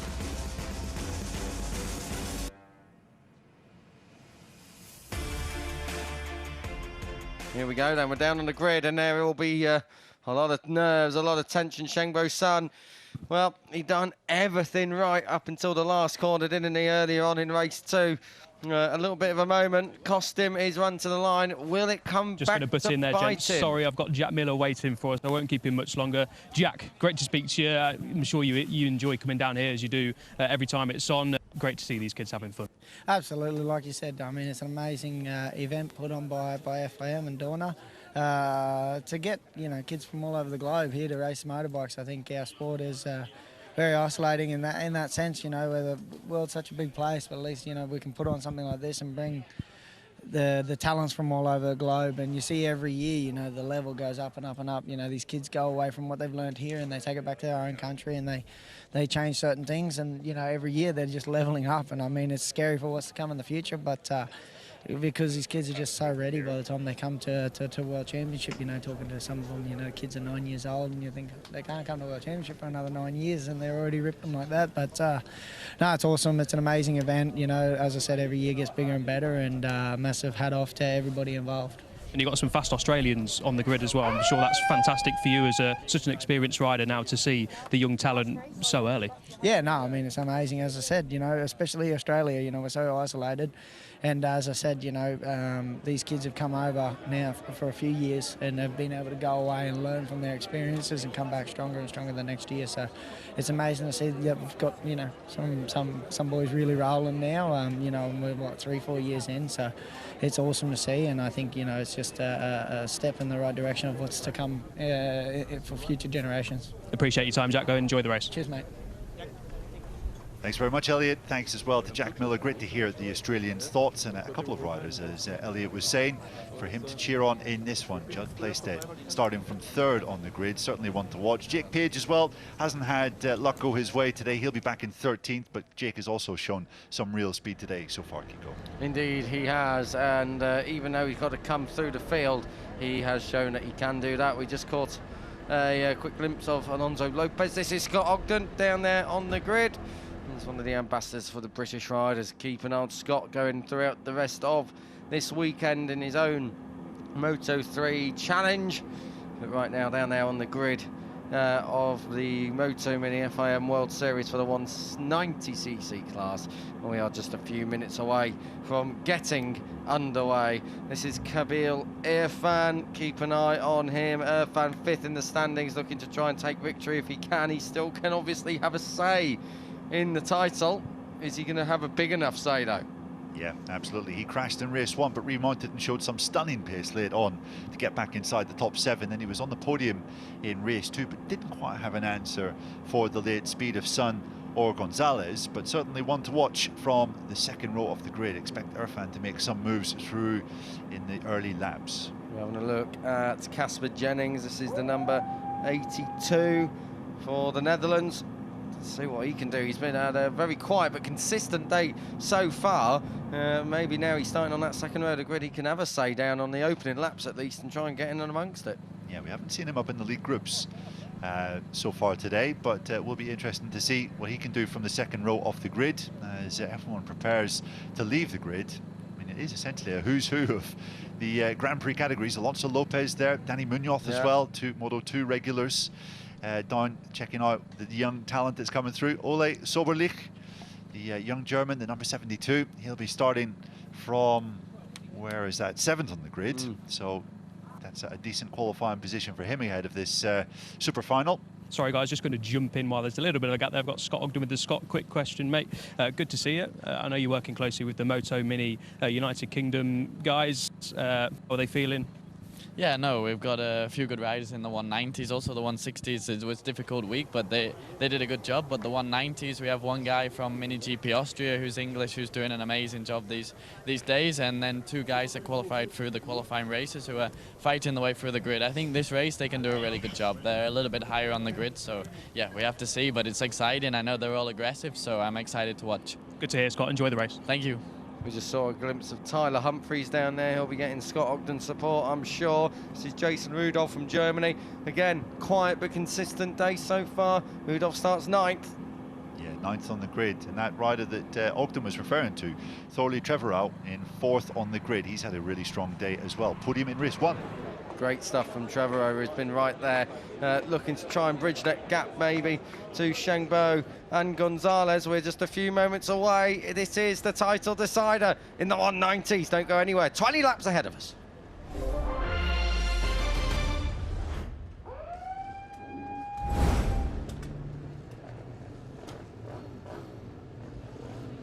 This is it as we get ready to rock and roll. They all chase the Chinese rider Shengbo Sun What about Venezuela's Diego Gonzalez? And we've already heard from Jack Miller down there on the grid. Australia represented very well indeed. Judd Playstead completing that front row. Right the way through, Alessandro Lauro will be trying to come through from the head of the fourth row, as well as Kenzie Matsudaira at the back of that fourth row, all the way down to Balestrero, who's had no luck but got great pace. He completes the sixth row of the grid here today in 18th place, and indeed the grid. Okay, then, we are just a few moments away now. Bastianini is ready to watch the start of this. We're going to have the warm-up lap, and then we will be going green. You're up in commentary with Kiko Giles, Neil Morrison here, and then down in pit lane, we've already heard from Elliot York, various guests throughout the course of the day, and he'll be there on hand to, as well as provide insight. We'll be doing the Champions interview later on. Good afternoon, Neil. Good afternoon, Kiko. Great to be up here in the commentary box watching the stars of tomorrow do their thing out on track. Very excited to see this battle between Shengbo Sun and Diego Gonzalez up at the front, with another couple of names, I'm sure, joining the fight. One interesting thing, Kiko, in the two races that we had this morning, Shengbo Sun's starts were not very good. He ended up fourth at the end of turn 2 in both encounters. So will we see a similar kind of slow start from the Chinese rider? Perhaps the likes of Diego Gonzalez will sniff an opportunity to get into the lead early on and try and build up a bit of a lead. Let's see what happens. Gonzalez was fast early on. He was one of the fastest riders on the track, and he was in the right place at the right time. Who's your money on, Neil? Got to go with Gonzalez. I think so too. There's one South American, Diego Moreira, who is also facing his own match point in Moto2 later on this weekend. I wonder if who he'll be supporting. I'm sure he'll be down there with the Latin guys. And there is one of them, the number 83 of Diego Gonzalez, Adrian Huertas as well right there. And we are getting ready to rock and roll in the 190s. Green flag at the back, red flag clears, red lights will come on, and when they go out, lift off in 190s, and here's another great start from Diego Gonzalez, but it's a better one this time around from Shengbo Sun, who got the job done down in towards turn 1. Sun it is who leads, and the Chinese rider, who has been very, very fast right the way through today's action. He leads them through turns 3 and 4 in the opening part of this lap. Good start from Sun. Gonzalez is second. Third place at the moment looks like the number 61 place there, so your front row stays exactly the same as it was already on the opening lap. Yeah, I think it's the same top 5 as we had on the grid, with Trevorrow in 4th and Irfan in 5th place. The Malaysian rider getting away to a steady start, but what a start it's been from Shengbo Sun. He is setting a fearsome pace on this first lap.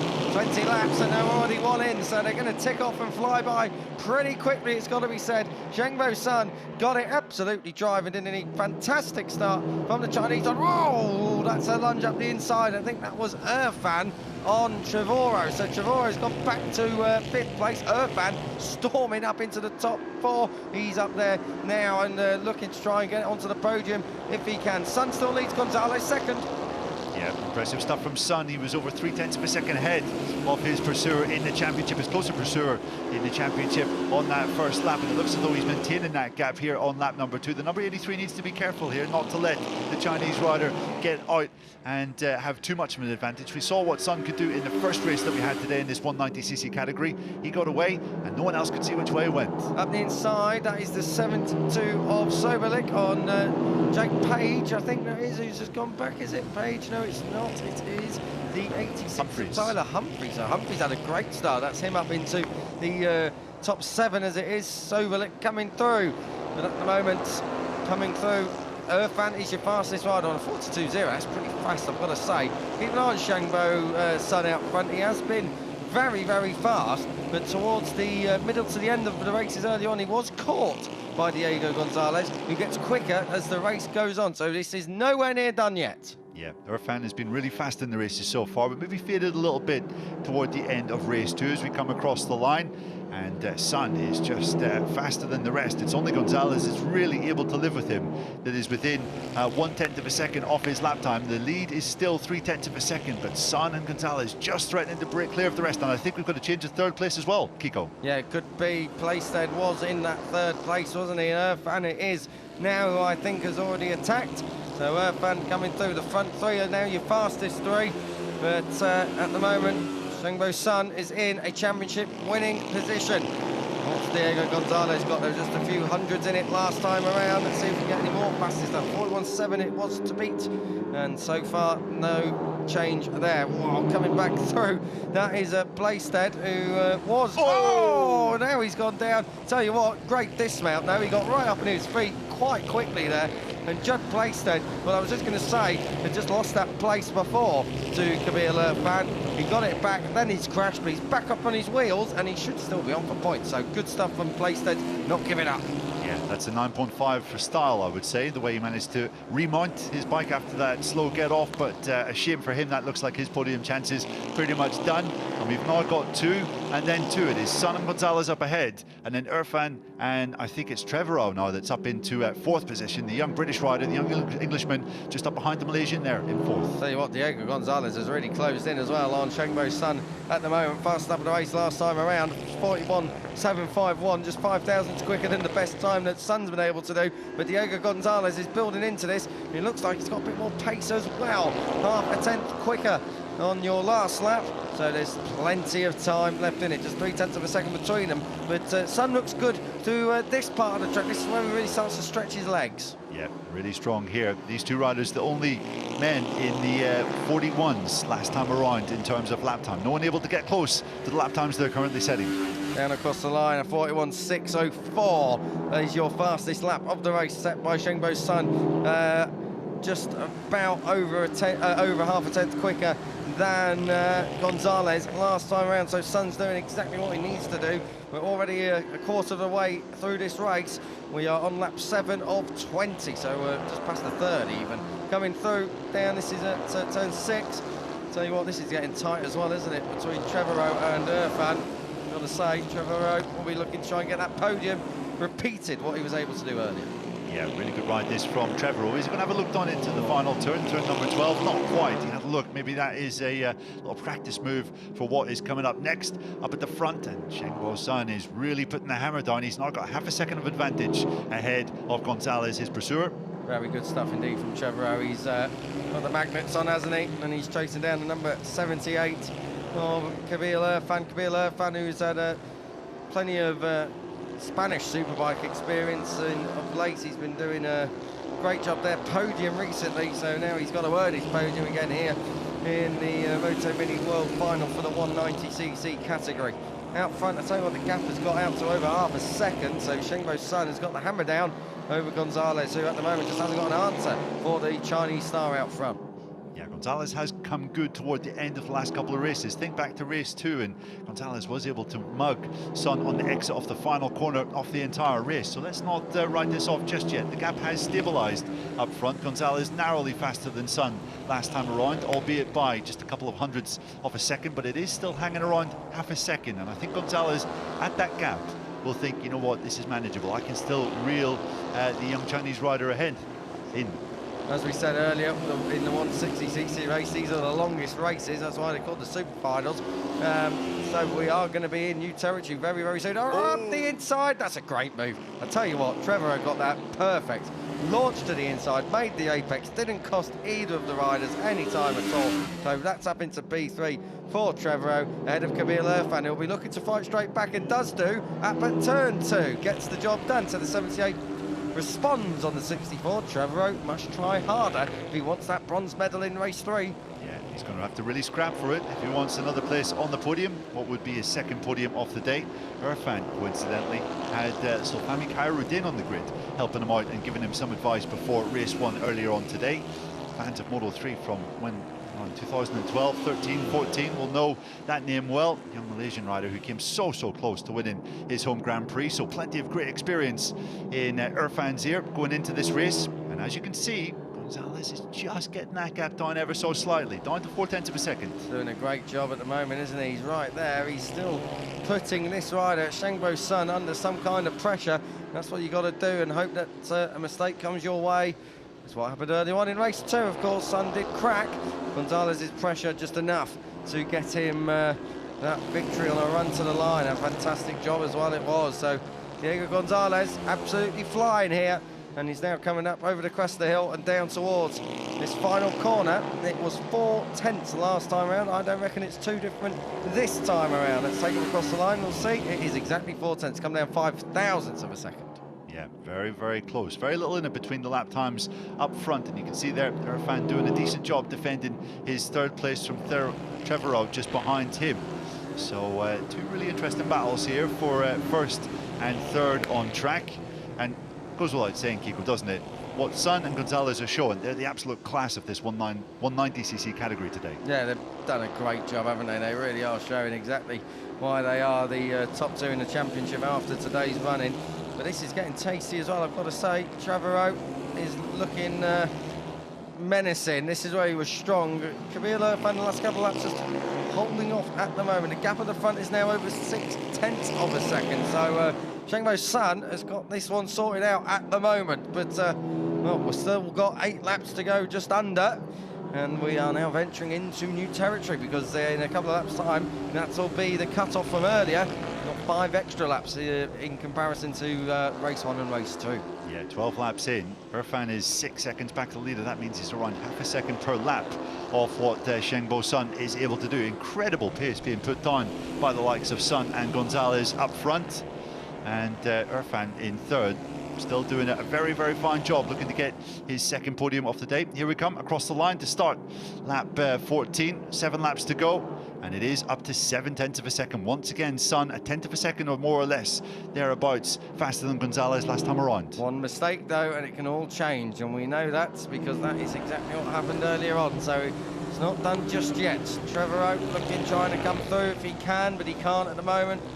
Irfan doing a great job, the number 78, just riding his race to the best he can, and his bike is just in the right place at the right time to defend from the young Brit. So at the moment, it's looking pretty settled, particularly this one. I've got to say, that's going on for a second now, isn't it, really? Diego Gonzalez has not been able to live, unfortunately, with Shengbo Sun across the line. It's just 7/10 still, so maybe a decent last sector that time around from Gonzalez. And he's still there if any misdemeanor was to happen for the number 84 up ahead of him. Yeah, crazy how closely these two riders are matched. You can see just 0.005 of a second separating them on that last circuit, lap 14. And, well, I do have the feeling that this is still going to go down to the wire. Will nerves start to play a bit of a part in Shengbo Sun's approach in the final 4 or 5 laps? Because we need to remind you, this is not just for the race, this is for the championship as well. Yeah, and I've got to say, maybe, I don't know, Diego Gonzalez, is he just sandbagging a little bit to put in a great final 5 or 6 laps? He's closed the gap down a little bit. It's so tight up at the front. Big crash down at the final corner. That is the number 62 of Jake Page has gone down, sorry. Well, that is a shame. Jake Page, a lot of pace throughout this weekend, but unfortunately he's just not been able to get it sorted in the races. Yeah, and he had a big high side there, didn't he, at the end of race 1 earlier today. Yeah. So I'm sure he's got a few bruises after that one. Another crash down at the final corner. A real shame for the Australian. Haven't had much luck, have the Aussies, in this race. No, he's not going to be thinking fondly of the final quarter, is he, old Jake Page, but he'll be back very soon, I'm sure. This is still your battle for third. This is Irfan ahead of Trevorrow looking very, very tight now, right up behind him. He won't get past him on the outside in towards turn 1, but he could line him up for turn 2 if he wanted to, but he can't quite get there at the moment. The final place on the podium still in Irfan's hands. At the front, 0.8 of a second now between Sun and Gonzalez, so with 4 laps to go, you do get the impression that maybe Sun has just put the hammer down and he's just edging clearer and further away from Gonzalez and edging towards that title. Yeah, it does have a bit of a definitive feel, these series of laps that we're seeing now, where Gonzalez is just not able to get close enough to let glove, but... Another great move by Trevorrow, but he goes wide again. Kabil gets him back now, the run down across the line. Who's it going to be on the brakes? Irfan this time around just about gets it done. Trevorrow up the inside. Surely not down at turn 2. But that was close there again with Jess Herschel. That's the second time we've seen it at the final corner, Neil. Trevorrow gets the job done, doesn't cost him time, but just ran wide that time around. Yeah, exactly. Irfan's going to really have to watch out, though, on that final circuit, because he knows that the young Englishman behind him is so strong into that turn 12, the final turn on this circuit.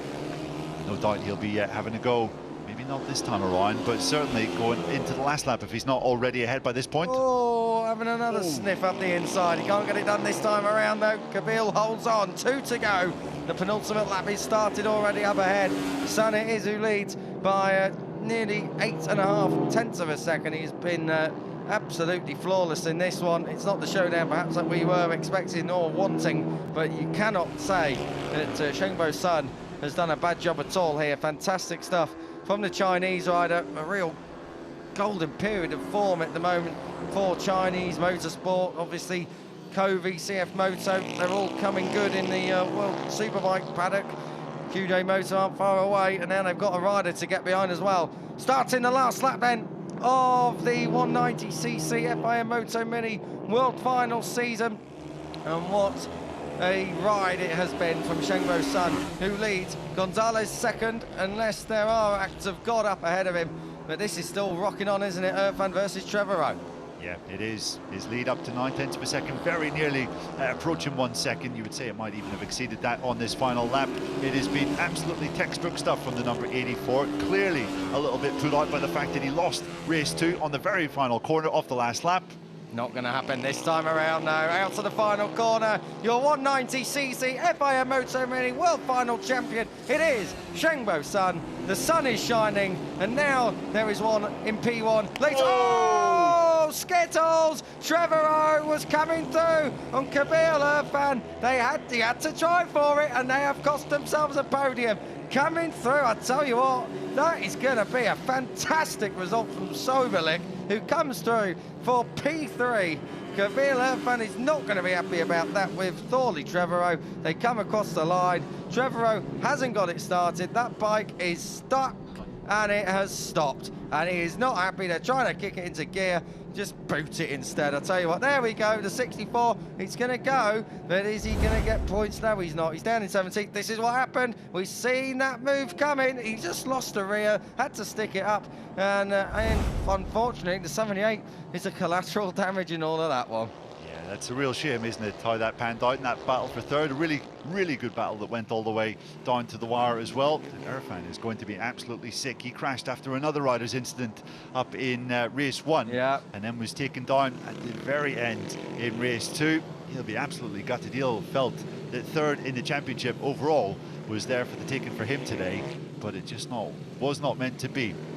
It was meant to be, though, for Sun, the young Chinese rider who has been almost picture perfect here today in Valencia. First, second and first in the 3 races that we've had, and I think with that performance in race 2, or sorry, in the super final, Kiko, we can safely say he was the class of the field. He absolutely was, and that was by far the most dominant we've seen him all weekend. 1.2 seconds as well. You don't normally see that in MotoMini at all, I've got to say. 1.2, a very, very strong ride, but just not just was he that far ahead of Diogo Gonzalez, but the two of them 16 and 17 seconds clear of the P3 Soberlik. I know that is also because we had a crash down at the final corner, but still just shows the class that this rider is of the field. Fantastic stuff from the 84 Shengbo Sun. What a final race of the day, and what a way to celebrate as well. Dominance in that one. Yeah, and that is what that winning feeling is like. You could see there, just had to lean on the tank and take a deep breath there, come to terms with what is happening. Brilliant stuff there from Ole Soberlik, getting an unexpected podium right at the end after that chaos at the final turn. Good stuff all around though from Shengbo Sun, 190cc champion, and you can see he is absolutely delighted with that, isn't he? Fantastic. You can see Adrian Huertas down there, Diogo Moreira is down there as well. Alvaro Carpe is in there too, and I'm sure there'll be a couple more off of camera. This is Diogo Gonzalez. He'll be a little bit sad about that, I'm sure. And Evasini watching on. Oh, there are tears, I think, there for Gonzalez. He gave it his all. But P2, Neil, it's nothing to be crying about. Brilliant ride from him. Nothing to be ashamed of. Just beaten by the faster rider in that particular race, but Gonzalez has shown some brilliant speed today. Winner in race 2 and second place in race 1, second overall. I mean, sure, everyone wants to win, but I think when he reflects on this performance today, he'll be really proud. And you know what? It's good that he's crying. It means he wants it. It means he wants to be winner. He wants to be winning and wants to be the winner, and that is exactly what you need in this sport. You need to have a bit of anger. You need to have a bit of emotion. It propels you on to bigger things later on in your career. Good stuff from Diego Gonzalez. But third place, what about this? Ole Soberlik, fantastic. No, I bet he didn't think that was going to happen at the end of that. Yeah, we barely mentioned him all day in the two previous races, but he was the beneficiary of some late chaos. But this was one of the crucial moments of the race. After two pretty average starts, I think it's fair to say, in race 1 and race 2, Shengbo Sun got the jump, got into the lead, and to be honest, Gonzalez could not really keep up as the laps ticked by. Yeah, checked out from there, didn't he? I mean, Gonzalez was hovering there. This is down into the last corner. That was one of the cleaner overtakes from Trevorrow. And this is down into the last corner again, and he got it done, but then he went wide. That was the two overtakes.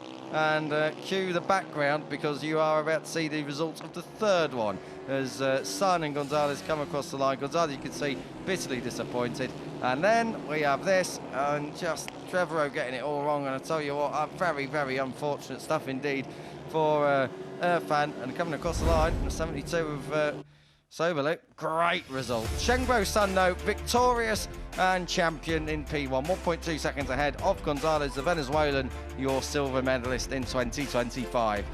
Ole Soberlik, a fine ride in third place, and of Alessandro Laura, who came through from the fourth row to finish fourth. Fantastic from Filippo Balestrero, who was down in the sixth row at 18th on the grid.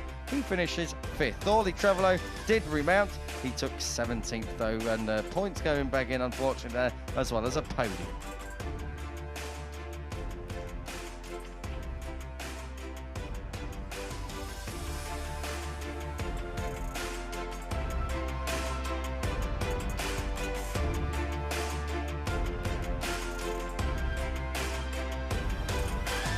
And your winner, your champion in 2025's 190cc class, Shengbo Sun, 17 clear of Gonzalez, and Ole Soberlik with that double point scoring podium in P3 in the race, P3 in the title race as well. All the way down, you can see Thorley Trevorrow's mistake cost him dear. He drops down to 8 just behind fellow countryman Tyler Humphreys. We'll go all the way down to the second page. Jake Page is at the bottom of it, and 17th for him. But all in all, what a fine, fine weekend of MotoMini action. And now down to the interview with our champion in the 190s. It is Shengbo Sun. Congratulations. Shengbo, many congratulations. A fantastic rides all week, especially today. You must be super happy with being the 190cc champion in 2025. Yeah, this was always my dream. Last year, I also tried with 160. Didn't have as much luck. But this year, it's really coming true. And thanks for all my family, sponsors, and all supports. I dedicate this to them. Congratulations, well done. Thank you very much. Not only is he quick, he speaks brilliant English. That is a very eloquent young man, and he's going to be going to places, isn't he? Yeah, he speaks better than you or I, Kiko, and that's well, quite alarming. I'm from South East London. I'm still learning. Guess it's not a super high bar, is it? But still, really impressive to see Shengbo Sun so composed in front of the camera at such a young age. You have to think that that young man is destined for stardom in future years. And just fantastic, isn't it, to see a young Chinese rider coming through. We haven't had too many Chinese names riding at Grand Prix level. You can see just down there in the podium ceremony, Carmelo Espeleta, Dorna Sports CEO, running for MotoMini Germany from Germany, Ole Soberlik. All of these celebrations that will be coming their way from the 190s. Ole Soberlik, fantastic stuff from the German. He's there in third. Second place. We're going to get P2. I think Elliot York's microphone is having a moment and another day off, but that'll be second place for Diego Gonzalez. Real shame, and I hope he has finished crying, because Gonzalez should not be number upset 83 over in P2. second place from Spain, Diego Gonzalez. The Venezuelan taken to the podium, a smile back on his face, and rightly so. Good stuff indeed there from him. But now we get ready for our champion. Shengbo Sun is in P1 in the race and in the standings. We're waiting for him to come now, and I'm sure he's not far away. And champion in 2025, riding for Spain from China, Shengbo Sun. Brilliant. That's fantastic. That caught us all of us off guard. What animal is it supposed to be? Is it a And now to hand the trophies out, it will be Rebel KTM Tech 3's Enea Bastianini, starting with third place, Ole Great Sauberlich. to see Enea Bastianini is going to be on trophy handing out duty. Enea Bastianini coming to the end of his first year in KTM. He's had a couple of trophies picked up along the way himself as well, of course, and looking to go out on a high this And weekend. now second place, The P3 Venezuela's trophy Diego there. Gonzalez. P2 for Gonzalez. Speedy Gonzalez in the end. Very, very strong stuff indeed. It won't be the winners and the Champions Trophy that you'd have dreamt of, but still, And your winner Venezuela and can be champion, proud. Shengbo Sun. And Shengbo Sun it is, who is #1 here. Enea Bastianini passing him the winner's trophy. He is mega delighted with that, and I believe we will be getting the Chinese national anthem very, very soon. Hopefully, I'm not wrong again like I was earlier on for the 160cc class. Going to have a quick group photo, and then I do think we're on with the national anthem. And now time for the national anthem from China for your champion and race winner.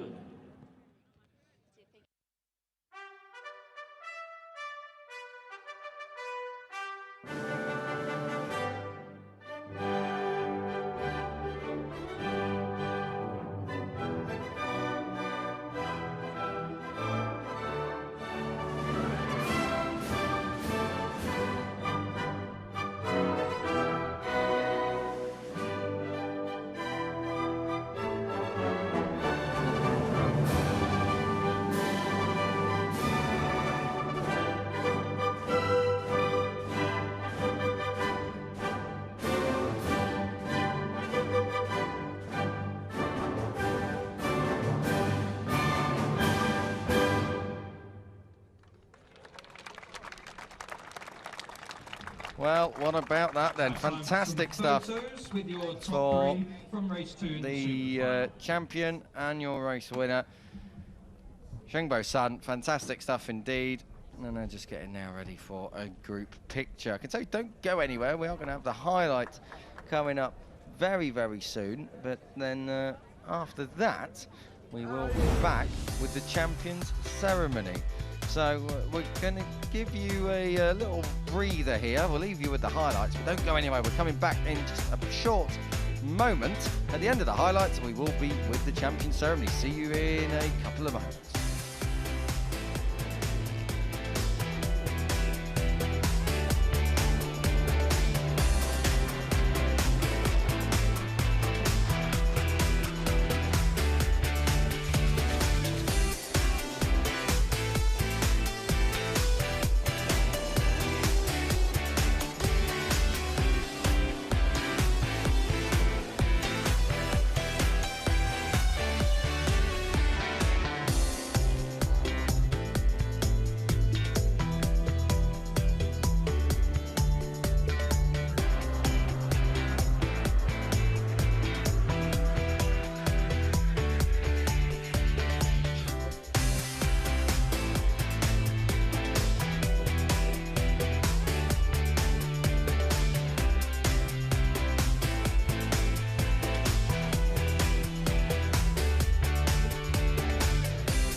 And we are back now for what will be the Champion Ceremony, and that, of course, is going to be a very, very special occasion, Neil, for all these young riders. It is probably some of the biggest highlights of their already young but fruitful racing careers. And, you know, this Champion Ceremony really a good chance to reflect on some of the quality racing that we've seen right across the course of not just today, but the sessions leading up to it, and, of course, the action that we've just enjoyed. Yeah, it's been an absolute pleasure watching some of these young hopefuls plying their trade at this early stage of their career, and already showing bags and bags of potential. So many riders coming down from MotoGP, Moto2, Moto3 categories, and I'm sure quite impressed with the level that they're seeing. As Jack Miller was saying to Elliot on the grid before that 190cc super final, the level of these riders at, what, 10, 11, 12 years of age is already quite amazing. The consistency that they're able to hold is frightening, to be frank. And you have to imagine those skills are only going to get honed further in the next couple of years. And let's hope that we'll be seeing them in some of the junior classes very soon, and then maybe one day in the World Championship. Yeah, I think the World Championship, of course, these riders are so young, so it is a little bit of a distant thought at the moment, but they're already on the road to MotoGP. So if they just keep up their performance and move up through the categories, of course, the junior Moto3 classes now, new calendar for them just been published. The last round of next year just going to be moved back a week, or moved forward a week, I beg your pardon. So, you know, and within that, there's the European Moto4, you've got the Moto2 European Championship. There's lots of different classes within Spain as well that a lot of riders use as good time on the bike. So they just keep grafting away and working hard. For sure, they've got a very, very bright future ahead of them. Yeah, without question, and they've been able to display their talents here in front of some of the best riders in the world. We saw Pecco Bagnaia on the grid, Maverick Vinales, and Bastianini, Jack Miller I already mentioned, plus potential Moto2 champion in waiting, Diogo Moreira, who's going to be a MotoGP rider next year, of course. And, well, the likes of Shengbo Sun, Diego Gonzalez have certainly impressed those MotoGP riders that have come down to watch. Okay, ladies and gentlemen, we're now ready for the underway now with 160cc the Champions Podium Ceremonies. It's going to start with the 160s. Welcome to the podium, the team representative, Jose Maria Escobar from the Spanish Federation. Jose Maria Escobar will be our representative on the... enjoyed a trip. Deary me, that was almost out the front door, wasn't it, from him there, getting to the podium, but he survived it. And now it's time to welcome the three riders from the 160cc championship to the stage, starting with third place from riding for the Czech Republic from Poland, Jan Babiarz. Fantastic stuff from Jan Babiarz. Was a race winner earlier on today, and fantastic really to see him up there in the top three overall. Now for your it's second not place a pole overall rider from Italy, riding for Italy as well, Daniel Patorti. At times. Daniel Patorti, he's finishing second, Neil. Great ride from him, and great to see him just split the two poles in the end and announce himself in the last race. And now time for the champion in the 160cc class. Stuff. Give it up for Darius. Poland's riding for Spain, Witold Kupczynski. Poland as a champion, Neil. Brilliant stuff. New nation on the MotoGP block, and looking forward to seeing the progress of these guys moving forward. I'd like to welcome to the stage. Yeah, without question, so impressive. Kupczynski and Valerio Babiarz today. Dalio from Avale. As we have a representative from Avale to come up and give the trophies. There he is. Didn't wonder if he just got lost for a moment there, but no, indeed he is there. Getting a round of applause as well. Okay. And yeah, what a season it's been. The Avale machinery, it's used so in all the parts of the world where we have our MotoMini series all the way around. You saw how many riders come through it.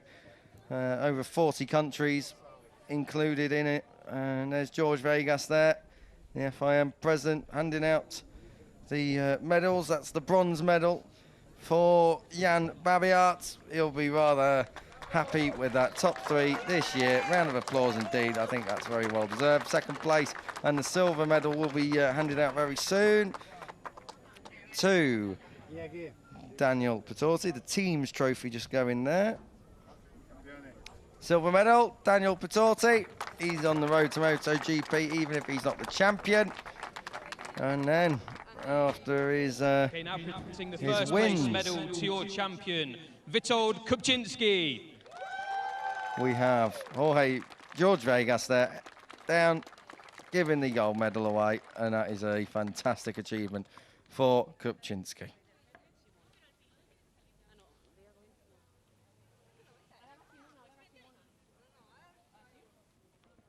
And now, do we get to the Polish national anthem once again? We'll have to wait and see. It will presenting be the tyre warmers, I'd like to present Mirko Tonelli from Thermo Technology. Here's a tie warmer for you. Stick that in your hand luggage when you're off home. Very good stuff indeed. And, of course, the champion gets one. Not in gold, though, which I think would be rather fitting. And his face saying it all, almost as if to go, so what do I do with this now? Now presenting the rider helmets. Welcome to the stage, Omar. And now From we are going to have the rider helmet handed out. Oh, I do love a world champion crash helmet, I've got to say, and that is very, very nice indeed for Kupczynski. And now presenting the Champions Trophy, Talent Promotion Director Anna Espeleta. And of course, it wouldn't all be possible without Talent Promotion Director Anna Espeleta handing out the 160cc trophy. He's running out of hands, bless him. Poor old Witold Kupczynski doesn't know where to put everything. And now it's time for the national anthem of Poland. And now the Polish national anthem.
A very, very well-deserved champion. It is Witold Kupczynski who gets it over the line.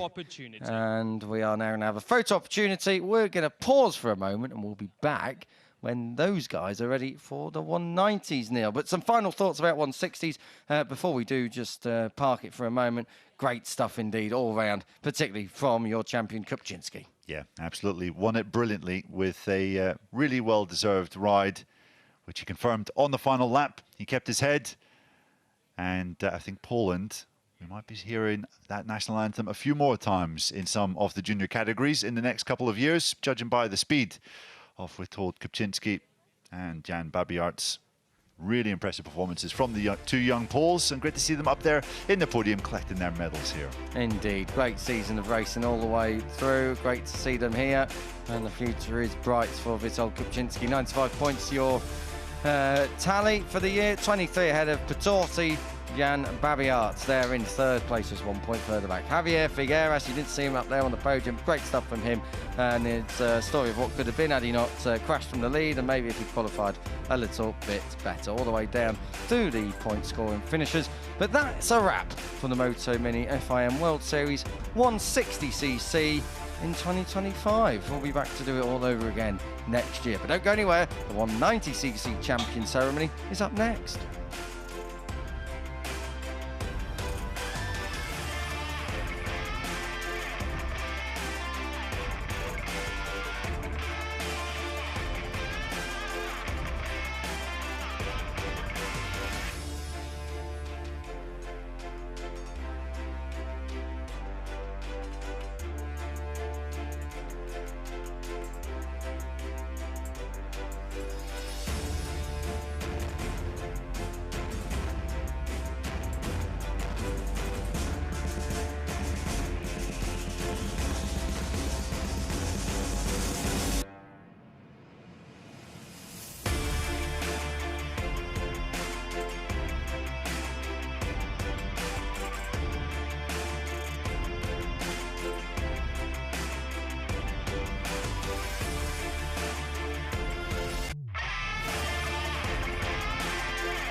And you join us back live here in the MotoMini podium area. And we are going to be getting ready now for the 190cc class. We have just witnessed, of course, the crowning moment for Shengbo Sun, who got it over the line, done and dusted, ahead of Diego Gonzalez and Ole Soberlik, who came very, very strong indeed late on and pinched the podium, picked up the pieces that were left for him. We've just had the 160cc class, and I've got to say, next up, as we get the podium completely covered and then revealed again, fantastic, I've got to say, just right through the middle of the shot. We will have our champion top three. Still Kiko Giles up here, Neil Morrison alongside me, Elliot York will be our speaker down there for the MotoMini series. And yeah, Neil, what a day of racing, and yeah, we've got one champion podium already done and out the way. Next up, the 190cc one with Shengbo Sun in the middle. Yeah, absolutely. We've had the Polish flag ahead of the top step of the podium, and now we have the Chinese flag after Shengbo Sun's fantastic day of riding, which was enough to seal the 190cc category. This MotoMini World Series Super Final. He will be getting the championship trophy handed over to him soon, just as the podium is being pieced together. The dignitaries are lining up to hand over some prizes for the top three. Well-deserved top three as well. I think we can safely say that number one and number two, Shengbo Sun, Diego Gonzalez, were the two fastest names in this category. And a bit of a surprise name up in third with Ole Soberlik, the German, in third position, somewhat fortuitous at the final corner after a bit of an incident up ahead of him between two riders, but you have to be in it to win it, and he managed to be there when it really mattered and keep his nose clean at a crucial juncture in the super final race. So there you have the three top machines in this category. I think we're getting Elliot York warmed up down there, aren't we, on the microphone? So we are now ready for the podium ceremony indeed, as our dignitaries make a return to the podium.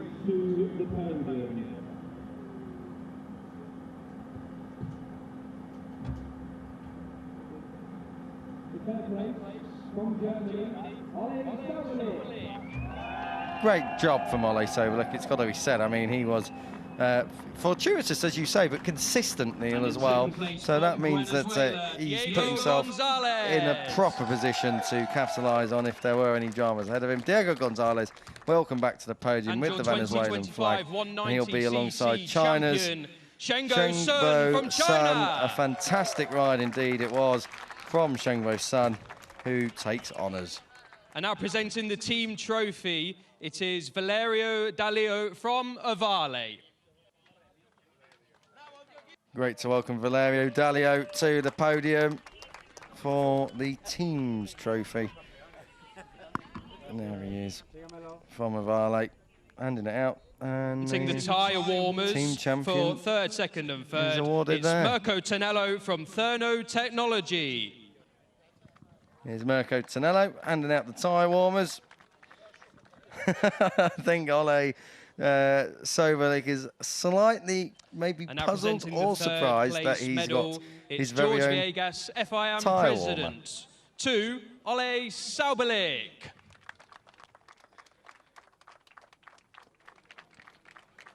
And now George Agas, your FIM president, hands out the medals. There's the bronze Now one. the second place medal to Ole. Diego Gonzalez. That's what you could say, I suppose. Ole, for your P3 championship finish. Diego Gonzalez, very good job indeed. So close yet so far, but P2. And now the gold medal and to the your gold champion, medal. Shengbo Sun. What a performance from Shengbo Sun. He's done a fantastic job, Neil.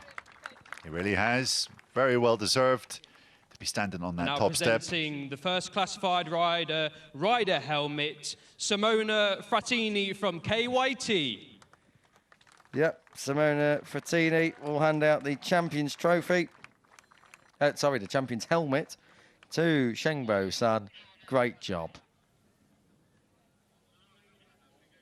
Now we're going to get a photo opportunity with the dignitaries, I believe, and then we should be on for the Chinese national anthem once again. And now presenting the rider trophy for the first classified rider, Anna Espeleta. But not before Anna Espeleta, the talent promotion director, hands out the champion trophy to P1. And now it's time for the Sheng national Bo anthem Sun. Now for it's your the Chinese champion from national anthem, China. and what a good one it is.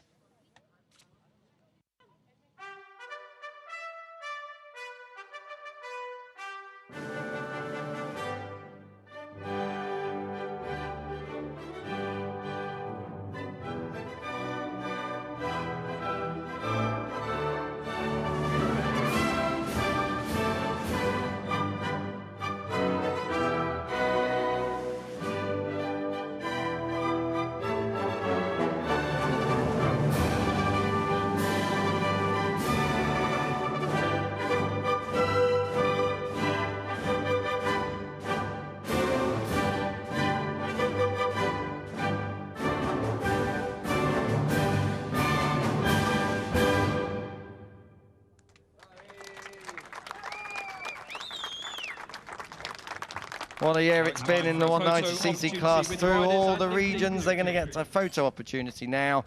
Neil, some final thoughts before we do go off air. Well, it has been a pleasure to watch Sheng Bo Sun do business here today. He was absolutely the pick off the field, and in that super final race, just how he gradually pulled clear of Gonzalez in second was really quite impressive. Do you have the feeling that we'll be seeing a lot more of him in years to come, Kiko? I'm glad to say that we were here to see this day. Very glad as well. I'm glad to have done it alongside you as well. Always a pleasure, and also special thanks to Elliot down in pit lane. Photo opportunity then on the podium. It won't be the last time. I'm sure we'll see these familiar faces. They're going to be very much on the road to MotoGP. Sheng Bo Sun, your champion in the end, ahead of Diego Gonzalez and Ole Sauerlich. Well, what's he got in the future? We'll have to wait and see. The MotoMini FIM World Series finals are all done, and the 190cc category looks a little like this. Sheng Bo Sun, 17 points clear ahead of Diego Gonzalez. A late charge from Ole Sauerlich puts him third ahead of Kabir Leofan. Judd Blakestead, unfortunately, crashing out late in that one. Fifth place for him. Thorley Trevorrow and Irfan collided. Irfan was able to get back up. Trevorrow did not score points. He was down there in 8th, though, overall in the standings. Jake Page, keep an eye out for him.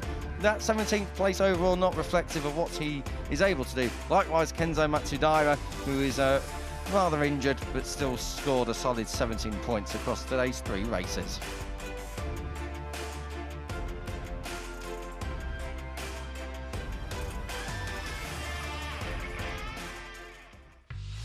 And that's all. We're out of here and off to do the rest of the MotoGP weekend here in Valencia. For myself, Kiko Giles, from Neil Morrison alongside me, from Elliot York in pit lane, we'll be seeing you throughout the course of the weekend and next year for the Moto Mini class. But until then, from all of us, goodbye for now. See you soon.